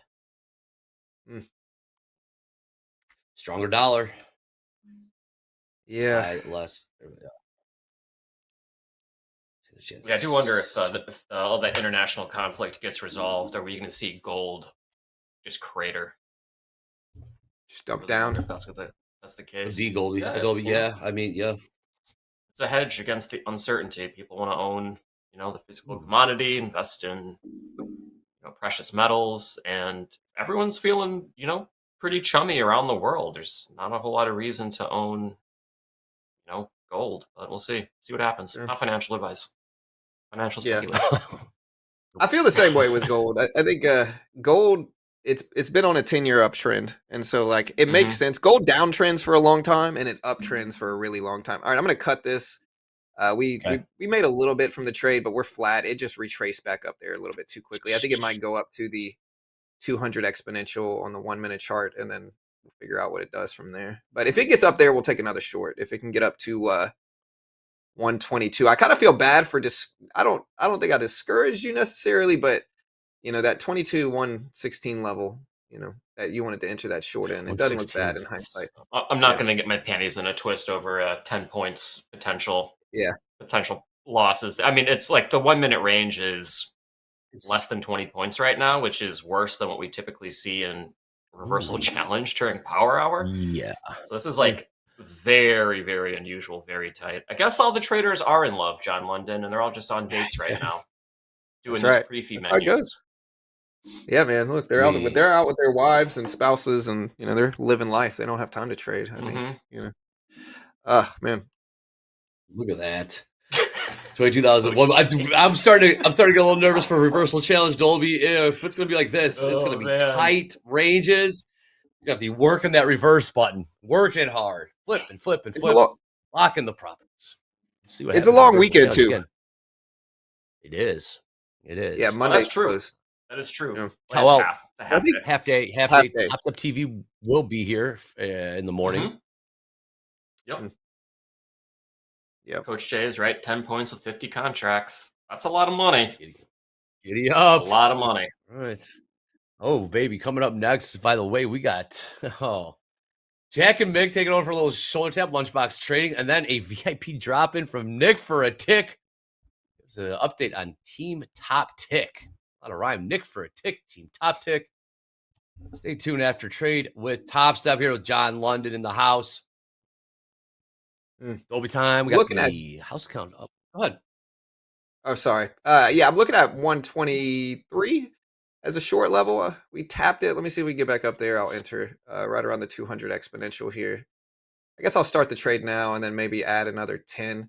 I'll add up to 125s or so, I think, another 10 contracts, and then use a similar reward target, but I think I'm going to look for that 109 level here if we can get it.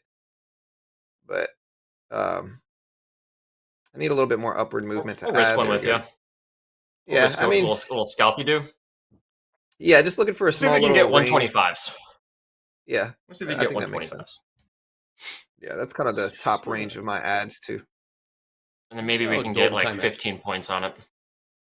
Working 25s, Dolby. Offering one at 22, 125, just the high of this little 5-minute range. Okay, we are shorts. Oh, we are. Don't want to risk a ton. Fast. Yeah. Let's see if we can get 2 to 1 here. Yes. Only going to risk about $200 on this. I think that's smart. This is a big candle. Yeah. Yeah, this is a very strong candle. Not the favorite candle you want to see in a range trade. No. But maybe it zips back down again. Yeah, my risk is right close to where we are now too. So yeah, we got a headline. What do we got? Coming in trade, we do have, I'm sorry. Trump to approve gas export project. That's after lifting the Biden pause. It's just coming in here. Thank you, Andre. That's probably bullish. Is that what we're seeing here? I hit my max loss. Yeah, you so did? Bummer. I have a $200 max loss, so it's a pretty small max loss on the day for this you're one. fine. So yeah, it's tiny. Yeah, it's tiny. We'll be back.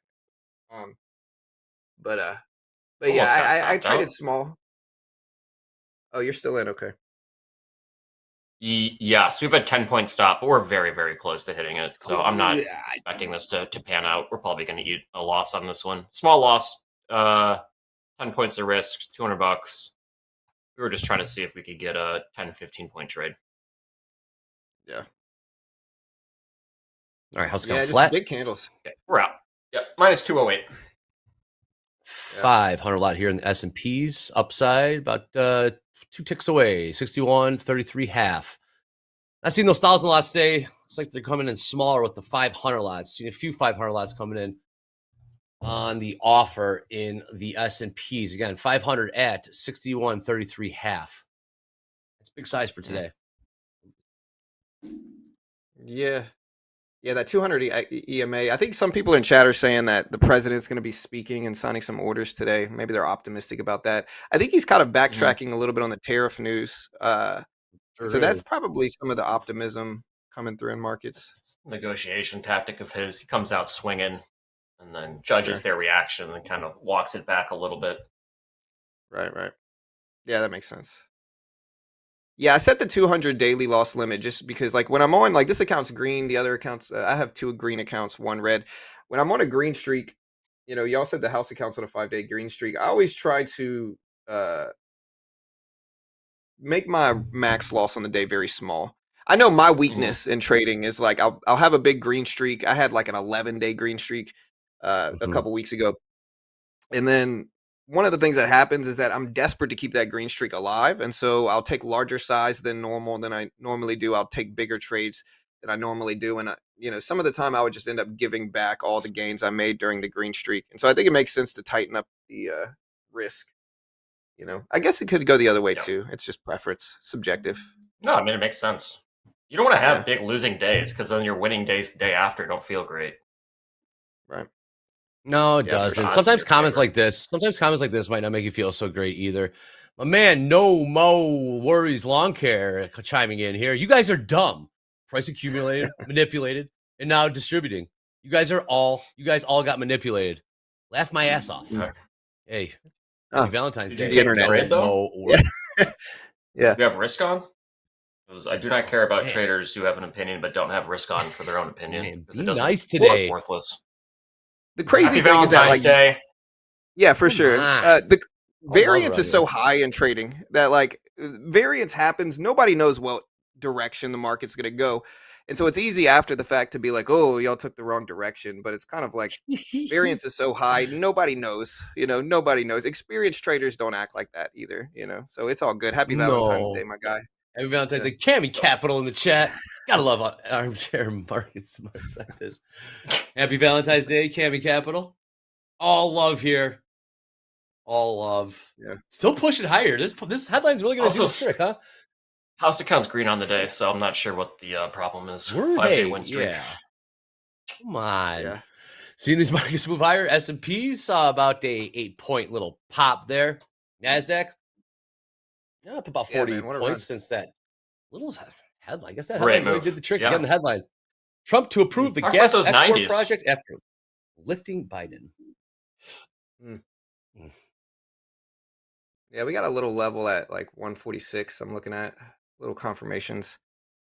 I don't know. I might just lay down my trading and enjoy the weekend. You know, hang out with the wife. Yeah. She's nice enough to let me come on, you know, TopstepTV today. So gotta shout her Thank you, out Mrs. London. today. Thank you, Miss shout London. her out a little bit. Yeah, John London, are you a romantic? Are you known as a romantic?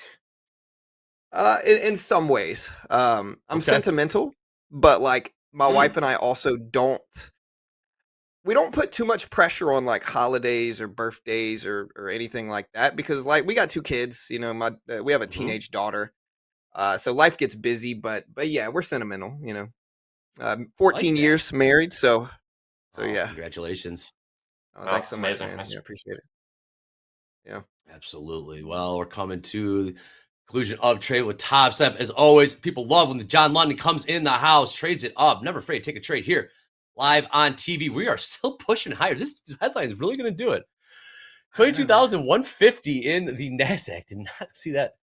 Still about a 40-point rally, a 40-point buy up. Call it what you want. Move to the upside here in the NASDAQ in the last 6 minutes or so. S&P's getting bought up as well. Bounced off 61.27, about 7 points higher since that headline did hit. Yeah. See if we can keep this thing going. Anyways, Dolby time. We got Lunchbox Trading coming up. We'll see Dolby in reversal challenge as well. We got the Topquiz, Bonnie and Eddie. I'll throw it down. Make sure you guys stick around for that. Anyways, John London, thanks for jumping on with us. Happy trading. Have a great weekend and happy Valentine's Day, my man. So much. You as well, guys. Thanks so much. Got, appreciate it. We got Lunchbox Trading coming up next with Mick and Jack. Then we got a VIP drop in with Nick for a tick. Anyways, markets are kind of moving higher here. Dolby time. I'll see you in the reversal challenge. Anyways, this is TopstepTV. Let's go. Yikes.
Hello, everybody out there. Welcome to Lunchbox Trading. How you feel about that name, Mick? Lunchbox Trading? I kind of crack up every time I hear it. It's good. I like it. Lunchbox Trading. I know when you were out on paternity, I was joking with JD when we were doing the segment, and one of my best friends has held the nickname Lunchbox for quite some time. He also had a baby, not twins, but he also recently had a baby. But yeah, so I every time I hear Lunchbox or see it on the screen, I think about old Lunchbox. Yeah, no, I like the idea. That's a Patak special right there. He likes this branding. You know, the idea of grabbing your lunchbox and going to the trading office. I don't recall too many people when I was trading bringing in the lunch every day because they were mostly single guys in their 20s. Hey, we're pushing right up against the highs of the day in the NQ right now. Got a little bit of news off the wire in the last hour about some gas exports or some nonsense, but we're reaching for it again. We've reclaimed, they just extended that line from earlier that broke down just for the hell of it. And yeah, we're back up in that region again. Well, with that, Mick, we don't have any cards today. No cards today, but we've got some people that are up money. I can share about that. But going really quickly, one thing I want to mention on the Lunchbox Trading name and segment, I used to always joke around, just chatting with friends or whatever, in regards to trading. If, I had a bad day or something like that, I would make a comment. It was common for me to say, I'll be brown bagging it tomorrow for my lunch, as in, making your own lunch and not going out to lunch. I always like treating myself to a nice lunch on losing days, though. And then days that I made, that I did well, kind of was like stingy with the money. But I always liked treating myself to something nice if I took a little abuse in the markets. So something for people to keep in mind. Just because you have a bad day doesn't mean you need to be doing ramen noodles or anything like that. It was something I did to just kind of make myself feel a little bit better and remember that I'm still a good person and I need to take care of myself. Yeah, live within your means, but don't be too hard on yourself. Treat yourself sometimes. I see some of these, all these. I feel like every influencer these days talks about personal growth or personal things, but everyone ends up living like they're Bane from Batman or something like that. Just lighten up sometimes. Hey, right at new highs in the NASDAQ. What a day. Mick, we were saying from the beginning of this day we want to buy. We're up a little bit in the house account right now, but hasn't made it easy as of late. Pretty good sell-off and now rocketing back all at once in the lunch hour. I thought that today, Mick, we could talk a little bit about the Topstep risk department. What's moving and shaking there? Yeah, sure, we could do that. I mean, the department's growing. We've started to restructure the team, the department, and now we've kind of segregated. And I know we're still working on this and transitioning. I'm actually transitioning over to the brokerage side of things as we look to open up our IB, independent introducing broker.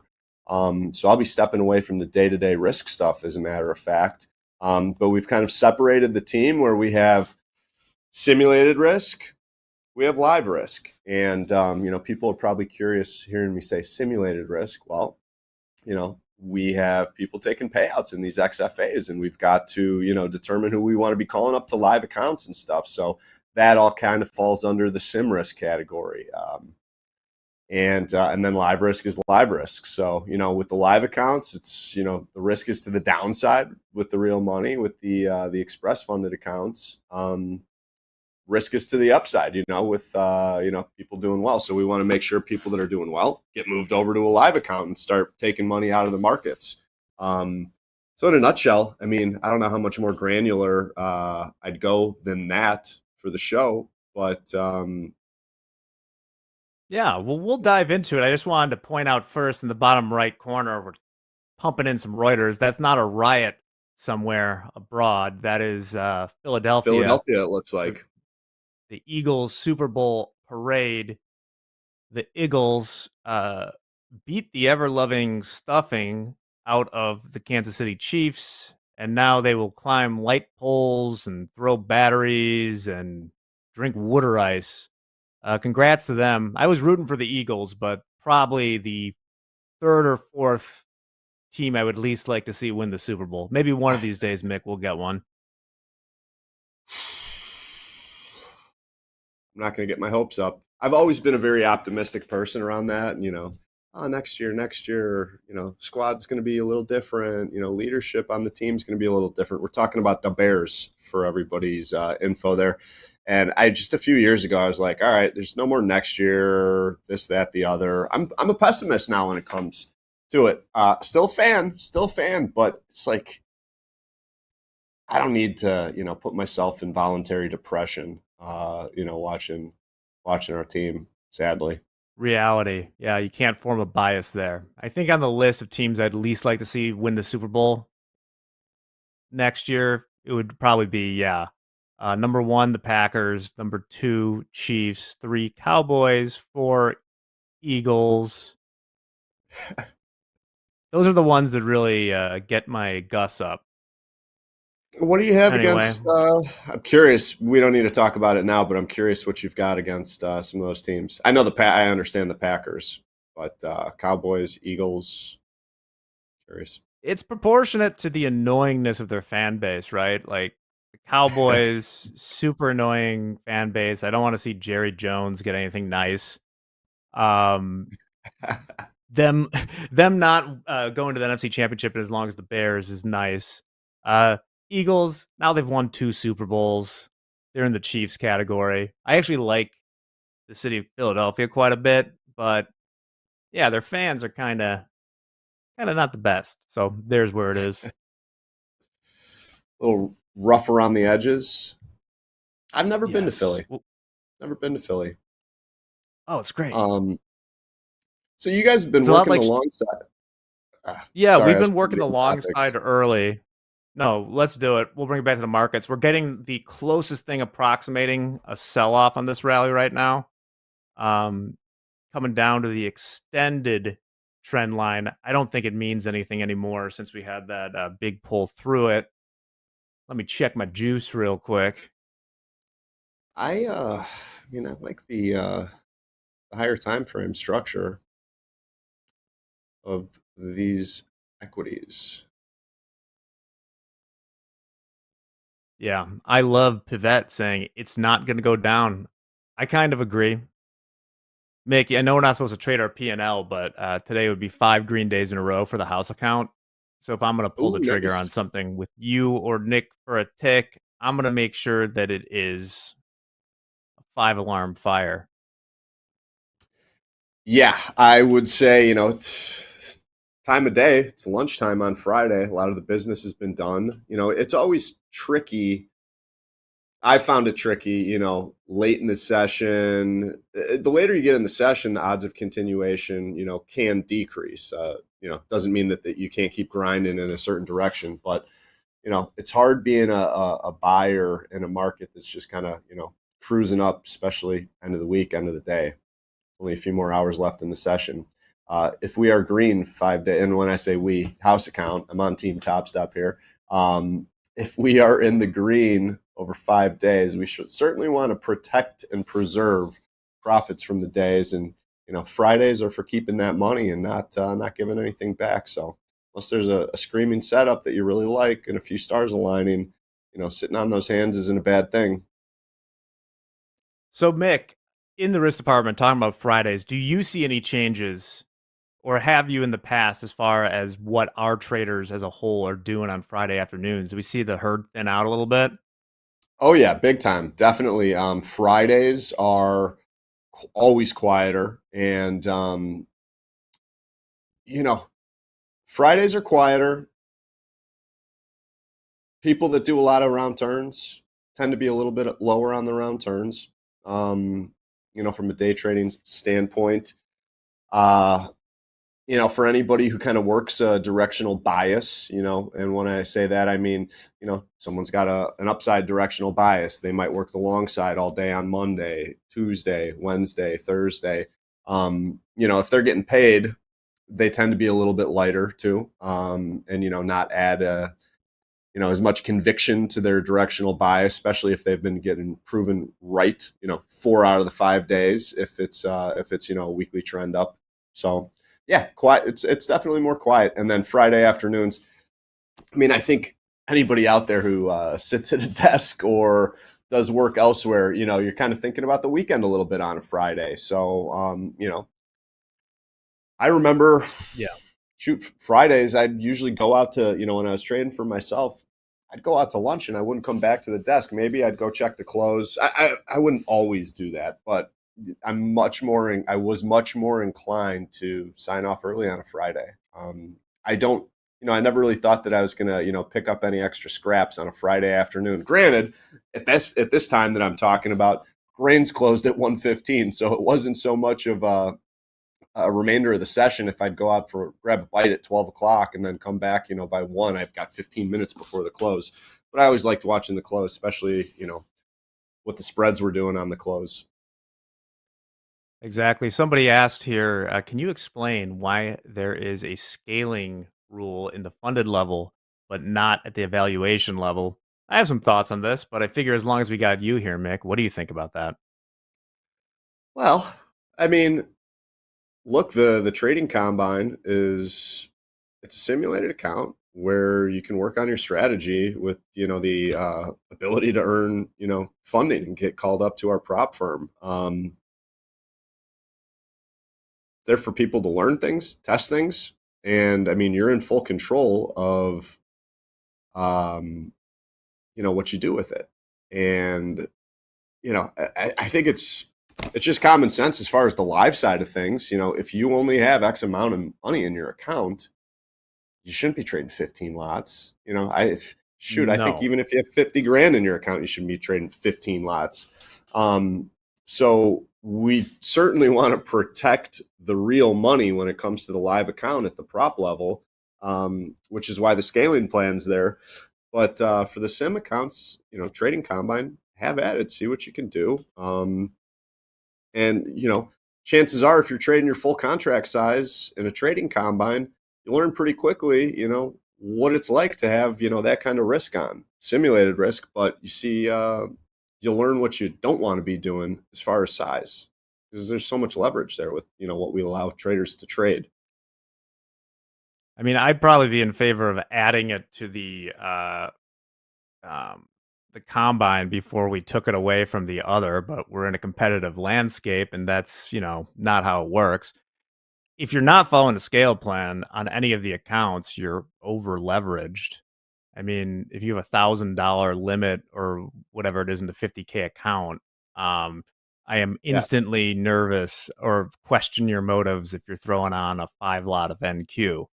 So, like we talked about yesterday, when that gentleman who will not be named went 10K in debit to us, granted that was a live account, is we don't want this all to become scratch offs for gamblers, right?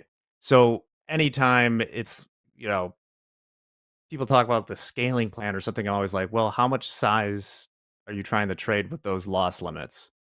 And they may say some things, but what they're really trying to say is, I want to just YOLO as many contracts as I can. Yeah. I mean, I think well, I won't go there, but I think that the scaling plan is a very simple way to help guide someone on how large they should be trading, or at least a simple way to place restrictions around the leverage that they're assuming. Now, I think we're really generous with the scaling plan. Like I said, if I was maintaining my own $50,000 trading account, I would not be trading 15 lots. Well, I say it again. Yeah, even if you had 50K in the account, the nominal value of an NQ future is like $400 and something thousand. So like, you're already quite leveraged. It reminds me, and by the way, just in case you didn't hear it, nope, you never owe us money if you go in the debit. You shouldn't do it. We may make Correct. fun of you, but it reminds me of that. You know that David Beckham meme recently where he's talking about like his wife was driven to school in a Rolls Royce or something like that, or like what kind of car did you go Yeah. to? Is I feel like Right. if we ask enough times someone like, why do you want 15 contracts with a 3K limit or whatever, they'll say, oh, because I'm like doing a scalping strategy, and you'll dig deeper, and eventually it's like I want to trade as much as I can to try and YOLO it. Is the truth. Yeah. I think that the people that have long careers in this business are people that are risk averse, and the people that are risk averse aren't, thinking about trading 15 lots on a $5,000 trading account. We'll just leave it at that. Another thing about the size too, and you mentioned going back to what you were saying about the $1,000 daily loss limit. I mean, there've been multiple occasions where I, give a shoulder tap to someone on this segment, and we look at the times held in trades on like a losing day where they hit their $3,000 daily loss limit. It's like they spent 4 seconds in the market that day before they hit their daily loss limit and got benched. Like, come on. Going back to one important piece about the scaling plan, when I was talking about the simplicity of it, that we kind of, use it as a guide for our traders and use it as some boundaries for, the risk that's being assumed. I mean, personally, I think you should be determining the trading size that you're slinging around based off of your performance. Specifically, if I'm exercising a strategy on one contract and I'm profitable, I always liked looking at it like a couple weeks, 2 to 3 weeks in a row. If I'm profitable for 2 weeks trading one lot, more so 3 weeks, then I can justify whatever I'm doing in the current market environment. It's working. Why not scale my business a little bit and trade a little bit larger? So I go from, ones to twos, which is 100% increase in your size.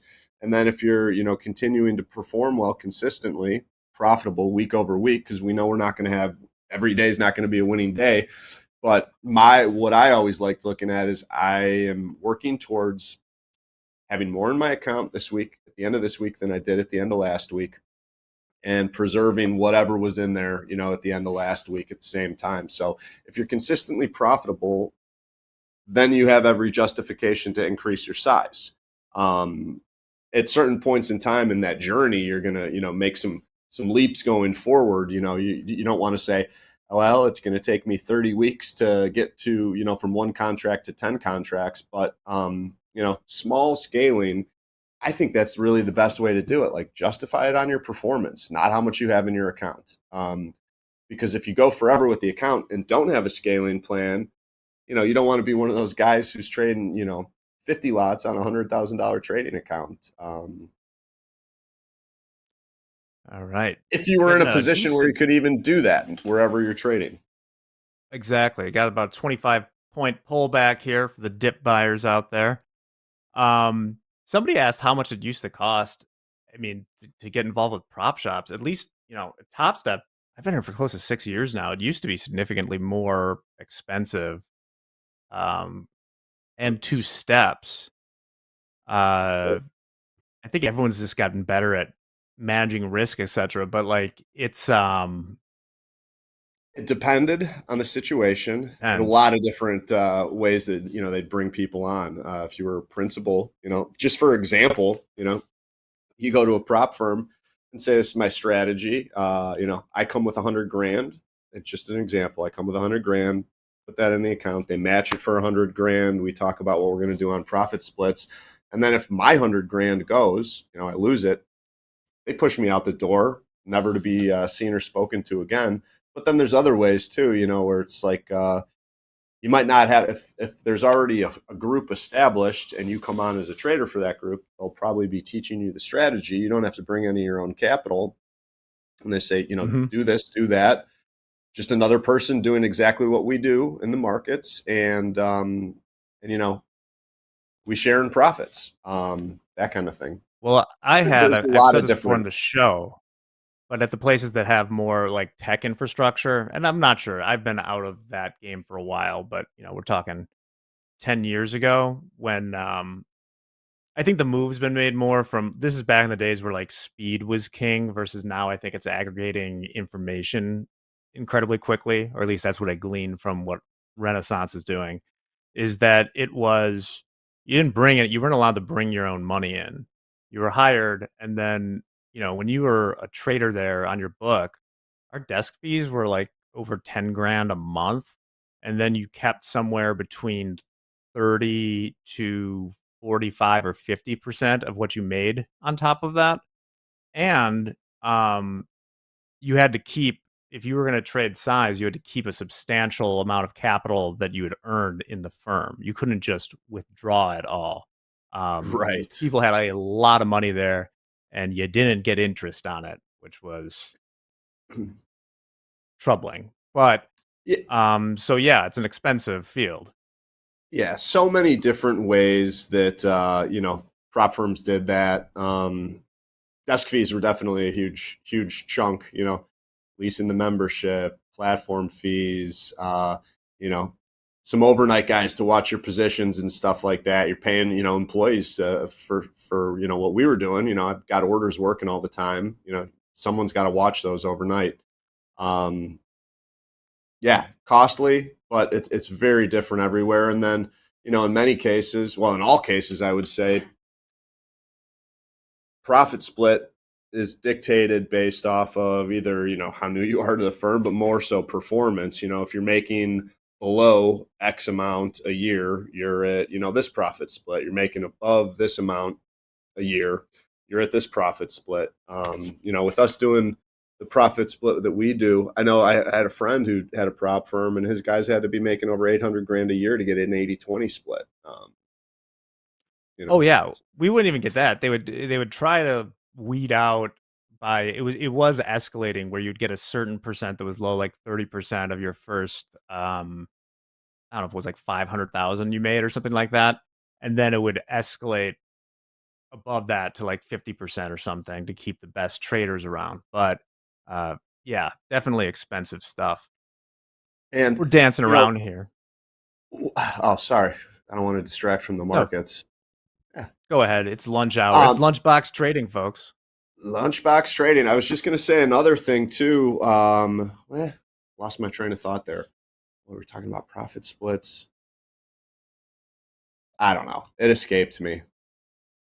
Yeah, paying a ton of developers and stuff too. We had more developers than we had traders. Well, Mick, we're almost up on time here. Glad to catch you before the weekend.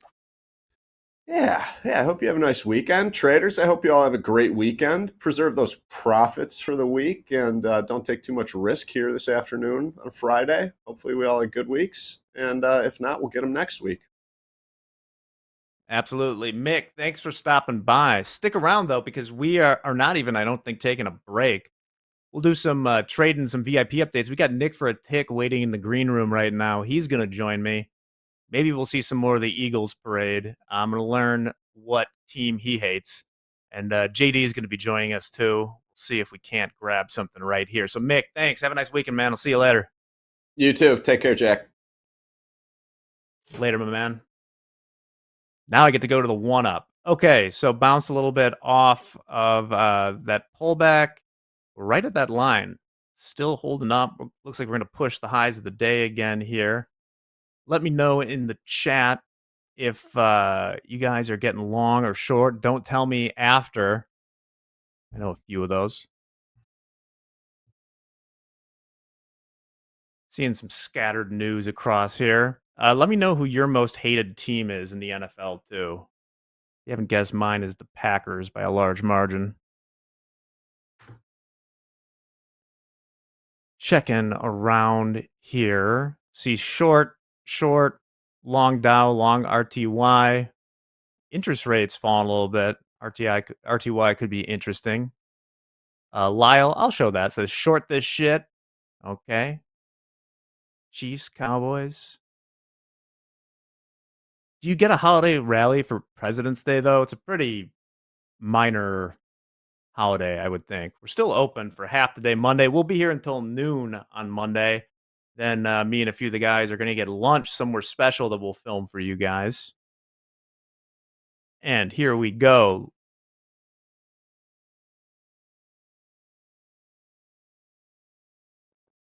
Tilt's pretty neutral right now, 56% long the NQ. Same in the ES. 60% short the CL. And the gold bug, 61% long. I got a doorbell. Who could it be? There we go. I was just All I can say.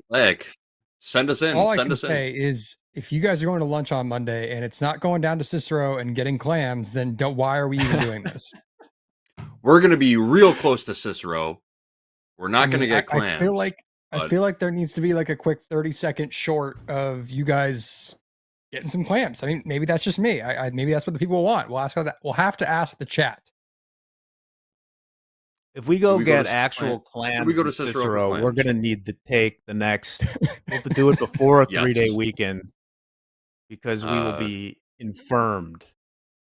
Trouble down south will be the excuse if we go for Cicero clams.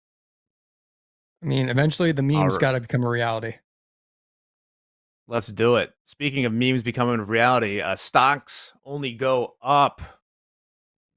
Hit the new highs here in the NQ. Nick, you made any trades today? I have not executed well the last couple sessions. Missed my good long on Wednesday, gave back gains yesterday, and just did not trade well today. So having a little bit of a struggle in the latter half of this week. So it happens. I've been very hot for about 3 months, and your statistics catch up with you every once in a while. So hopefully a stretch we can build back from. Heading into next week, a good 3-day weekend to kind of reset the mind a little bit. Also getting an MRI on my shoulder on Monday. So health, your physical health also matters in this game. So if you're not feeling good, you're not going to trade good. You mentioned requesting a payout the other day too. Did you do that? Mm-hmm. Yeah, payouts in. Good on you. Good on you. Hold out, so that'll be hopefully hitting here probably early next week. So it's been a good stretch. I can't beat myself up for a couple bad days. It happens, but yeah, at a character day yesterday for me, deciding to play around during power hour and giving back a good $1,500 day. So, but that's the name of the game. Just There's not there are no prizes for being a philanthropist in the markets. Nope. Giving back to the markets does not earn you accolades around here. MRIs aren't cheap. And those MRIs. No, neither are babies, Jack. I can only imagine too. I'm getting all those fun bills from the end of the year. Oh yeah. I've got like 4 to 5 years of pain before I can just drop them on the school system. And that'll be glorious. We'll see what that school system looks like in the next year or two. with what the current with the state property of the taxes I paid, is. I think they'll be justified. But now I'm paying for other people's kids, and mine aren't even allowed to go. It's terrible. Classic. Go ahead and cancel that high colonic. Sounds like you're all set. Yes, sir. Can I say that out loud? So, yeah, I heard it. So, are we still in the dip buying mood here? It's definitely looking like that. I mean, we didn't even get the opportunity to even go retest kind of the consolidation from yesterday that I thought we might go down to, maybe down to retest towards 6100, 6110s, and we've just not even had a sniff of a good short opportunity, unless you were shorting the highs, which, Godspeed if you were doing that. I was shorting in the middle of the range, so I guess I'm no better. But yeah, this looked like a decent buy off of, what is that on NQ? Right as you were coming, I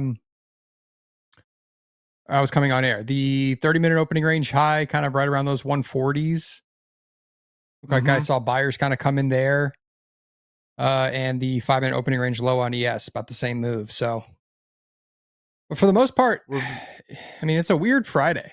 We've just kind of been range bound. We haven't done a whole lot. We haven't moved. Basically ES basically flat on the day. It's been a tough session. I don't know how people have done today. Or have you guys green, red, tough time navigating this new range, slightly at the higher edge of the previous range that we've been in? We haven't really made a huge move off of it. We're still inside the FOMC candle, which makes me nervous that someone large next week may step in and just kill all the fun. But I'm seeing call buying just continuing to kind of look euphoric, and everybody looking for the 6,200 strikes to start coming in on SPX. So roughly 80 points higher.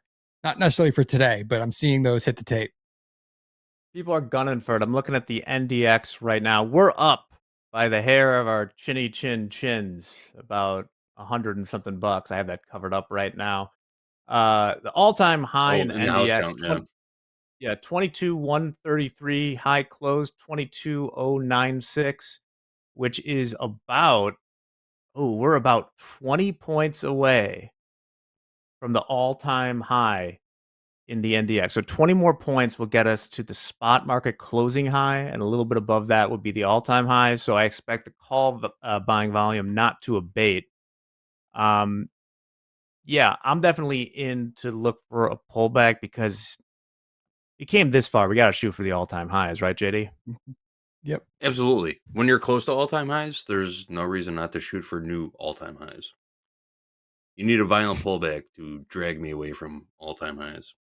I'm looking at 15-minute candles right now, too. This is all, it's pointing straight up. It's telling us, buy me. I have the day chart up right now in the NQ. NDX, just a spot price for the. I was explaining earlier that when you're trading futures, you are having whatever asset you're trading. You are not betting. Michael wouldn't like I use the word betting. You are not trading the price of that object today. You are trading the price of that object in the delivery month. And with things such as equities, contango, the futures that are further out have a premium on them because stocks go up generally. That's why right now the futures contract we're trading is at 22,182, and the current spot price of the NDX, the NASDAQ 100, is 22,074. So there's about 110 points difference between the price of the NASDAQ today and where people are trading the futures on where it'll be in, the end of March or whatever we're trading now. Mm-hmm. So there's that. Little Series 3 lesson thrown in at Lunchbox Trading. Super Series 3. Yeah. Nice explanation, Super Jack. Series 3. Go back in here. Well, I have some babies crying in the background, which is fine. But JD, just let me know, what time did you guys want to do a little VIP check-in while we're looking at this? We can do it right now. I wanted to mention earlier, you're talking about the worst things about being, or the teams that you hate the most, and you said the Green Bay Packers. And I'm not going to disagree with that. And the worst thing about it is, so my wife's family is from Western Minnesota. She comes from a place that existed. Her family was fans of the Green Bay Packers before the Minnesota Vikings even existed. So in this certain little spot of the Midwestern world in the United States, there's this pocket of old school Green Bay Packers fans. And it's absolutely infuriating when you go to a small town in Western Minnesota to try and watch a football game and everyone is wearing that puke Packer green. It's kind of gross. Drinking their sweet brandy old fashions and wearing leather helmets and all that. That sounds disgusting. You really want to know what they do? They take, they drink Michelob Ultra Light and they put pickle spears in the glass. That's how they drink it. And monsters. I'm not joking. They're totally psychotic. Well, with that note, Nick, how's your VIP team been? My VIP team is doing well. It's still kind of a mixed bag. Yet a few people passed. Someone has blown the XFA already, which is unfortunate. A few others just kind of stacking up a few green days. I saw somebody was down 500, up 800, closing green. So it's like we've had some stretches of some good days, and a few people that are definitely going to be using some resets. But it seems like the team is doing well. They're learning from each other. We're still doing my little 2-minute drills in the pre-market, just to kind of talk through, what I'm seeing, where we are at, zooming out a little bit, kind of like this on a 1 hour or 4 hour time frame, getting out of the 1-minute charts on NQ, and just kind of taking a snapshot, giving not necessarily ideas, but just perspective on where we may go and why we may go there. Prices, areas we may return to, areas we may break out to. So, a couple things to arm people on just using volume to showcase kind of how we may be able to navigate the early parts of the session.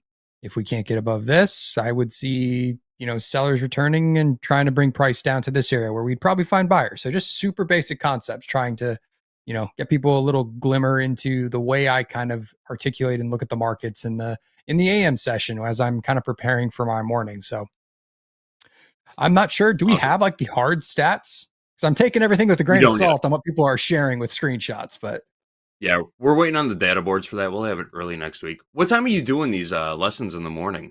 I'd love to get you on for the opening call one day. Like, is there I know. Let's set it. I was talking to Tim about it. There's a maybe we can do it on. I'll be on Tuesday morning with everybody for fast markets. I mean, I'm happy to do it before that, just because it's like a natural, easy way to continue my morning that way. Yeah. So yeah, Tuesdays, Thursdays, as I'm doing fast markets, we can definitely chime in. But I was talking behind the scenes on maybe trying to do that a little more. Just add another voice into what's going on into the next session. So we usually do it. I let the news kind of settle, and then I quickly jump into Topstep X and record it in OBS so that I can give them, like, literally it's less than 3 minutes. It has been every day. I just try to quickly run through it and not just be me rambling for 30 minutes on 17 ideas that I'm thinking about. It's like, here's a quick 2-minute snapshot. If you did not do any prep, you're just getting in at the bell. Here's how to keep yourself out of trouble in the first 10 minutes. Well, fair enough. Taking a look real quick on our story from earlier, Meta is up pretty healthy right now, up $9.28, or like 1.3%. As a reminder, that'll be 20 straight days in the green for Meta, which is, I don't know what to say about that. Yeah. I don't know what to say either. I'm kind of. Raise your hand in the chat and be honest if you've ever had 20 straight winning days in the market. Raise your hand and be honest.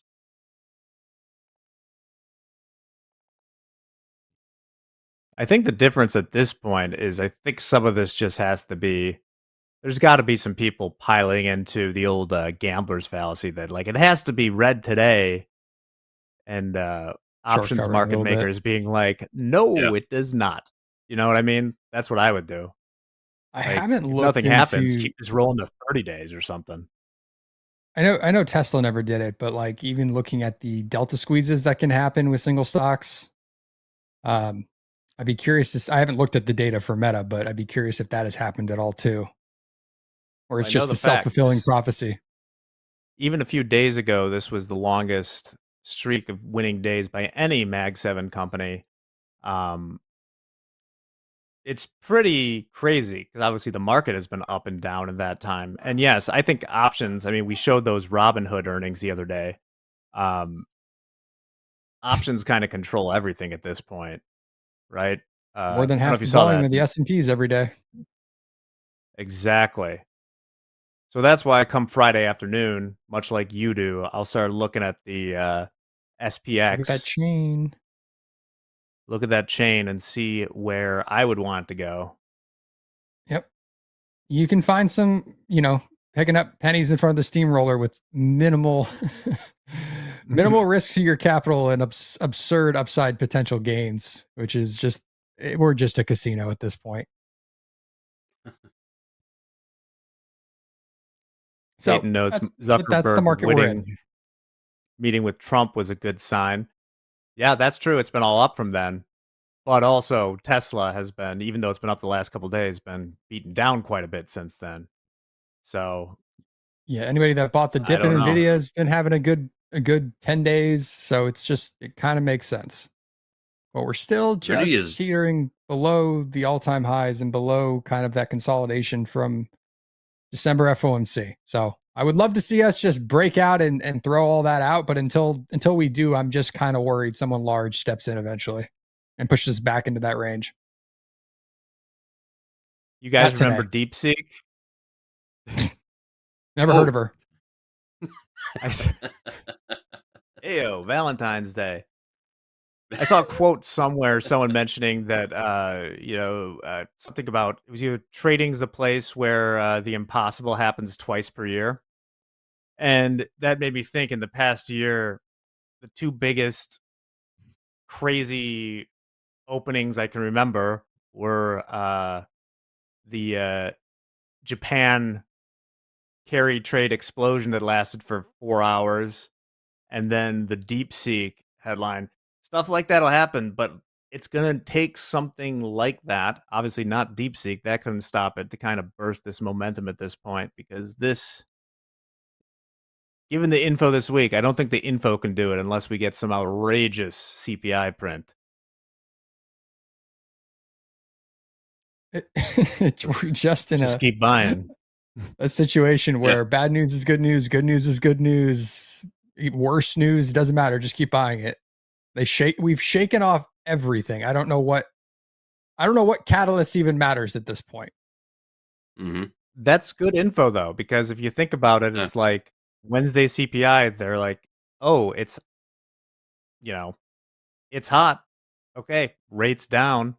That's what the market did as a reaction. That's normally what you would do, but shrugged off PPI, and then on the week retail sales was like, oh, that cancels out the other two. Can't have inflation if retail sales are bad. But let's dump it on Michigan consumer sentiment too. It's just like I don't know. Yes is no, up is down. Jack, you talked about yesterday you talked about every time the commander in chief throws out a T word in a tweet or whatever, you just buy the dip. Peter Tuchman came on today, and I don't think he's sitting around listening to Topstep TV all day, but he said the same exact thing this morning that you said yesterday. Every time he comes out and talks about tariffs, the market dips, and it's a total buying opportunity for the rest of the day. And exactly. plays Like out. that's I think that's why I said, like, the Allen Iverson, like, politics. We talking about politics, like, people were like chirping back, like, it's a negotiating tactic. I'm like, I don't care. We're trading the markets. As far as I can tell, none of these things with tariffs will ever. The pain point is like -2% in the NQ, and if it goes further than that, they won't happen. And until I'm proved wrong on that, we'll just buy every dip. And there you have it, folks. We're giving you the answers right here.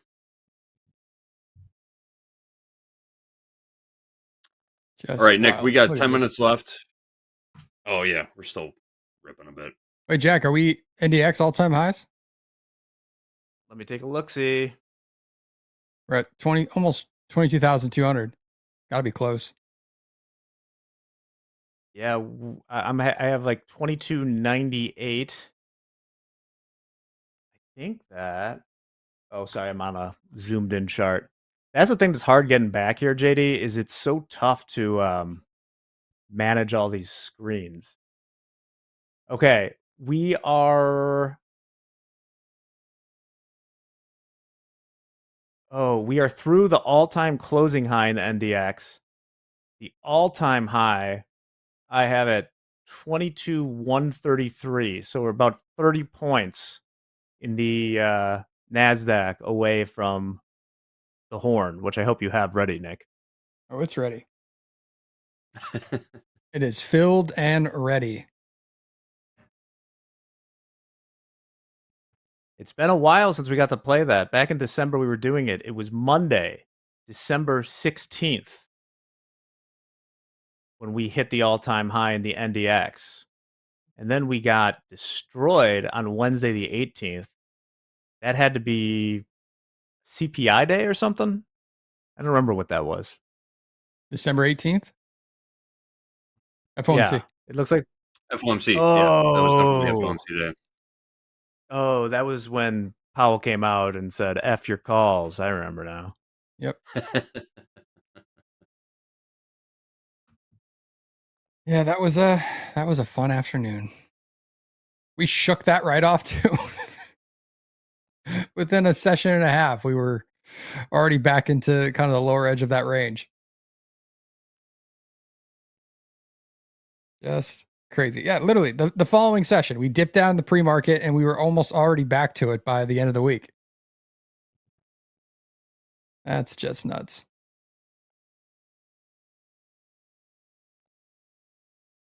Pretty muted in the tilt, just 58% long. The NASDAQ around these highs right now. I'd imagine if we get a dip, that'll increase. Hoag was pointing out on his chart, annotating that this morning, every time the tilt was getting above 80% was when we'd see a pullback in the NASDAQ.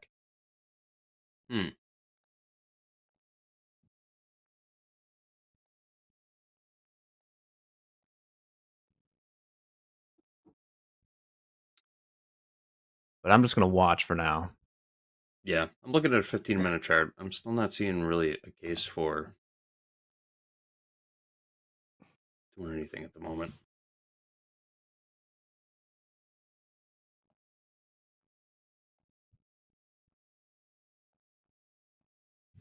We'll keep an eye on That's that. the thing with We'll have a leveraged position products. going on a power hour. This is definitely a day. This isn't, we're higher, but it hasn't been easy. This wasn't the sort of day where you could just get long right No away free and money open. There was today. multiple times to get shaken out of longs. Yeah, did anything really trigger this? I mean, right before we were coming on, like what really juiced this to the north side? We were trading at like There was 22,100. There was some minor news. I still think it's all call stuff when you see these. Yeah. Because, everyone is always like, who the hell is like buying these levels right now? And we're nervous about doing it. It's, well, with all the calls in there, if you think about like all the 0-date calls, people are YOLO'd long calls all over the place. So as price goes up, to hedge those, they have to buy outright futures Right. for the exposure. So it's not even, when you see these grinds up like that, it's not that someone's like, probably, I'm just speculating on this. It's more so that they algorithmically just have to buy to hedge the higher call options. And that's a self-fulfilling process until something comes out to, shove it down real quick. Now, the same process works the other way, but there's just a lot more degenerate plays to the long side. Yeah, like when Trump was doing his press conference yesterday, I had it on the side on YouTube, and the YouTube chat for that news stream was up, and the amount of degenerate gamblers in that chat before Trump was coming on, just talking about my calls are going to print, Trump's going to send it, like just it's insane. So that just gives you the current state of the options market that we are in. Buy calls, I was sell so them higher. lost. Yesterday, I was so lost during this segment because JD and I talked afterwards. We got to have 3 people on when Trump's talking because it's like, what do you do? You're just seeing stale information of whatever's happening at the time. And I don't know how you necessarily trade that. People will certainly try, but it's difficult. Yeah, it was. I paid for it, so. Just like 2017, but we'll figure it out. We're just going to buy the dips when Trump is talking. Just we're like the options market bakers. Yep, it works until it doesn't work. So keep doing it.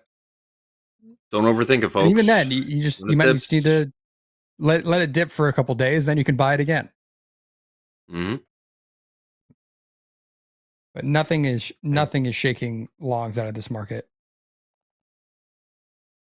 Nope. Lower volume. We're just going to grind higher until something else comes out here. But next week is maybe options expiration. Maybe that'll do something. Who knows? I would just like volume to come back. Oh, do we get the We had, triple I witch? think, two of the slowest, or not slowest, lowest volume days of the year so far were this week. I believe it. We were just in the tight little range on ES, about 30 points. So we'll see. Hopefully power hours speeds up a little bit. Oh, there's an old the Thursday Friday low the week before expiration Friday. We might have kissed that. I'm gonna do a little research on that. I'll bring it back on Monday. But there's an old study about how the market tends to go a little bit lower the Thursday and Friday, the week before options expiration. Just popped in my head. I'll get the data for you.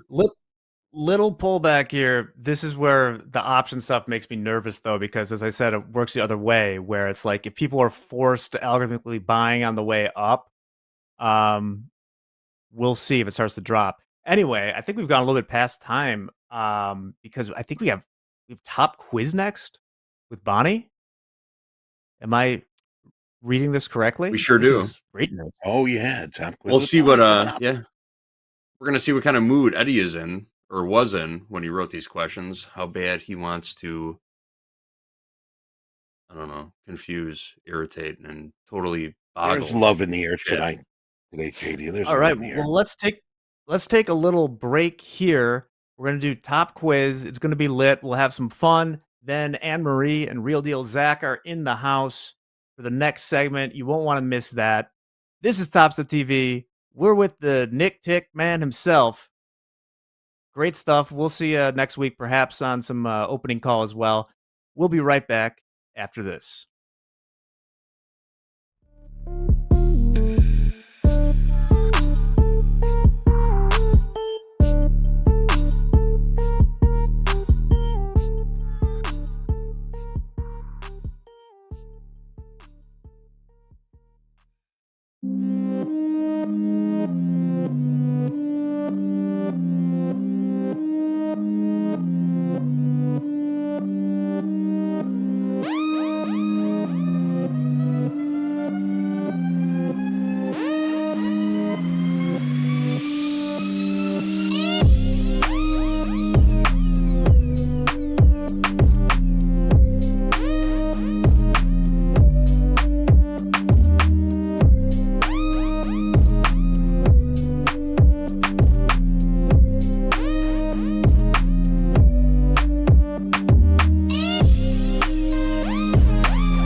Welcome back, everybody.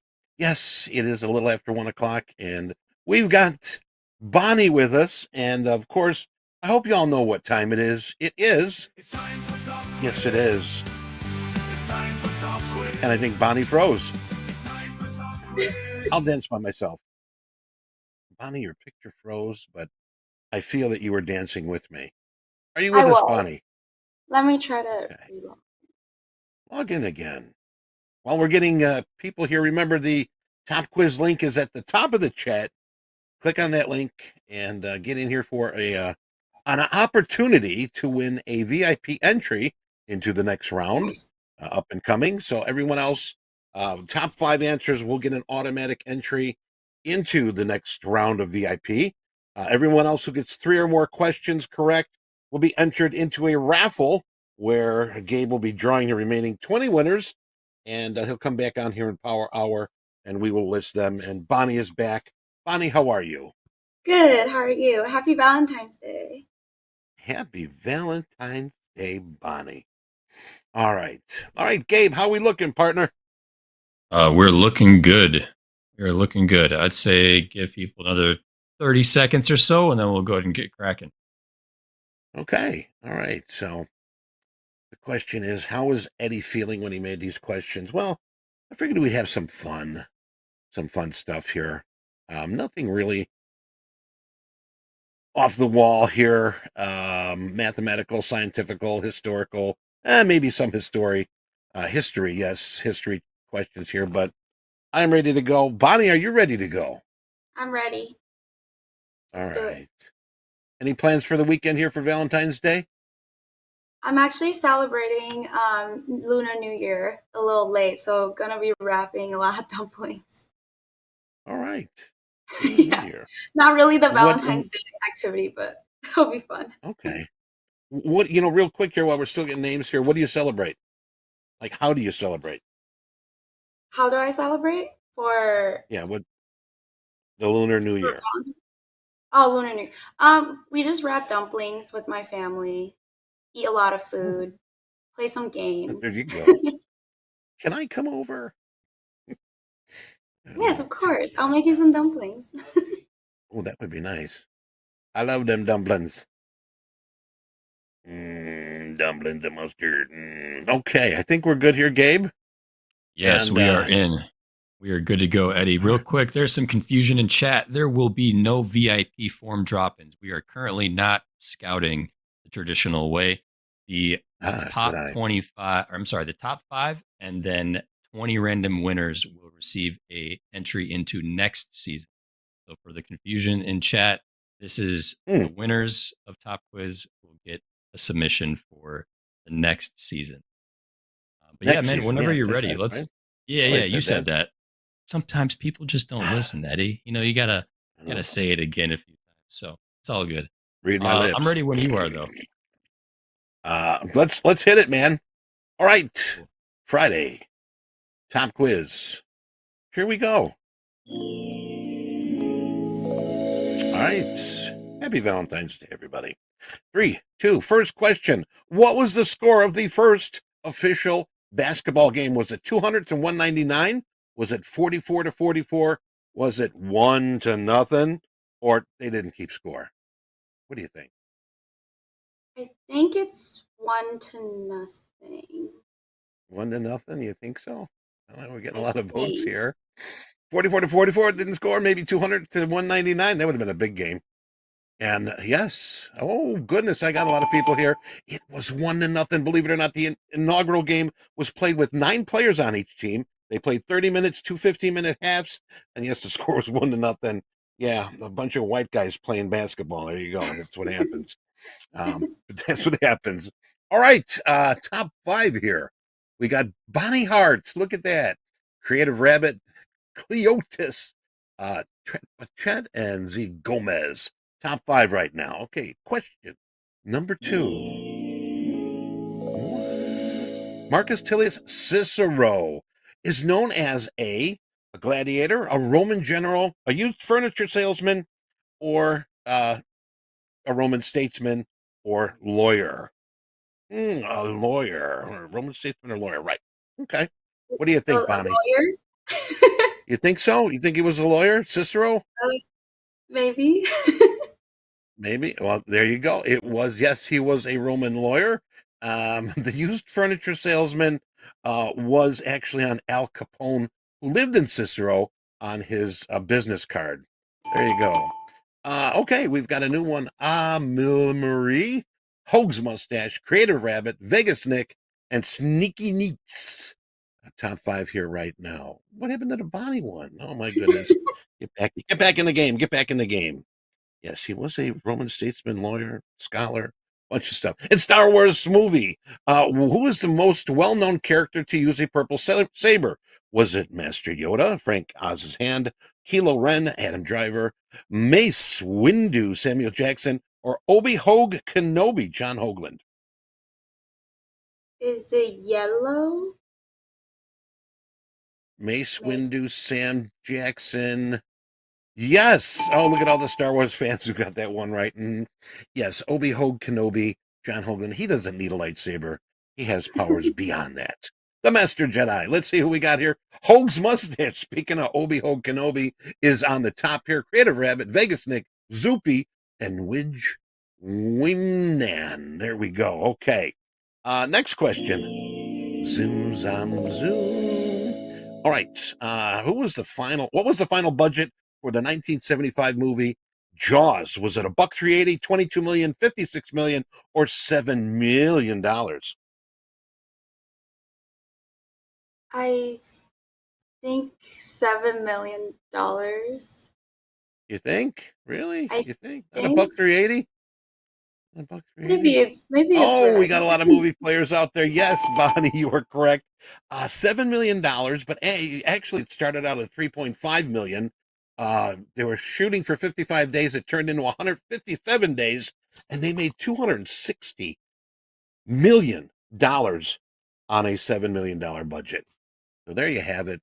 Talk about, they didn't think that movie was going to go over too well. And gosh, I remember sitting at the movie theater and seeing that head pop out from the boat, and my pants. So, all right, let's take a look at the top 5 here for our podium. Top 5 winners, or actually top 3.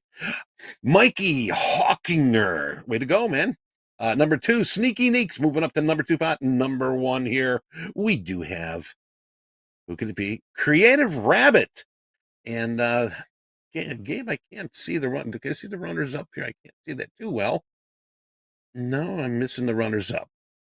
But anyway, we do have those runners up here somewhere. Is that it up there? I can't read that. I'm too old. I'm too old to read it. But we will get those out here, Power Hour. Remember, we are drawing another 20 winners that have 3 or more correct answers. And Bonnie, if I'm not mistaken, you didn't get any right. Yeah, I got all wrong. Opposite the Happy Valentine's Day, getting 4 for 4, Bonnie. You impressed the hell out of me, woman. So, hey, you have a great weekend. Bonnie, thanks for joining us. Anything you want to say before you leave? No, just everyone have a great weekend. Happy Love Day. Thank you, Happy Abby. Love Day. I like that one. All right, Bonnie. Thank you very much. We'll see you next time. You have a great weekend. Take care. All right, kids. Bonnie, you rocked it. Bonnie rocked it. Hold on, Bonnie guys. rocked it. We'll be right back. We Give on? us about 2 minutes. We'll be right back.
everybody, and welcome back to the futures on this lovely day. And we have some lovely people here with us.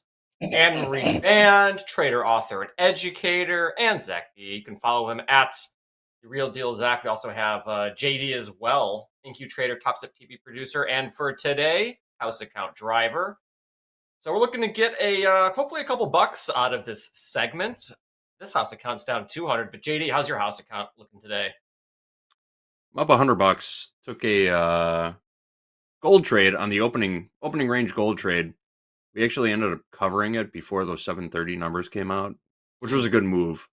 Took $100 on the trade, but we would have been stopped out to a tick if we had held it through those 730 numbers. So good account management there. Nice. Fantastic. Very nice. Blue green is good. The only trade I have in the house overall. account. Okay, well, hopefully we'll add one more to that. Zach, we haven't seen you in a while. Welcome today on this lovely Valentine's Friday. How's your trading week been, and what are you seeing in these markets right now? Yeah, good to be back. Trading week's been okay. I'm net green on the week, like $1,200. I'm net red on the day. Copy trading these three about break even at $2.04, but I'm down like $180 in another account. But no complaints. Took a small payout recently, so happy about that. Markets have been a little bit tough, man. It's been, for me, pretty much every morning trying to find a way to buy the dip. But man, it'll dip for a while in the morning, and it'll fake you out a handful of times. Right here, right now.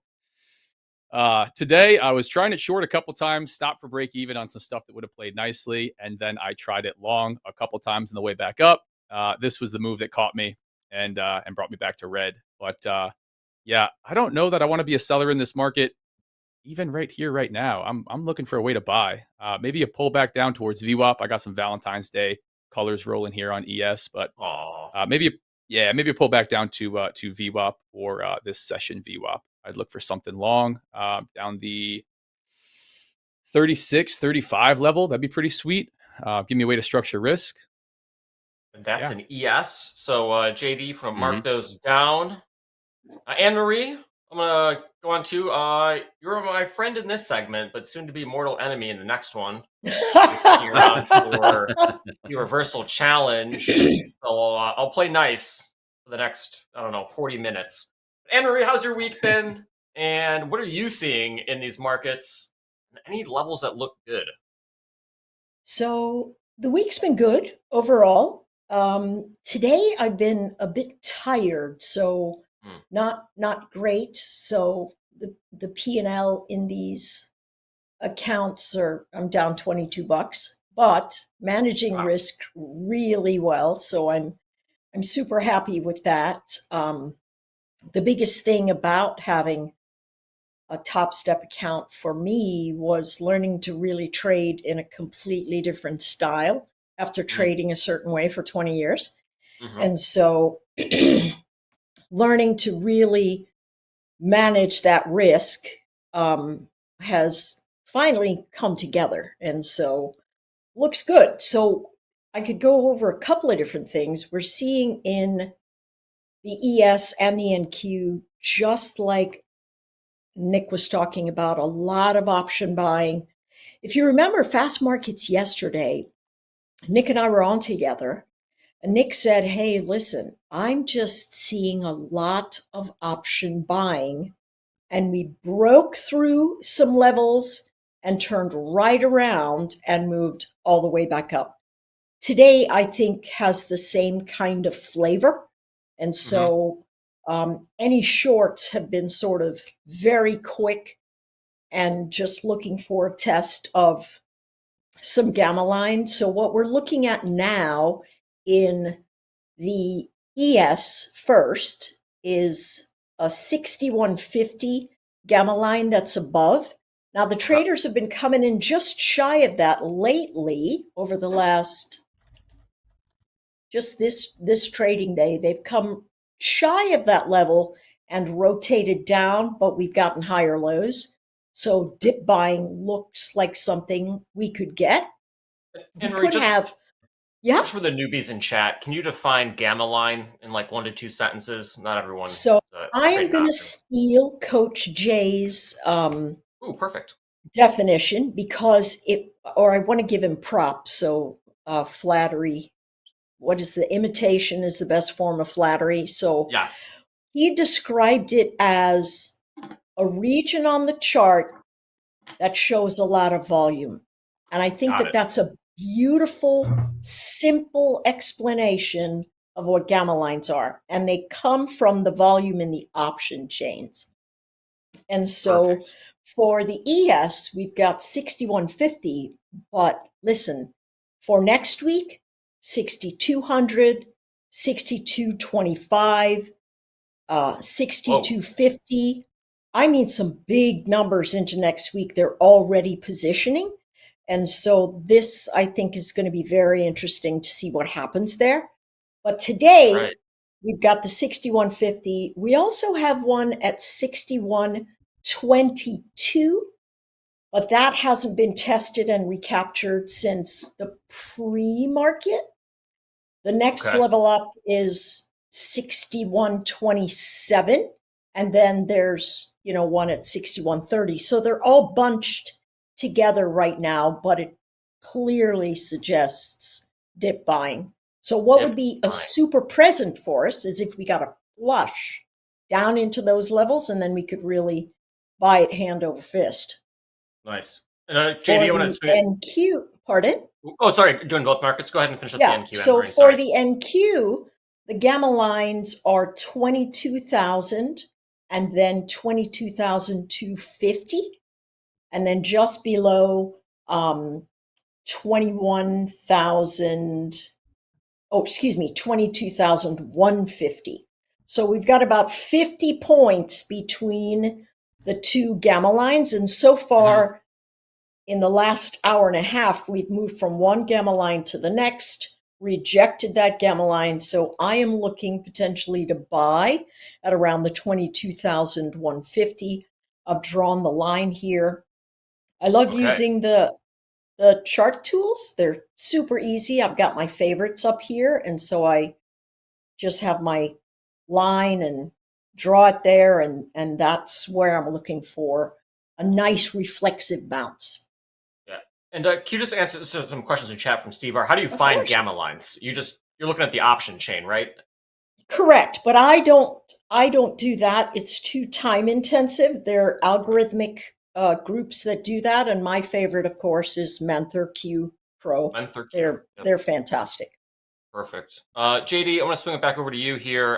You're in charge of the house account today. It sounds like everyone on the panel, we're trying to get long the NASDAQ. Any levels that you're seeing, either I guess ES or NASDAQ, for us to maybe hone in on? Sure, I'm looking at the ES chart right now. I got a 15-minute chart up. We have our weekly kickoff high, 6137. And we're bouncing off 6138 at the moment, which was, pull that up real quick. 6138 was yesterday's high. So we got a couple of levels right here. Settlement price at 6135 quarter. There's a couple prices to lean on right here if we're looking to get long in a cheap trade in the ES. I love a cheap trade. I think we all love some cheap trades. Love a cheap trade. Love a cheap trade. Yeah, love a cheap trade. And the trick, we can focus on the ES too. Just a little bit more forgiving of a market. The tough thing about buying dips is if you really want to catch the rip, you have to buy it. You have to make the trade every single time. You can't say, I'm not taking this one, I'm not taking this one. You really have to do it every single time and just mitigate risk so you can be in there for the big move. We're getting that dip right now. There is quite a bit of selling pressure coming in. I'm watching VWAP get hit here. I'm on MES, so just to clarify that. But I'd like a little bit further a push down, maybe to like the 34.5 level. Give me a way to structure risk down below the 30s. That'd be pretty sweet. I think if we continue down, we're headed back down towards the low. But I may be greedy. Like this may be it right here. It might be a VWAP bounce, and I'm not going to get another 2-3 points out of it. But I'm going to wait for the level that I'm looking at right here. Right, right around the 34. 34. Aggressively. Okay. So if I tell Zach that I love how serene his charts look, does that mean I'm flirting with him? What On does this Valentine's mean? Day, yes, I think that could Oh, qualify. maybe yes. Listen, my wife is watching, Anne Marie. We're gonna keep this very friendly and cordial. No, I'm No, laughing no. about a piece of news that James had earlier on the TS. Oh. The overt. So I have to be careful with what I say, or my flirting used to look very different way back in the day when my hair wasn't completely gray. So,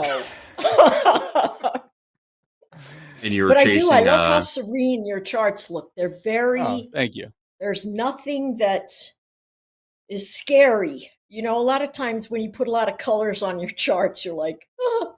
So I do. I like the serenity of those. They're nice. Thank you. This is even more color and markup than I usually have. ES, I zoom a little bit further in. It's just so slow. I've been trying to wean myself back off of NASDAQ. But yeah, I try to keep it simple, price action focused, the volume tools that I like to use and some important levels. But it was interesting to hear you talk about the options levels, this options information. Just working with a trader. Shout out to Brian if he's listening, who gets Mentor Q levels as well. And really interesting. It's something that I am just totally not versed in at all. So it's all new. But I'd love to hear about different tools that traders are using. And I was watching it with him for over a month, and some of those levels, especially on ES, 'cause that's what he trades primarily, are they're rock solid. hard to refute when you just watch so many times it play out over and over again. Like anything else, sometimes it really works strong. I'm sorry, I'm just watching this 34. Sometimes it tested. doesn't. Getting Yeah, close. exactly. Getting close to these 34s. I think ready, the reason JD. that they work is because we do have a market where the tail wags the dog. Mm-hmm. We're really driven by the option chains because everybody's YOLOing, like Jack said in the last segment. People are just they're YOLOing into it, and we've lost all valuation flows. Nobody thinks about macro. People are like, yeah, whatever. Macro this, tweet that. I want to know where the gamma lines are at. That's what's moving these markets. More gamma. Something is- Yeah, we just tested settlement price. Settlement price in the ES, 61.35 quarter. Yeah, almost got to those 34s. Yeah, I got 34 and a quarter. It was almost right there. And I was yapping as it was happening. So that might be it. I'm going to watch what happens as it comes down here. No, it's, we're trading live doing the, doing the fun We might get another chancer. You still like it? Yeah. Even though we're I still, where would you put the stop? I go somewhere down past the 30s. Not a whole lot of risk. I don't know that I would want to run like a 10-point stop all the way past, low of the session here. I'd want to see some buyers step in, right around this area consolidation, decent area volume. And that's the thesis that we're going to start to push up. Give it a little bit of room to breathe, but I am looking aggressively long on this, like not waiting for a lot of price action to show that we're going to bounce and buy it on the way back up. So with that comes the stop run. Sometimes you just get knifed right through, right? That's part of it. But I'm going to wait for the line on the chart that I want to see if I'm going to do that. That's kind of the rule. I can rule. pretty much assure you that I can make this happen. If we have jab ready, I'm pretty sure we could probably hit 34s while we're doing jab. That is the little secret. That's the secret. That's how it goes. If you take the charts away, everything gets hit, and then you come back. Everything and gets hit. It's It's like already all the moved. best trades happen in the green room. All the trades, all the good trades happen in the green room, and all the good trades happen during bits and segments. Eddie, are you back there with jab? How are these traders doing, sir? I'm always back here, man. I'm always watching, listening, and there I am. Look, I'm up front right now. Hey, jab. Let's get this in and out because opportunity knocks. Let's see those top step traders who are making those jabs count. Remember, this is about success moving forward and having fun here and learning at Top Step. All right, early Lucky Cat says, woo, up 900 on the copper drop. Good job, Lucky Cat. My ultrasound.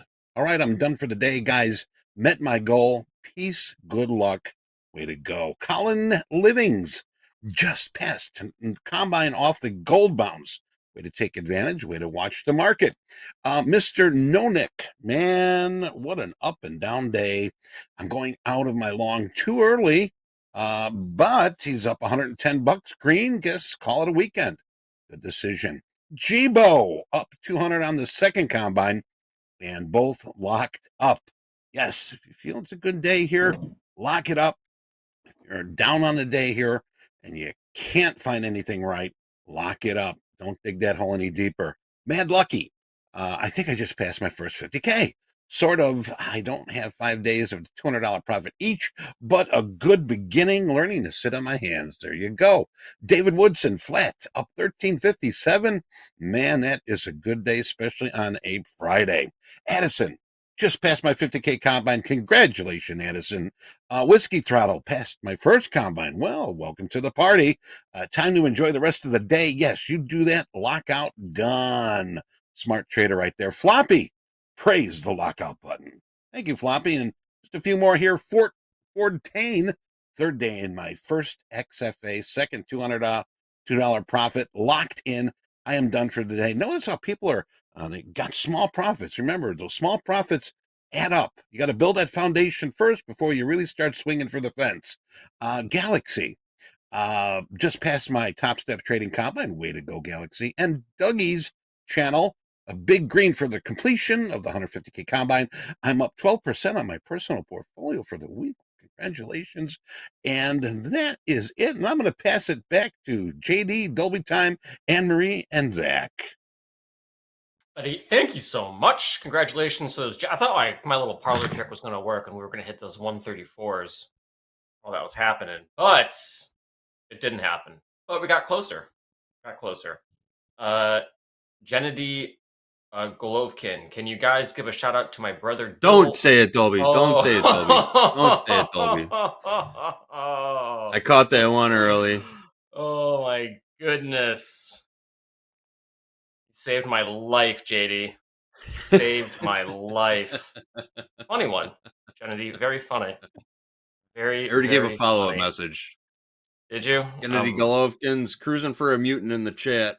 I was like, that looks harmless. It's his brother Dill. What's the big deal? Yeah, we Shout get out to your brother Dill. We get jokes. Yeah, that was Shout funny out to your one. brother Dill. I love it. It's a little Bart Simpson humor there. Still waiting for these 134s. Did not get them. Chat can't live with you. Can't live without you. Got close on this bad boy. If we bounce from here, we start to turn to the upside. I'm just gonna hold. I'm not gonna take it on a break back up and then a break down below a low. But we'll see. We'll see what we get. Like I said, maybe I'm being greedy on a couple points, but if I'm gonna enter really aggressively like that, like counter to what's going on a 5 minute, 1 minute chart, I really want to wait for a specific level, and that's my spot in. It's the only way that I could say I was patient until what I wanted to see happened. So I might be a quarter of a point away from that one, and starting to get invalidated, right? Like that was the bottom of that move so far. Very close. Pushing back up, at least for now. We come back up into like the 40s, back towards the high of this 15-minute opening range. I think that's just a missed one, but didn't put anything in the account. I could say I got somewhat of a good read of the market. I just got to hone in closer to the tick.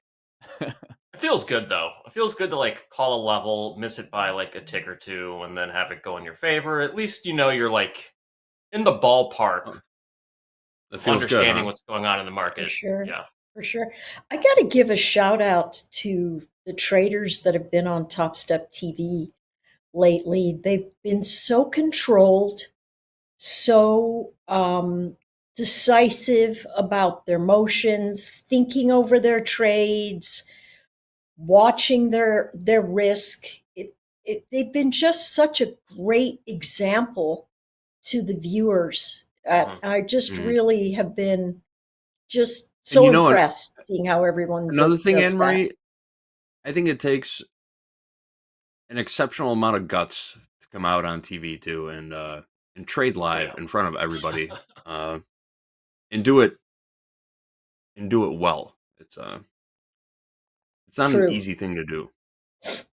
True. I'd It's agree not with an all easy of that. thing to do when nobody's watching you. Yeah, even worse than losing. Yep. It's it can be fun. You build a community. Like I'm back to doing it live on YouTube every day. But yeah, it's a whole nother dynamic. You get some hate from the chat. You get, questions the whole time as far as what you're doing and why. Why don't you move a stop loss? Why don't you take profit? And it adds a whole nother layer of complexity to trading. But it's fun, and I'd agree. I think you guys got some great traders on here. Everybody that comes on, speaks what they do really, really well, articulates how they trade, and yeah, it's awesome. I love watching this. Yeah, everybody's really been stepping it up.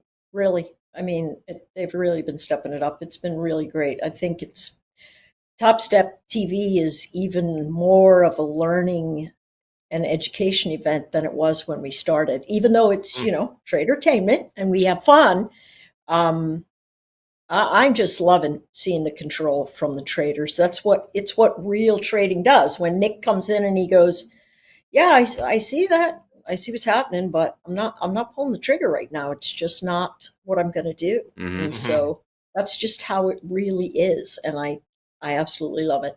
It is. Yeah. It was definitely nice hearing other traders say, "Hey, this market is weird. I don't like trading it."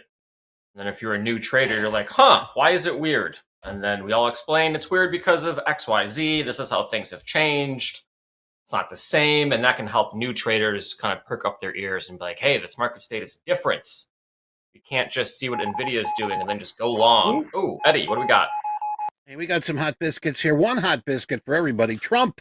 I plan for auto tariffs around April 2nd, a day before my birthday. Well, okay. It's a hot one. Another one coming out here.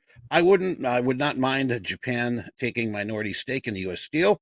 And Trump says also with tariffs, U.S. steel will be the real powerhouse again.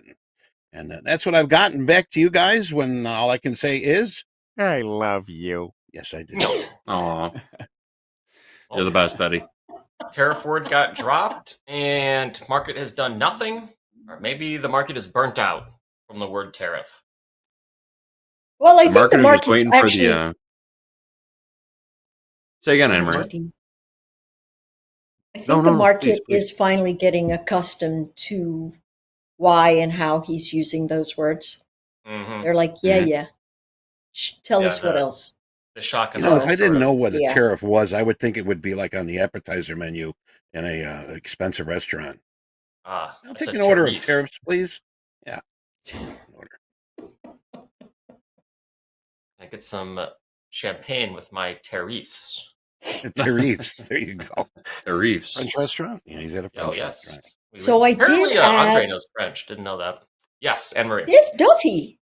Way more than he I knows thought. it or speaks it. You give him a couple beers, and all of a sudden you start speaking French out of nowhere, and it's like, where did this come from? So we have to start poking and prodding Andre on his Interesting. French. I had a couple beers with Andre. I took 4 years of French in high school, and I probably couldn't.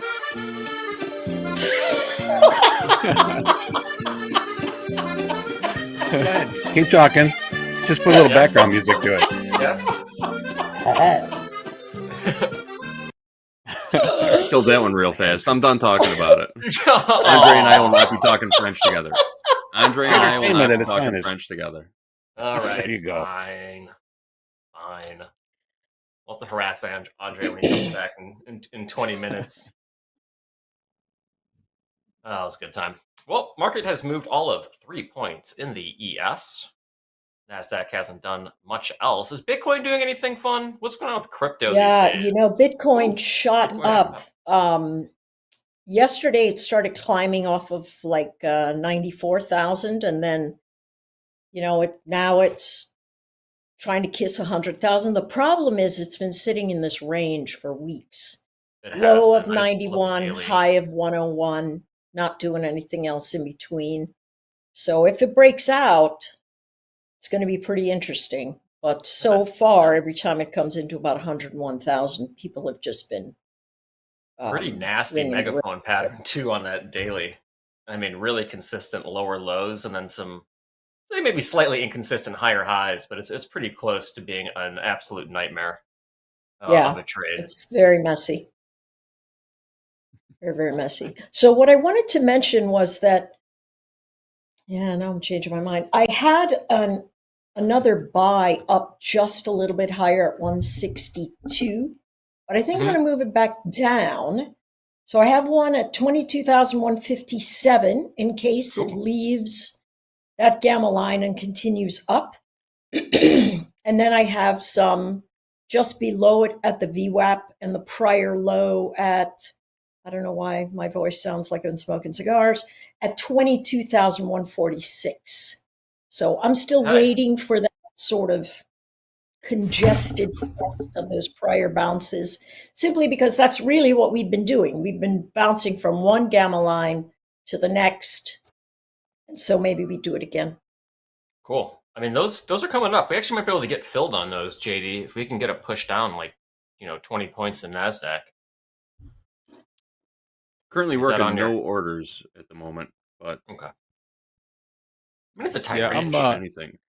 I'm sitting tight on this one as well. I don't know that I want to be the first buyer below these 5-minute lows. I would have been happy to be in and watching this thing in profit at this point, but the more we chop and just put consecutive 5-minute bars sitting right around VWAP, the more indecisive this gets for me. So if I was in this long, I would have really been happy with this entry, and then I would have liked to seen already some momentum to the upside. The more we come lower, pull back, kind of chop around, hang out around VWAP, and then maybe drift lower, the less the initial trade thesis that, hey, we're pushing up really aggressively. We're not going to go and take highs yet. We're going to come back down towards VWAP, maybe dip below, take everybody out, get all the longs out, and then continue up. The less that thesis holds true. So I'm not going to smash the buy button right as we come down to 34s. I'm still looking long. I'd consider it. There's a different trade setting up right here, which is more of the continuation. Hey, we came down to the VWAP line, anchored VWAP from NYSE session, this area of high volume. We've tested a bunch of times. We've got some long wicks to the downside. Stop loss right below this level. I'm looking for this to continue to the upside. I'm not sold on that one. I'm not convinced on taking that trade and structuring risk really tight just below where I would have wanted my entry. So I'm in the wait and see pattern. But just wanted to call that out. We may come right back down to 34. I'm not going to jump right in. I think if we continue below these lows, maybe we come back down. We check out these 30s. I'd be interested to see what happens, but this feels like we start to creep to the upside. So that's my setup being somewhat invalidated, just waiting for the next thing to come. Man, missed that filled by a tick. Yeah, here's the trade idea, right? Long from right at 34. Stop loss. I said right down around below 30s, something like that. Targeting highs of this session, maybe probably wouldn't be that aggressive with it. Maybe just a move back up here. Nice positive risk to reward, that type of deal. Again, had I been in this, I might even consider like stop loss to break even around this point and say, hey, if we have to come back down below this low, again, thesis is not really holding true. Buyers aren't taking it higher. So I'm not going to jump in up here. I'm not going to jump right back in down here. Wait and see. But yeah, that's how it goes sometimes. If you're waiting for your level, one tick. Plus, if we anchor the VWAP off of the last highs in the micros here, we are sitting underneath those levels if we anchor them from there, and that doesn't normally bode well for buyers. So the dip really, we might actually see that 61.31 before it starts lifting again, if it does lift, right? Starting to get a little bit of a wiggle here in the NASDAQ. I wonder if ES is going to follow suit. The dome is just starting to get a little bit slippery. We're really seeing volume drying up, which is usually a telltale sign that a move is imminent when you see volume just starting to trickle lower and lower and lower. There's going to be a pop coming in one direction. There you go. Looking to the starting to downside happen. right now, we might get those. We might get that 31 that Anne Marie just called out. Yeah, 31s would be sweet. That'd be pretty good, because that is the 6 p.m. Eastern opening tick. Also, the opening tick of the market. Sorry, go Go ahead. What level are you guys looking at? 30. 22 130. 6131. Sorry, 6131. 31. Yeah. I'd look at something from down there, long stop loss, you know, a little bit farther down, anticipating that we don't just continue lower into power hour. And that would give a decent way to structure risk right back up to the middle of this just kind of messy structure that we've got today. So I wouldn't mind something like that, but I'd be waiting for a pretty deep push down to the 30s, which I might not get. So, but again, when I get back to VWAP like this late in the afternoon, I start finding trades and, you know, and trying to trade right from the middle of the range. It just can be tough to structure risk, tough to find a way to get a nice positive risk to reward, or at least a 1-to-1 and a clean invalidation point, you know? So it becomes I think we're going to go lower from the middle. And not only am I not going to survive it if we don't move lower, I'm not going to survive it if we just chop around. At least from the extremes or a way that I've got a clean invalidation level. If we chop a bit, I'm likely not going to get stopped right away. You know, we got a way to maybe control risk, manage the trade in profit. But right from the middle ground of VWAP, it's been too many painful days back and forth across VWAP that have ended red for me to know that I don't want to get involved at 2:50 p.m. dead smack on session VWAP on ES. You know, that's just me. Yeah, that's living the life right there. Also, the wrong time to ETB YOLO. put wall is at 6124. So if we do get in at 6131, we're going to need, I don't know, 7-8 points of risk. We'll have to watch out for that. Yeah, tough time to trade. I think maybe 1 to 2 p.m. Central might be one of the hardest times to be trading. Yeah, for sure. Because you don't get any news events. You don't get anyone trying to wrap up their day like you do in the last hour. It's not even lunch. Yeah. It's kind of post lunch hangover. It's what they call the predator algos and the bots just cannibalizing each other, just picking each other's pockets. That's all it is. Gently moving the market back and forth. What we're looking at right now, where, you know, where was the opportunity so far, you know, from in this 5-minute range? Maybe a quick sell as soon as we were hopping on off of this area.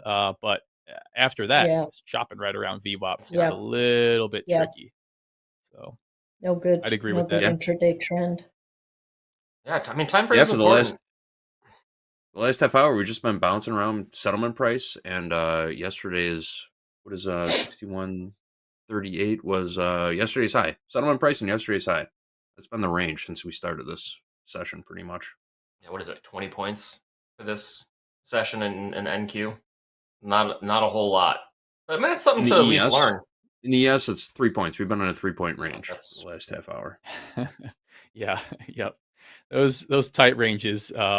If you get antsy, man, they'll be tough to work with. Really tough to work with. Yeah, this market's been interesting as a whole. You know, new administration, a lot of knee-jerk reactions, a lot of headlines to work with. I've been trying to find a way myself to navigate it. It seems like there's kind of two camps: either zoom way out, run a real wide stop loss, and try to hold on to things and survive that volatility, or get in and get out, see profit, take profit, zoom in a little bit.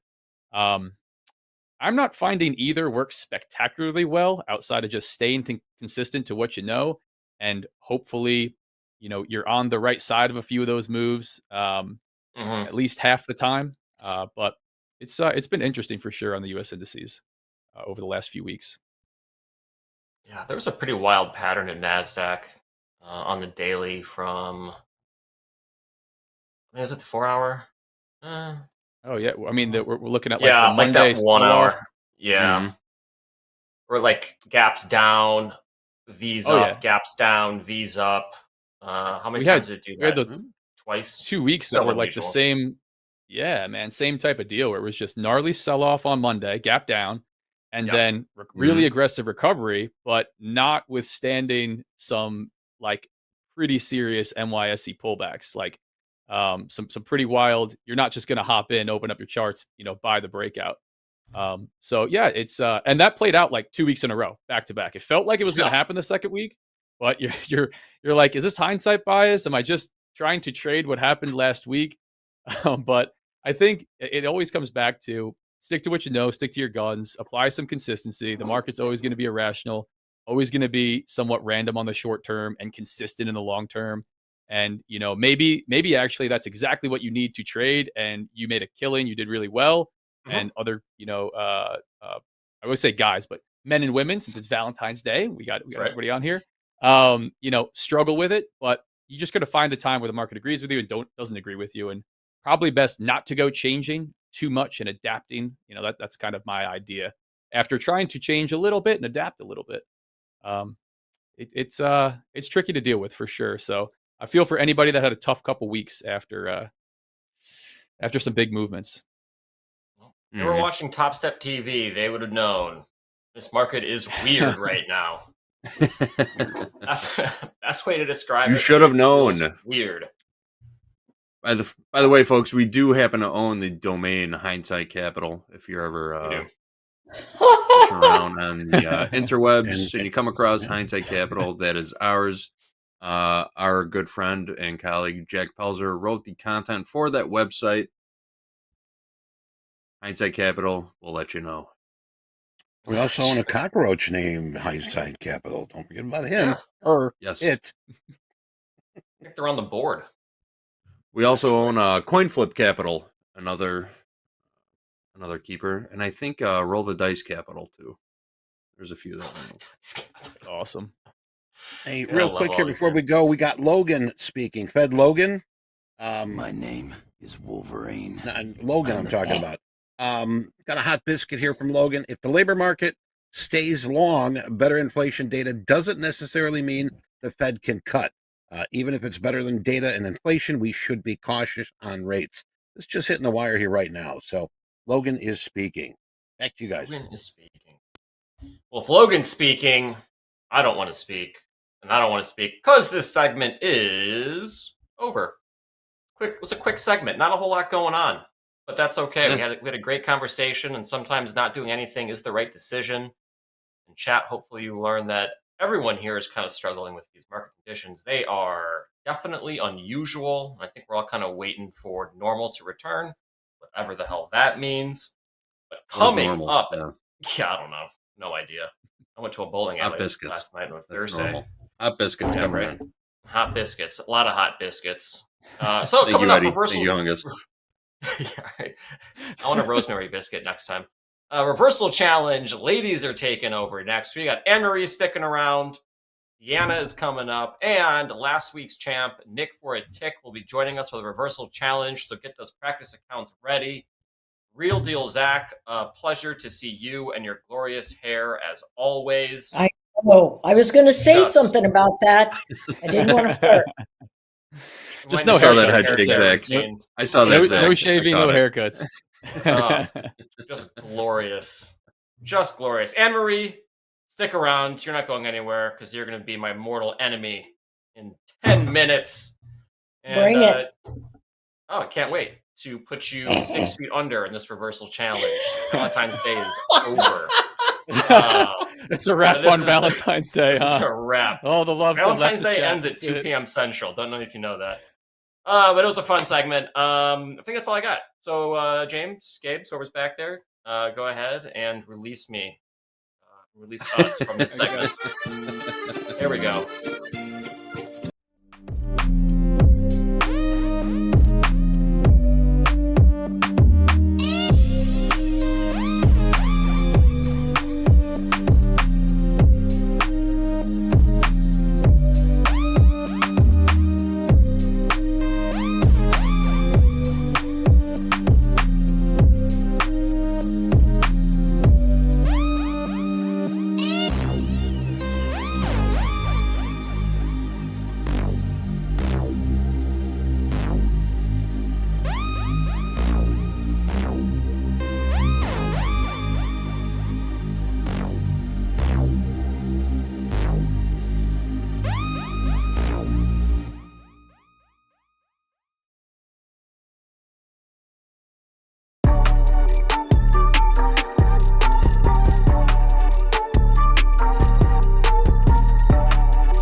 two different shows going on, the one you see in the green room and the one you see on YouTube. We are back. This is the Reversal Challenge, the last hour of the trading week here on Topstep TV. I'd like to have a little fun to take us into the weekend. Who do we have playing with us today?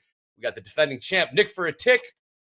He has 4 wins this year. We got D in the house, has 1 win. Anne Marie has 1 win. And my partner, Dolby Time, has 0 wins. Let's see if we can change that.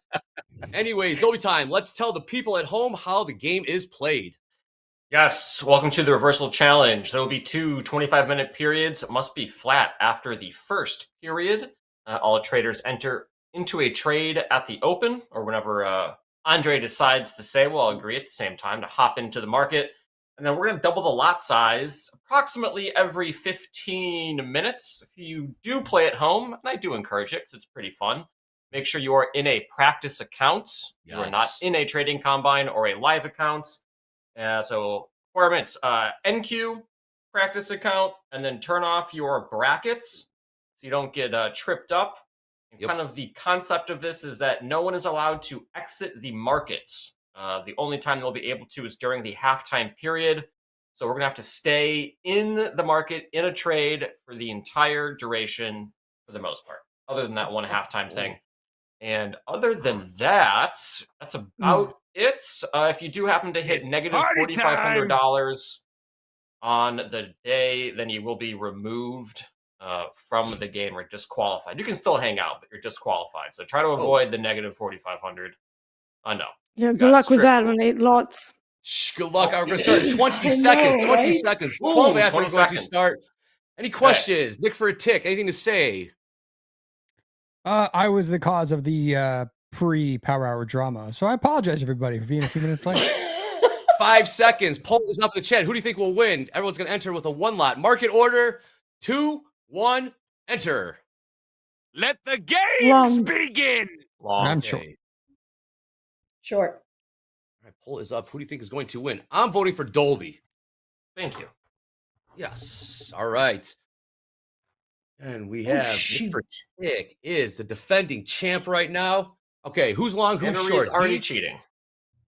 Already? I'm sorry. I was in the wrong place. He is long. Anne-Marie, long Where or were short? you, Anne-Marie? I'm short. I'm short. And I don't use the dome, and it. How do I get out of this one? All right. So I'm behind. So you guys, I'm not cheating. I'm behind. Okay. But now I'm fine. All right. Anne-Marie short. D, what price are you long from? 22,166. 166. Anne-Marie, what price are you short from? 22,168. Okay. Dolby time? Short or long? Long. 22,166 and a half. Long. And Nick for tick giving us the silent treatment so far. You long or short? I'm short from 165 and a half. Okay. Half long, half short. Here we go. Let's trade 22,172 in the NASDAQ. Again, have a position on at all times. You can only hit the reverse button. We'll go to 2 lots at 22 after, Dolby. What do you think? 22 after sounds good. Cool. Again. What are we doing halftime then, Dre? This is just for fun. Purely for entertainment. By no means should anyone trade like this. We only do this in the last hour of the week. What should we do at halftime? Oh, sounds like they have No, when is halftime? Oh, when is halftime? Halftime will be 32 after. 30. Okay, got it. Okay, so you have 10 minutes on 2 lots. Great. Yeah. To halftime. What are those poll results? Do we get those? There we go. Who will win the reversal challenge? 300 quick votes coming in. 40% say Nick for a tick. 25% D. 25% for Anne-Marie. 8% for Dolby. Come on, man. Gosh. Bro, I get shredded. Full disclosure, I voted for Dolby this week. Yeah. Thank you. All right. Well, usually the consensus, whoever is like last, right when we start out, usually passes everybody for the win. So we'll see how that plays out today. Again. Okay. Yep. Oh, I like this. I like what's going on in Slack. So what do we got? Little twist. When we go to max size, we are going to hide the positions. So that way no one can hedge against someone else to lock in their win. Oh. Yeah. That's a Nick for a tick rule. You've literally said nothing, Nick. Last week, I reversed in the last couple minutes, like 3 times to beat Coach Shea. That's true. So, and I was behind. Yes. 2 weeks ago, I hedged with Dolby. And won. Shenanigans. It's okay. Yep, you hedged. And ever since then, I've held a grudge against you, Nick. Yep. For doing that cheesy I'm tactic. starting out real strong here. Well, there's a lot of game to play. Dolby time, just remember, the world loves an underdog. It's true. They do. Mm-hmm. They definitely do. What if you're the underdog for like the entire time though? That doesn't seem cool. I have that dog in you. Actual underdog. I'm long again. Reversing. And again, he up a quick $237 right now. Dolby time up $305. Realize. Who's got the one lots on? Yep. Good stuff. Okay, cool. Again, at 22 after, we'll ramp it up to 2 lots. Right now, just start off with a 1 lot. Again, purely for entertainment. We're just having a little fun on this Valentine's Day. Happy Valentine's Day to everybody out there. What's everyone's plans for the evening with their significant other? Ooh. Nothing. Or by yourself, I guess. I think I'm going to a show tonight. A little improv. Second City. Ooh. Yeah. Oh, quality. I did that once. Stomping and was grounds. really, actually very much enjoyed it.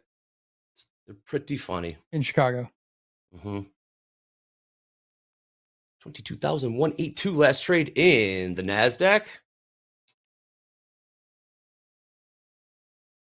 Who's long? Oh, Dolby showing some green. An unrealized green. Emery taking a little heat. Nick for a tick as well. Nick for a tick as a closer. Just saying horse racing. Also, keep in mind, they're going to carry, obviously, some positions into MOC just to ramp it up a little bit. And maybe, just perhaps, maybe 15 lots going into the last 5 minutes. We'll see. We are going to hide. We'll hide those positions. Yeah. Ouch. Ouch is Here right. we go.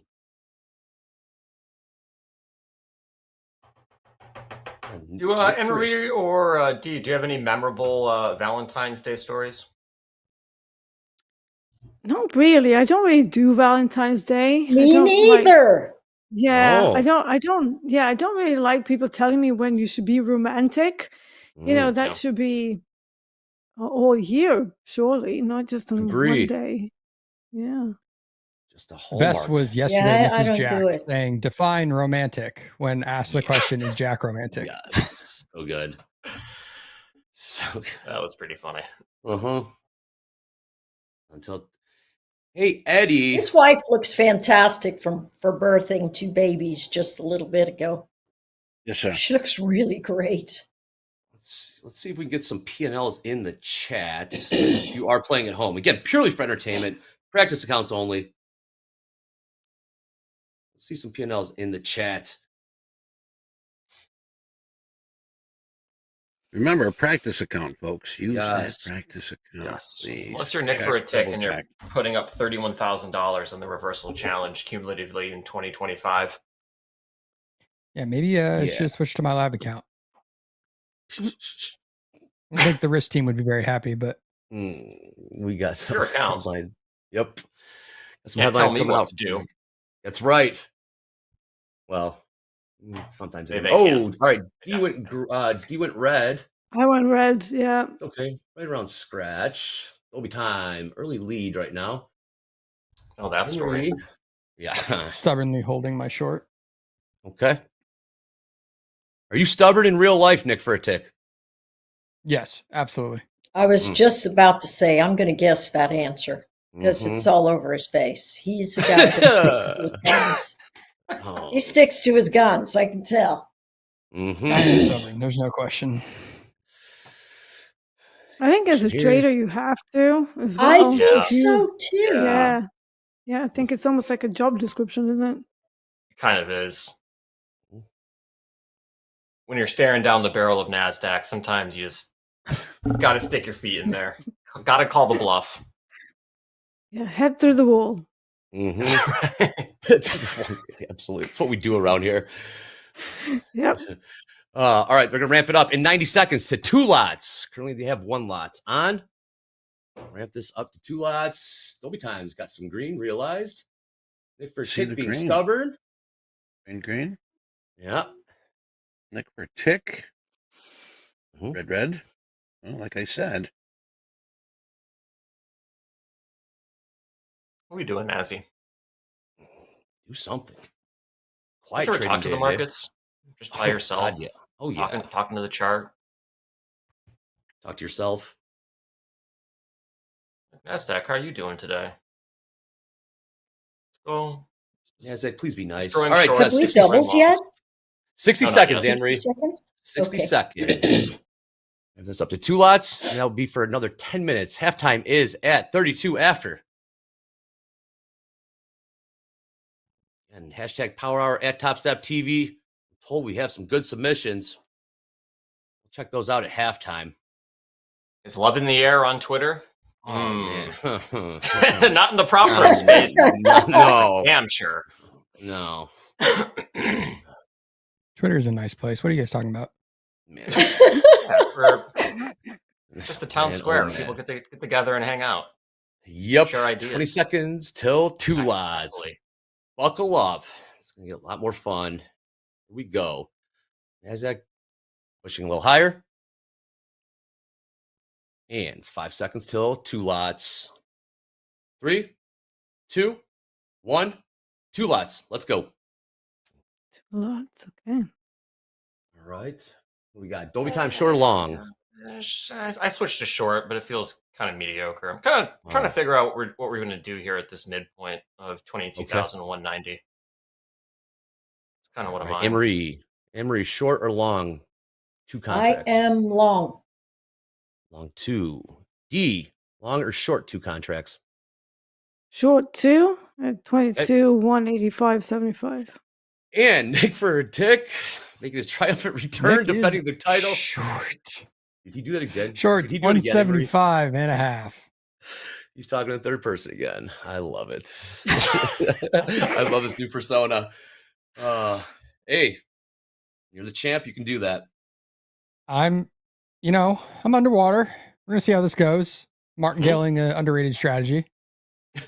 What's it mean to martingale something? To slowly get liquidated. Oh, okay. Keep doubling down. Slowly? It depends how many lots you're trading.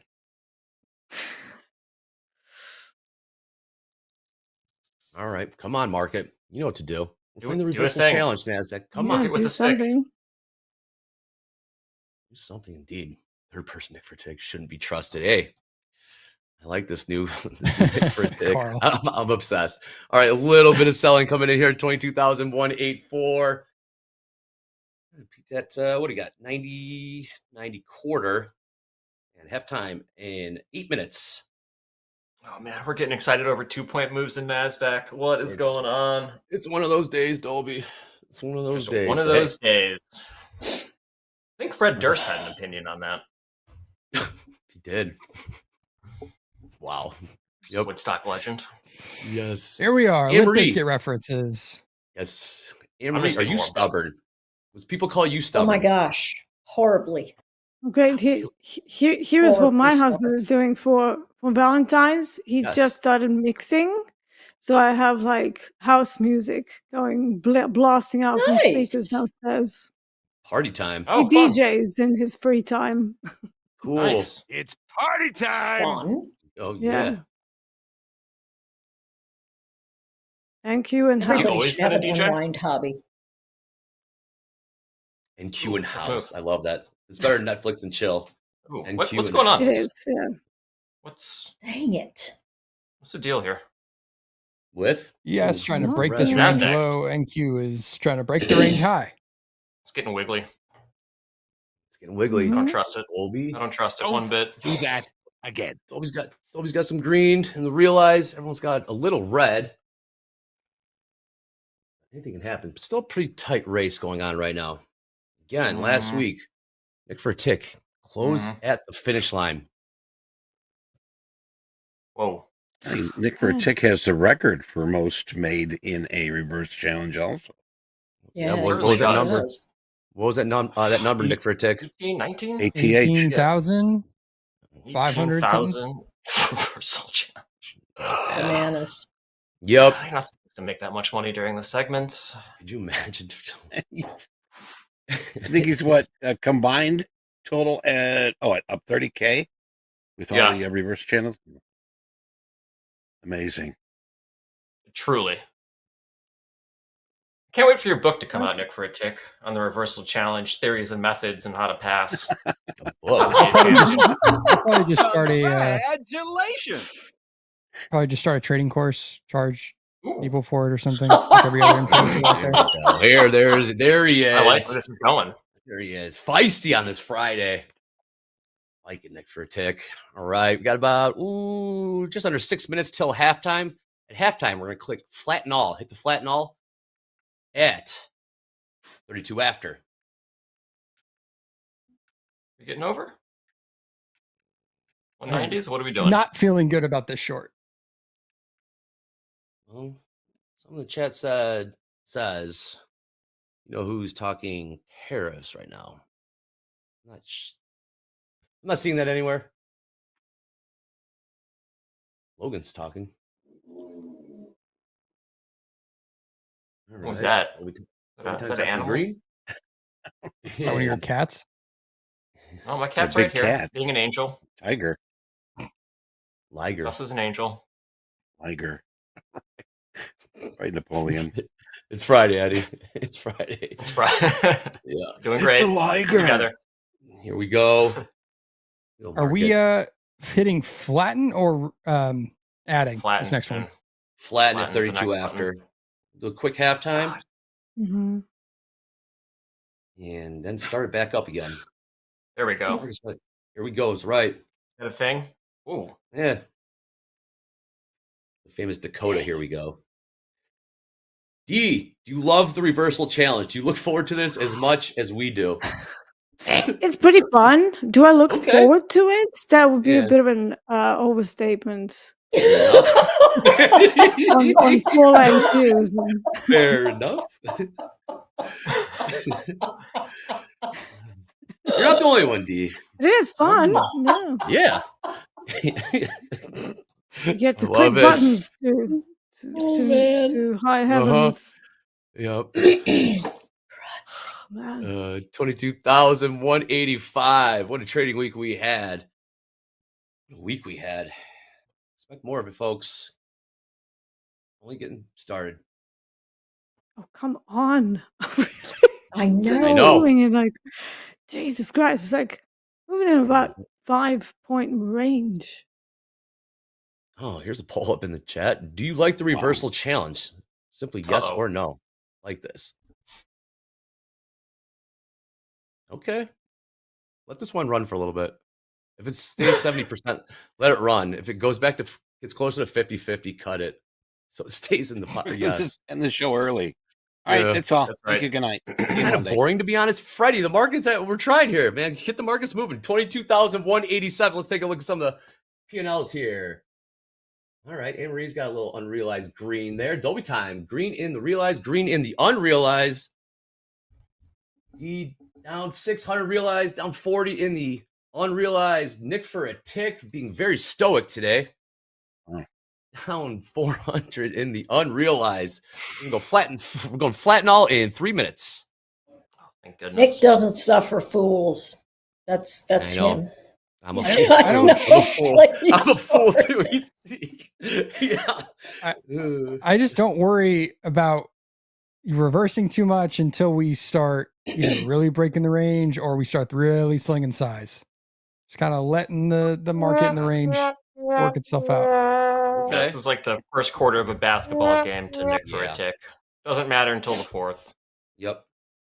Yeah, just don't be too in the red. I was down 1,000 at halftime last week. Yes, you were.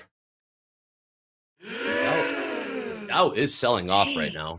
That means anything. We'll see. But Dow just put in new lows, I do believe. Trying to influence the panel right now, Trey? I'm not just reporting the news, Dolby. Just We're reading not the trading the teleprompter. boomer index here.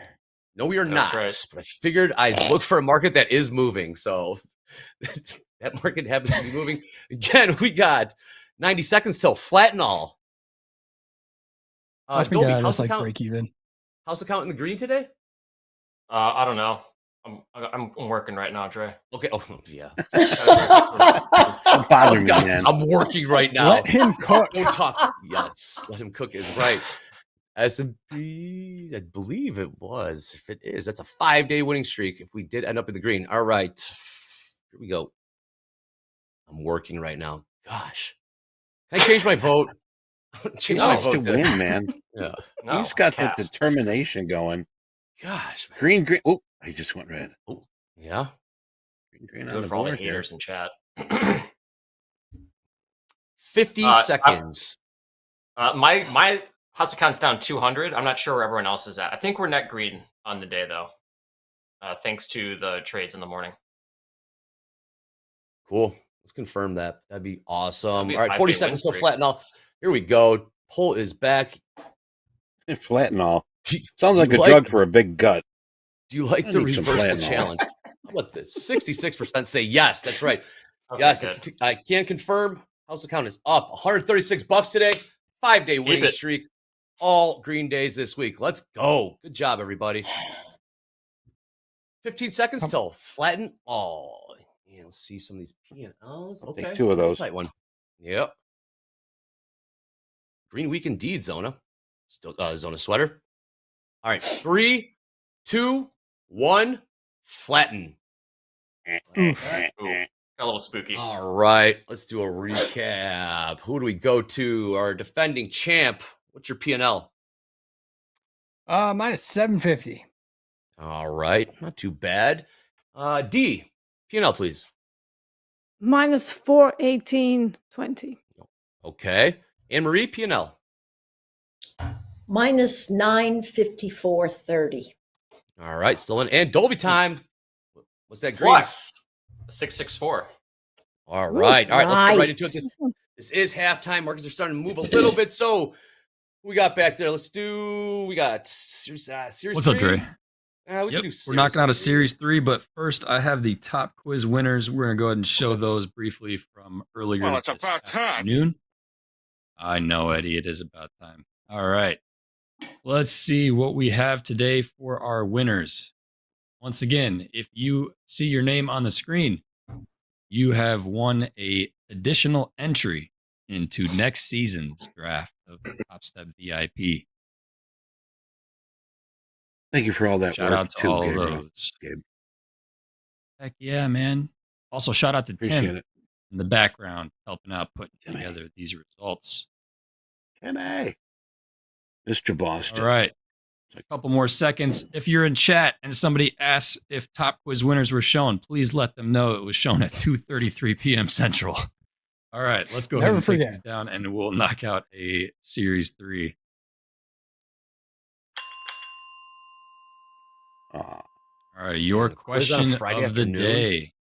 I know, man. Last week was a doozy. Which of the following must register with the NFA? Is it the FCM and CTA, the IB and CPO, the FCM, CPO, and the CTA, or the FCM, IB, CPO, and CTA? D. Or the BFF and the IBs do? I'm gonna say B. STFU. No I have no idea. I'm B? No I idea. like that answer. I'm going C. I'm Acronym gonna go salad. C. I'm going C. Robert Cooney Oh. says that's really how the No, I question think is it written. C. Yep. Oh, it I is. don't think Definitely I don't think acronym. IBs. Thank What you, Hoag say? Robert? There's like an asterisk there with an IB, Andre. I think you're right. Let's see. All right, All right. couple more seconds. And go ahead and take that poll down. The answer for today's question is D. Oh, I was right. Ooh. Okay. Everybody. Everybody's got to register. All Yeah, but I thought that the CTAs don't have to register unless they're running their own fund. Yeah. So too. I don't So know. that's a All bit right. sketchy. Come on, man. That's not fair. All right, Gabe. Let's get the hashtag Power Hour stuff in here. Markets are starting to move a little bit. We got 24 minutes All till right. the bell. Couple of quick things here. Shout out to Stay Low in the Discord, who's working while trading today. Has a little thank you The Topstep cake. written out with some icing, Really? putting on Look some at that. cakes. Thank Ooh. you, Stay Low. Oh, I love that. Appreciate the That's shout out. cool. Wow. We got Jose. Consistency is the key for success. Locking out $5,100 in the XFA. Nice. 2.5 hours. Good work. Good job. We have Coach Hoop shared with my VIP team. Started 100K with them 2 weeks ago. I passed this morning, had a couple bad days, but stayed the course. Shout out to Hoop. Trading alongside his traders in this group. That's awesome to see. Love that guy, man. Yeah. So happy to have him He's with us. awesome. He's my trading buddy. Yeah. Yeah. Big We fan. got Mark Sky Stocks. I got drafted to the Technical Titans VIP team. Shout out to Coach Robert. Challenged his traders to trade small, be consistent, and slow it down. Now it's time to watch TopstepTV due to me locking myself out to end the week in the XFA, just taking those base hits, couple $100 at a time. 5 winning days this week. Great work there, Mark. Wow. It's a way to do it, We got man. Jay. Happy Friday. Great week trading NASDAQ. 2,500 this week. Not sure what count this is in, but regardless, great trading, Jay. That win percentage. We got Mr. Fox. Ending the week here with my 2 XFAs. Not your regular influencer with a couple million, but you have to accept where you are. I'm content with that. GG's, everyone. GG's to you. We have Coach Dakota. Yes, that is right. NQ is my Valentine. Is your relationship toxic? Mine sure is. And we got a couple more here, and then we'll finish it up here, Dre. Lost Trader. What? This is what my Cupid looks like. Out of here. No wonder. No wonder I'm single. That's what Lost Trader says. Oh, look at those I love photos, that. Andre. Take me to the That, weekend. Love photo that. is going to circle the Haunt me rounds a few forever. times. Yeah, I know. Never going to live that You down. don't. Hmm. And since I have you on, Anne-Marie, you know, for me to be able to get my potato at the end of my workday from our boss, I need to show this one more time. So what is it with you and Dre? Yeah, what is it, Anne-Marie? Oh, my What goodness. is it? A little tension in the air. I don't even remember what what the right side of the screen and Anne-Marie's on the left. Context I is can't read that. everything. Hold on. They're separated. Man, never gonna. What a day! Where's the Really? love today? I'm gonna find my. Yeah, my where is Valentine the in here. love? What the hell? Gosh, my Valentine. Gosh, you guys are. You know, Dre, the love is right here. Get out of here! All right, let's go. Wow, that was a big one. Get out of here! All right, we're gonna ramp this up to 4 lots here in 45 seconds. 39 after. Gosh. 4 lots. 4 lots, lots. correct. And then we're going to go, yes, 4 lots. And we're going to ramp it up How to do 8 lots just before MOC. 39 after, we're going to do 4 lots, market. Let's go. Again, who's in first right now? Dolby time. Second place, D. Nick for Tick, third. And bringing up the rear, Anne-Marie. But it's anyone's game, really. 15 Oh, yeah. seconds, Now it still gets 4 spicy. lots. Here we go. 10 seconds. The silence of focus. Here we go. The tension is building. 3, Put on the block. 2, 1. 4 lots. Let's go. Long, who's short? Ooh, we're hiding. And they There we are go. off. All right. Let's go. Dick for a tick. Long or short? I'm short. Okay. Dolby time. Long or short? Short, but don't like it. Anne-Marie, long or short? Yeah, I already kind of hate it. Short. D, long or short? Long. Nice. There we go. All right. So Pick it up. So what was the consensus? Can we drink? I need a shot sure. of something. Of course you can. yes. Courage. do whatever you Absolutely. want. Champagne, of course. Whatever you like. I was thinking more like a shot of vodka, but yeah. Oh, my language. Wow. Polish. We're mixing a lot over there, D. We got to be careful. Yeah. Oh, that, boy. that is true.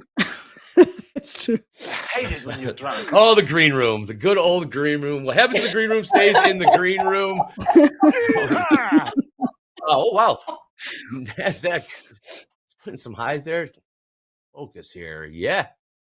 NASDAQ just low-key putting some highs. 22,205. Well, Richard I can Harris in break it chat on loves that. those ice cold strawberry wine coolers. I haven't had one Yes, of he those does. in a while. Yeah. Delicious. Yeah, he has those every week, I think. It's not the first time he's mentioned the Get a 4-pack. strawberry wine cooler. Yeah, why do they only that's come in right. 4-packs and not 6-packs? Why is that? That's a great question. Yeah. Oh, 300 lot. NQ upside, Mhm. 22,205. Oh, Yep. regret. Get it. So much regret. Dolby's long now. Yeah, not great. Long top of range. It's not ideal. I feel like a momentum trader. Yeah, same. It feels bad.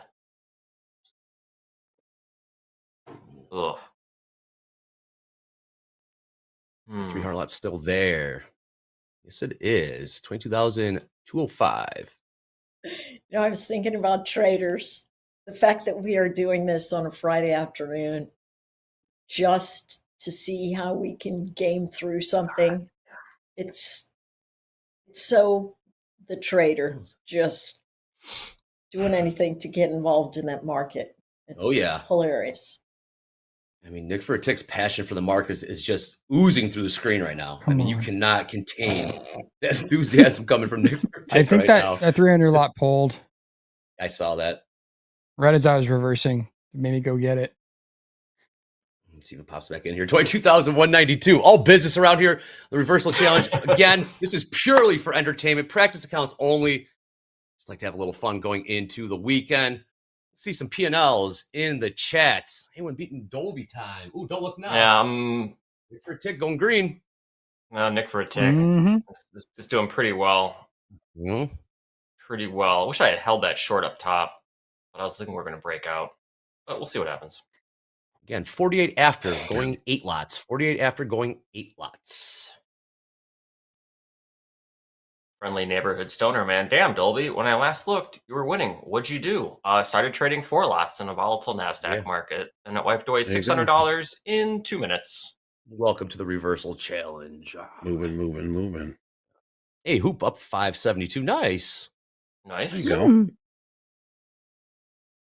Hey, real quick here, Naz Trader says I'm the Fred Norris of Topstep. Good stuff. Well, Fred Norris is on the Howard Stern show.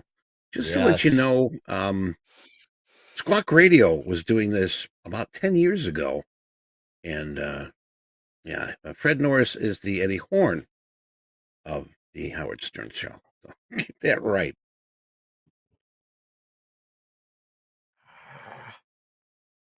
A little bit of selling here. 22,189.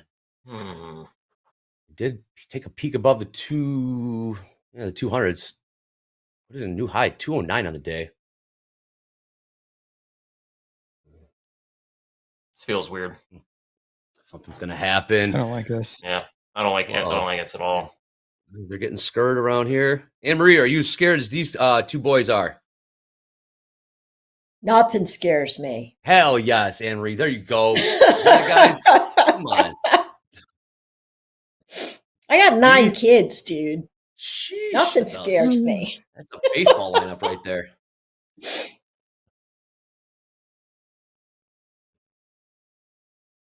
Sorry, what? More 9 selling. kids, Anne Marie? Yeah. Sounds lovely. 5 minutes till MOC. Yep. Right now, I'm good with 1. We're gonna take 1 at a time. 9 is probably unattainable. But if you add 8 more, then they can just babysit each other, right? That's really ended up what happened with the older ones because there's like a 12-year gap between the older ones and then the younger ones. Yeah. But a bunch of young ones left together, they're just, especially 4 boys and a girl, it was just mayhem every day.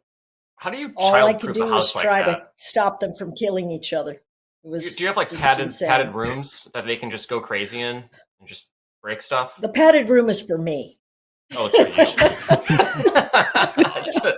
Oh man. All right, 2 minutes 45 seconds. So we're gonna ramp this up to 8 lots. Here we go. All P&Ls within range right now. There we go. That's better.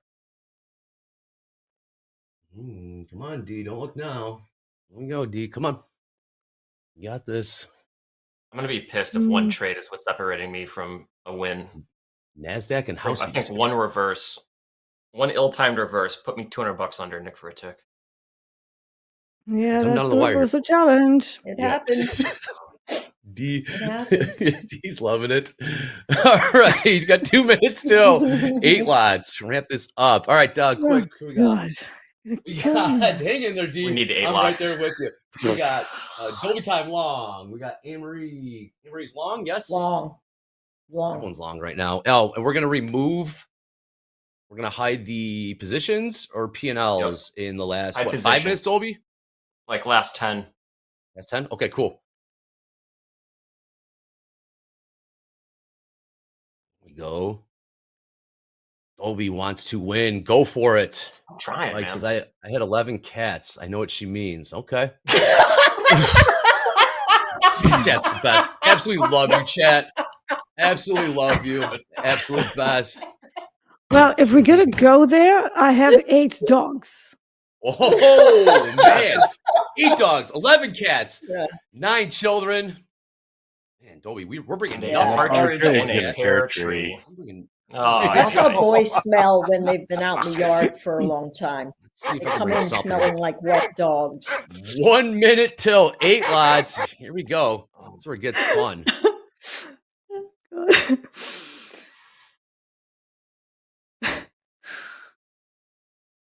Kitty. How's Gus doing, Dolby? He's not bothering me, so he's doing pretty good. Actually, he's That's loafing. He's, Here we staring go. off into the. Coming down Now that you to mention the it, he might come over wire. here. 8 lots in 30 seconds. Tick for a tick. Green and unrealized green. Ooh, he making a little bit of a comeback. Emery as well. Wow, a lot of green and unrealized. All right, here we go. 20 seconds, 8 lots. This is where it gets fun. And 2 minutes after that, we got MOC. Anything can happen. Hello, Gus. There's Gus. He 8 said his lots name. in 4, 3, 2, 1. 8 lots.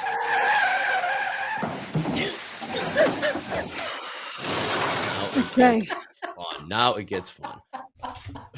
Henry's And having now an it's absolute dangerous. blast. Oh man. Yep. Again, purely for fun, entertainment. Only the last hour of the trading week. That is right. Go. No need to risk real capital. Nope. 15 minutes into the close. Okay, real quick. We're gonna hide those positions. All right, Dolby time. You long or short? It's the last time. Long. Anne-Marie, long or short? Long. D, long or short? Long. And Mr. Nick for a tick. I am long. Okay, across the board. 60 seconds till MOC. This is Amazing. where it gets fun. This is where it gets really fun. Ooh. Stop it. Shout out to the chat. You guys have been awesome this week. A lot of positivity coming through. It's not always the easiest trade, but we're here for each other. Trade can be lonely, trade can be boring.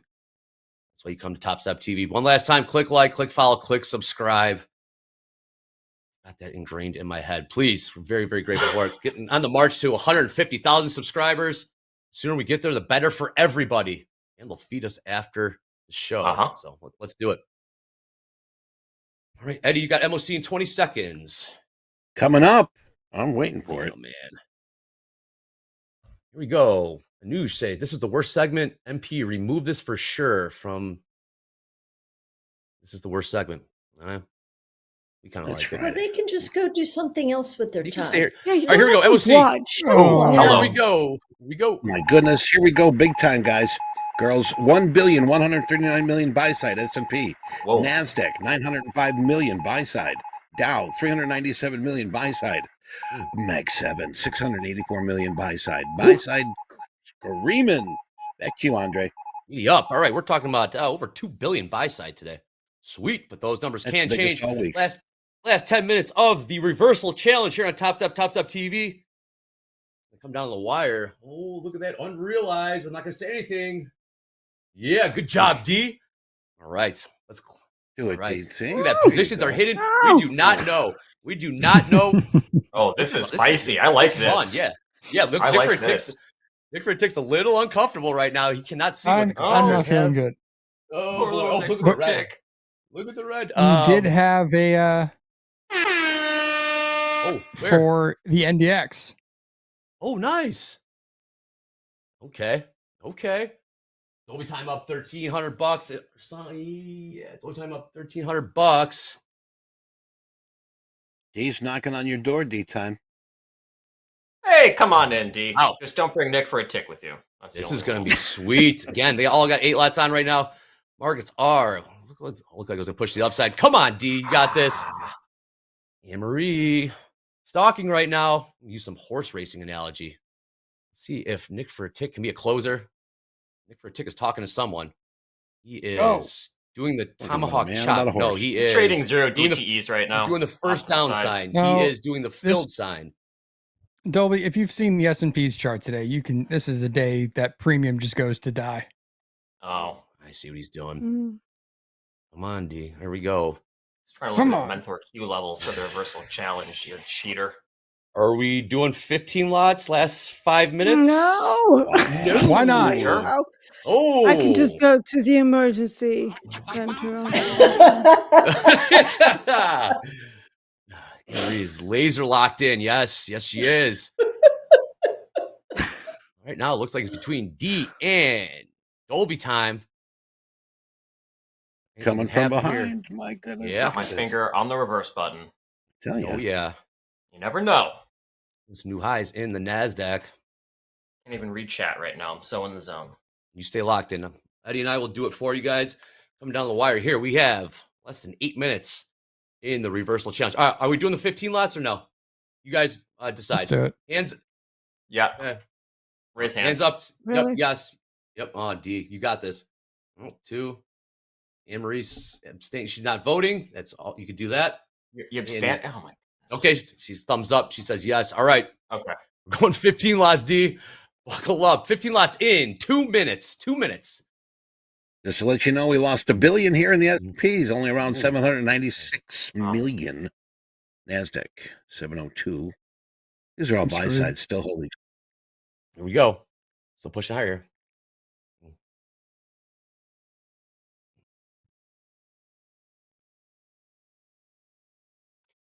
Excitement. 90 seconds. Look We're at all these locked in, P&Ls. I know. All right, D. Oh, man. All right. Everyone's Dolby locked time's in. up 2,500. Crazy. Realized. Anne-Marie. Little red unrealized. Nick for a tick. Let's throw the Hail Mary with these 15 lots. Anything can change. So it gets spicy. Oh, wow. D and Dolby duking it out right now. As the NASDAQ keeps going higher. Okay. And they're taking this. This is where it gets serious. This is where it gets quiet. Everyone's taking it very seriously.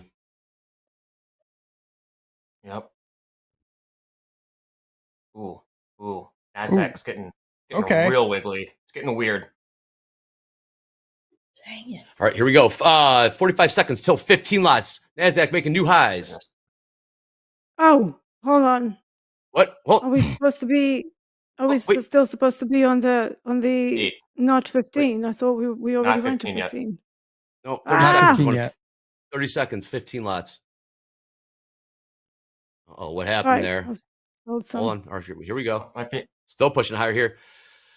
All right, I'm getting nervous. 15 seconds. We're going 15 lots. Look at these P&Ls. Coming down the wire. Here we go.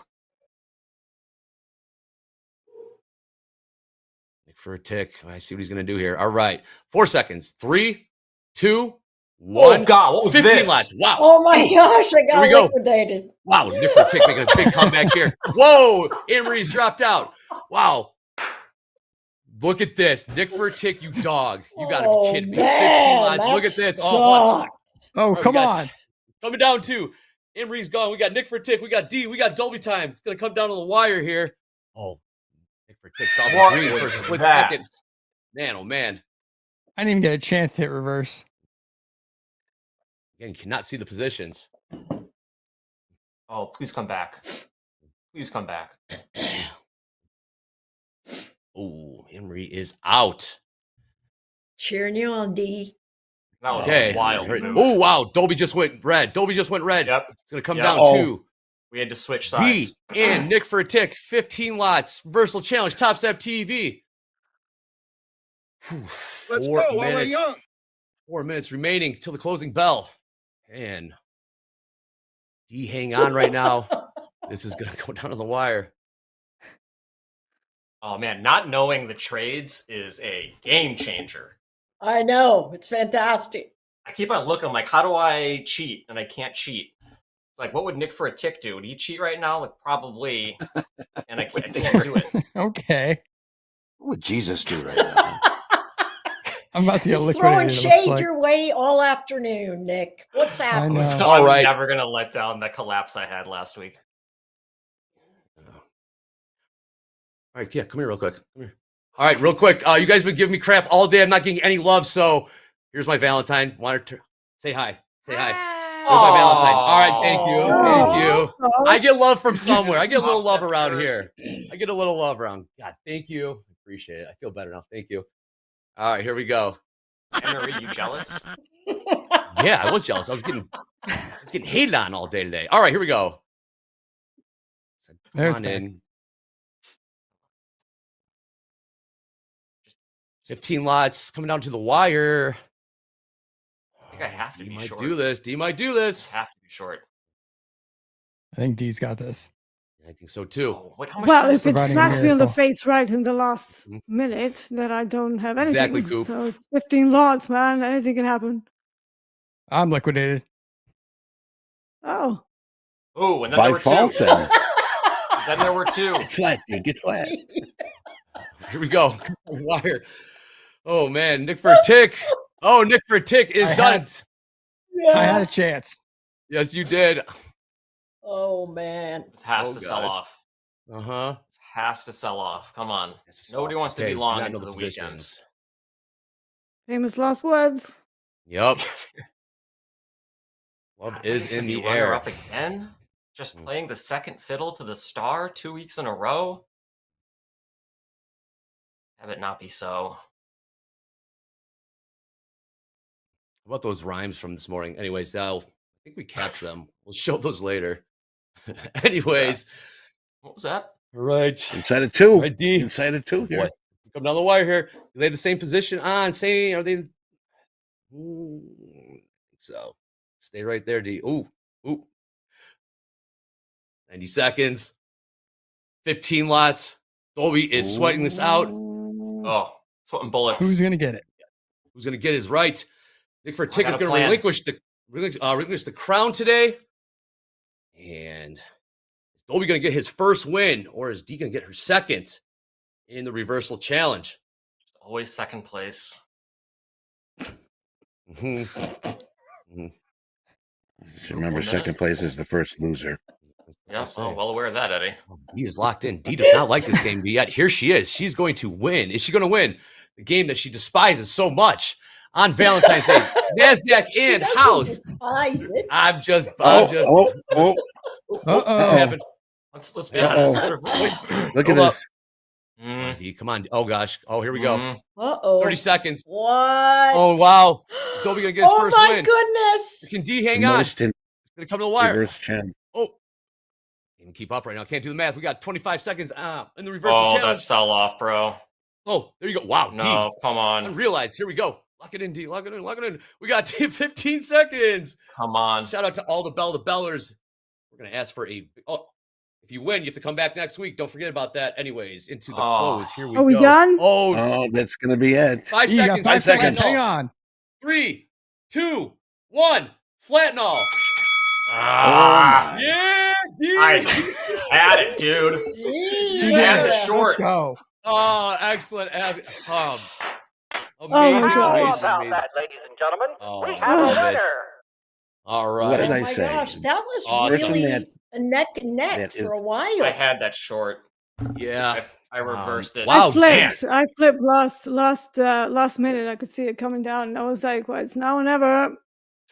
Let's Great go. job, D. Well D, played. do you have a victory speech? Yes. Victory speech. Stay kind to yourself. Don't dig holes on Fridays because it's not good for our mental health. And it's great to love others, but we also need to have a lot of love for ourselves. Awesome. Absolutely. I like Much it. better than my Anne-Marie. speeches. Advice. Yes, Anne-Marie, I Nick for a love tick. you. Dee, awesome stuff. Thanks for playing with us. Dee's coming back next week to defend the title, whether she wants to or not. She has to come back. Them's the rules. Of course, shout out to all the Bell the Right. Bellers. Great job for the house account. House account, 5-day winning streak in the green. Let's see if Yeah, we can do it baby. again Awesome. next week. Also, check out Nick for a Tick weekly kickoff, London Open, and Dolby Time. And myself, Anne-Marie, will all be back next week. Whew, what a week. anyways, I'm going I to get out know. of here. Eddie, take us into the weekend. sir. Let's go. You know, Andre, I tell you, coming from behind seems to be a good formula to be a winner in this game. We saw Deanna red and opening up in green, and yes, good stuff. Good stuff. Yes, this is it for the week. Just a reminder, we're going to be starting opening call at 7:20 each and every morning. So join Hoag, JD, and myself. We'll be talking about market movements and so forth. And this Monday, just want to put out there, Monday is President's Day, and the markets will be closing early. All right. Now, hey, if you are a funded trader listening right now, you need to be closed out Monday on all trades by 11:30 a.m. Central Time. Traders in the trading combine and express funded accounts need to be closed out all trades by 11:45 a.m. Central Time. We will remind you because you know what? We will be here till 12 o'clock p.m. Central Time. Yes, we'll start at 7:20, fire up the machine, and it will be done half because it is a President's Day holiday. So just a little other information, trading will resume at 5 p.m. Central on Monday on that day. So the next session, 5 p.m. will be open February 17th for the Tuesday, February 18th trade date. Okay, so just remember that. But otherwise, yes, let's not forget coming up here, we do have Coach Jay and Coach Paul for At the Buzzer. They do this every Friday. And let's not forget also Coach Hoop will be doing fundamentals and technicals. Coach Ray, volume profile, Coach Vince, all in the Discord channel. And be here Sunday early. Well, it's sort of like in the evening, 4:45 p.m. Central Time with Nick for a Tick for market kickoff. And coming up Monday, we will be having Deanna, as Andre mentioned, 3:30 a.m. Central Time, Monday through Thursday for the London Open. So now it's your time, all right? It's still not too late to get your Valentine something sweet, something nice, even if it's just something that you say. So I want you to go relax, re-energize, get yourself ready for tomorrow. Stay safe, stay healthy. Orders from headquarters are, have a fantastic rest of your day. And remember, Oh, I love you so much. so much. Thanks for being with us here this week. We do love you here at Topstep. Keep your chin up. Until we meet again, I'm Eddie Horn, and this has been Topstep TV. Take care.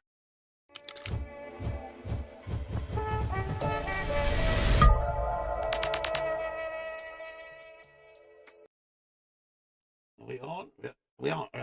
Oh, hello, everyone. My name's Dave. My friends call me Dingo Dave. I'm one of the zookeepers here at the Brookfield Zoo. And this year, for Valentine's Day, we're offering the public a chance to sponsor one of our beloved, lovable, and cuddly warm creatures, the cockroach. Yes, when it comes to that resilient little critter, the humble cockroach takes the cake. Literally, if you drop any on the floor, that cockroach is going to take that cake.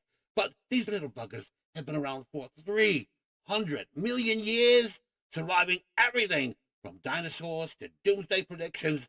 Found across the globe, cockroaches are notorious for their ability to adapt, making them both a pest and, surprisingly, an unconventional pet. Yes, a pet.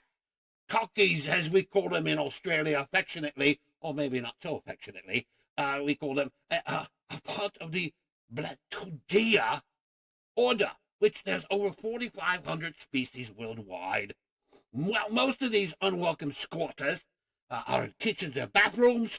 Some species, like the Madagascar hissing cockroach, and the giant burrowing cockroach native to Australia have found their way into the hearts of insect enthusiasts. Oh, and here's a picture of one, our little cutie. Here it is. Wait a minute. It's not the right picture. It's a cutie, but it's not the cockroach. The cockroach picture, please. Harry, thank you. So, if you're considering keeping one of these little babies as a pet, let's break it down with some of the dinkum pros and cons. First, the pros. Now remember, they're low maintenance, no need for daily walks or visits to the vet. They're happy with a simple care. And, hey, cheap as chips. A basic setup with some food scraps and a shoebox is all you need. Now remember, there's no noise. They're not like a yappy little puppy or a screeching bird. Cockroaches are very silent. Surprisingly clean, they groom themselves regularly, though their reputation says otherwise, and they can escape. Now, unlike a lizard or a snake, they aren't known for the elaborate Houdini acts, as long as the shoebox has got a lid on it. And the lifespan for an insect, for the cockroach. Now, some species, like the giant burrowing cockroach, can live up to 10 years. Imagine that, 10 years. By crocky, I had one. I sent it through college, and it's becoming a successful personal injury lawyer downtown, and it now helps pay for the utilities and so forth. Now, let's go to the cons. Taking a look at the cons here. Well, and for those that don't like these little buggers, now, a con, well, there's always that ick factor. Let's be real. Most people are going to think you're mad for keeping one. But, hey, I think mad's the new norm, if you ask me. Also, a reputation as pets. Now, some people won't visit your house, knowing that you're housing cookies, which could be a pro or a con, depending on the person. Also, escape risk. Well, if they do get loose, they might set up camp in your pantry. Not ideal when you find them in your box of Fruit Loops. No, I have did that before, and it's not. They can't swim in milk. I'll tell you that right now.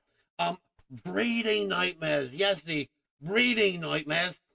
Oh, some species reproduce quickly overnight. One turns into an army at no time. Also a con. Lack of bonding. Don't expect a cockroach to recognize you when you come home, or when called. No wagging tails and no wet kisses. No, not from a cockroach. And fragility. Oh, please. Despite their survival skills, some species are delicate and easy to accidentally squash. Well, some species, yes. We've all pancaked a few in our days, I know, but that's okay. You can't avoid them. And feeding can be interesting. They'll almost eat almost anything. As a matter of fact, we lost one of the zoo's maintenance trucks last year, and we do suspect that it was the zoo cockroaches ate her up, wheels and all. But anyway, so that's all I've got here. Happy Valentine's Day, and so next time you see one of these buggers, don't scream, squash, or squirm. They make great pets for some, and for others can be somewhat of a pest that can overpopulate into an army of pests. Well, that's all I've got. My name's Dave the Dingo at the Brookfield Zoo. Back to you, James, at the Topstep Studios. Here a cockroach, there a cockroach, love me a cockroach. Under the fridge, up on the chair, why are these bugs everywhere? Flip-flop swinging, spray in the air, still that roach just doesn't care. Here a cockroach, there a cockroach, love them or hate them, they're everywhere.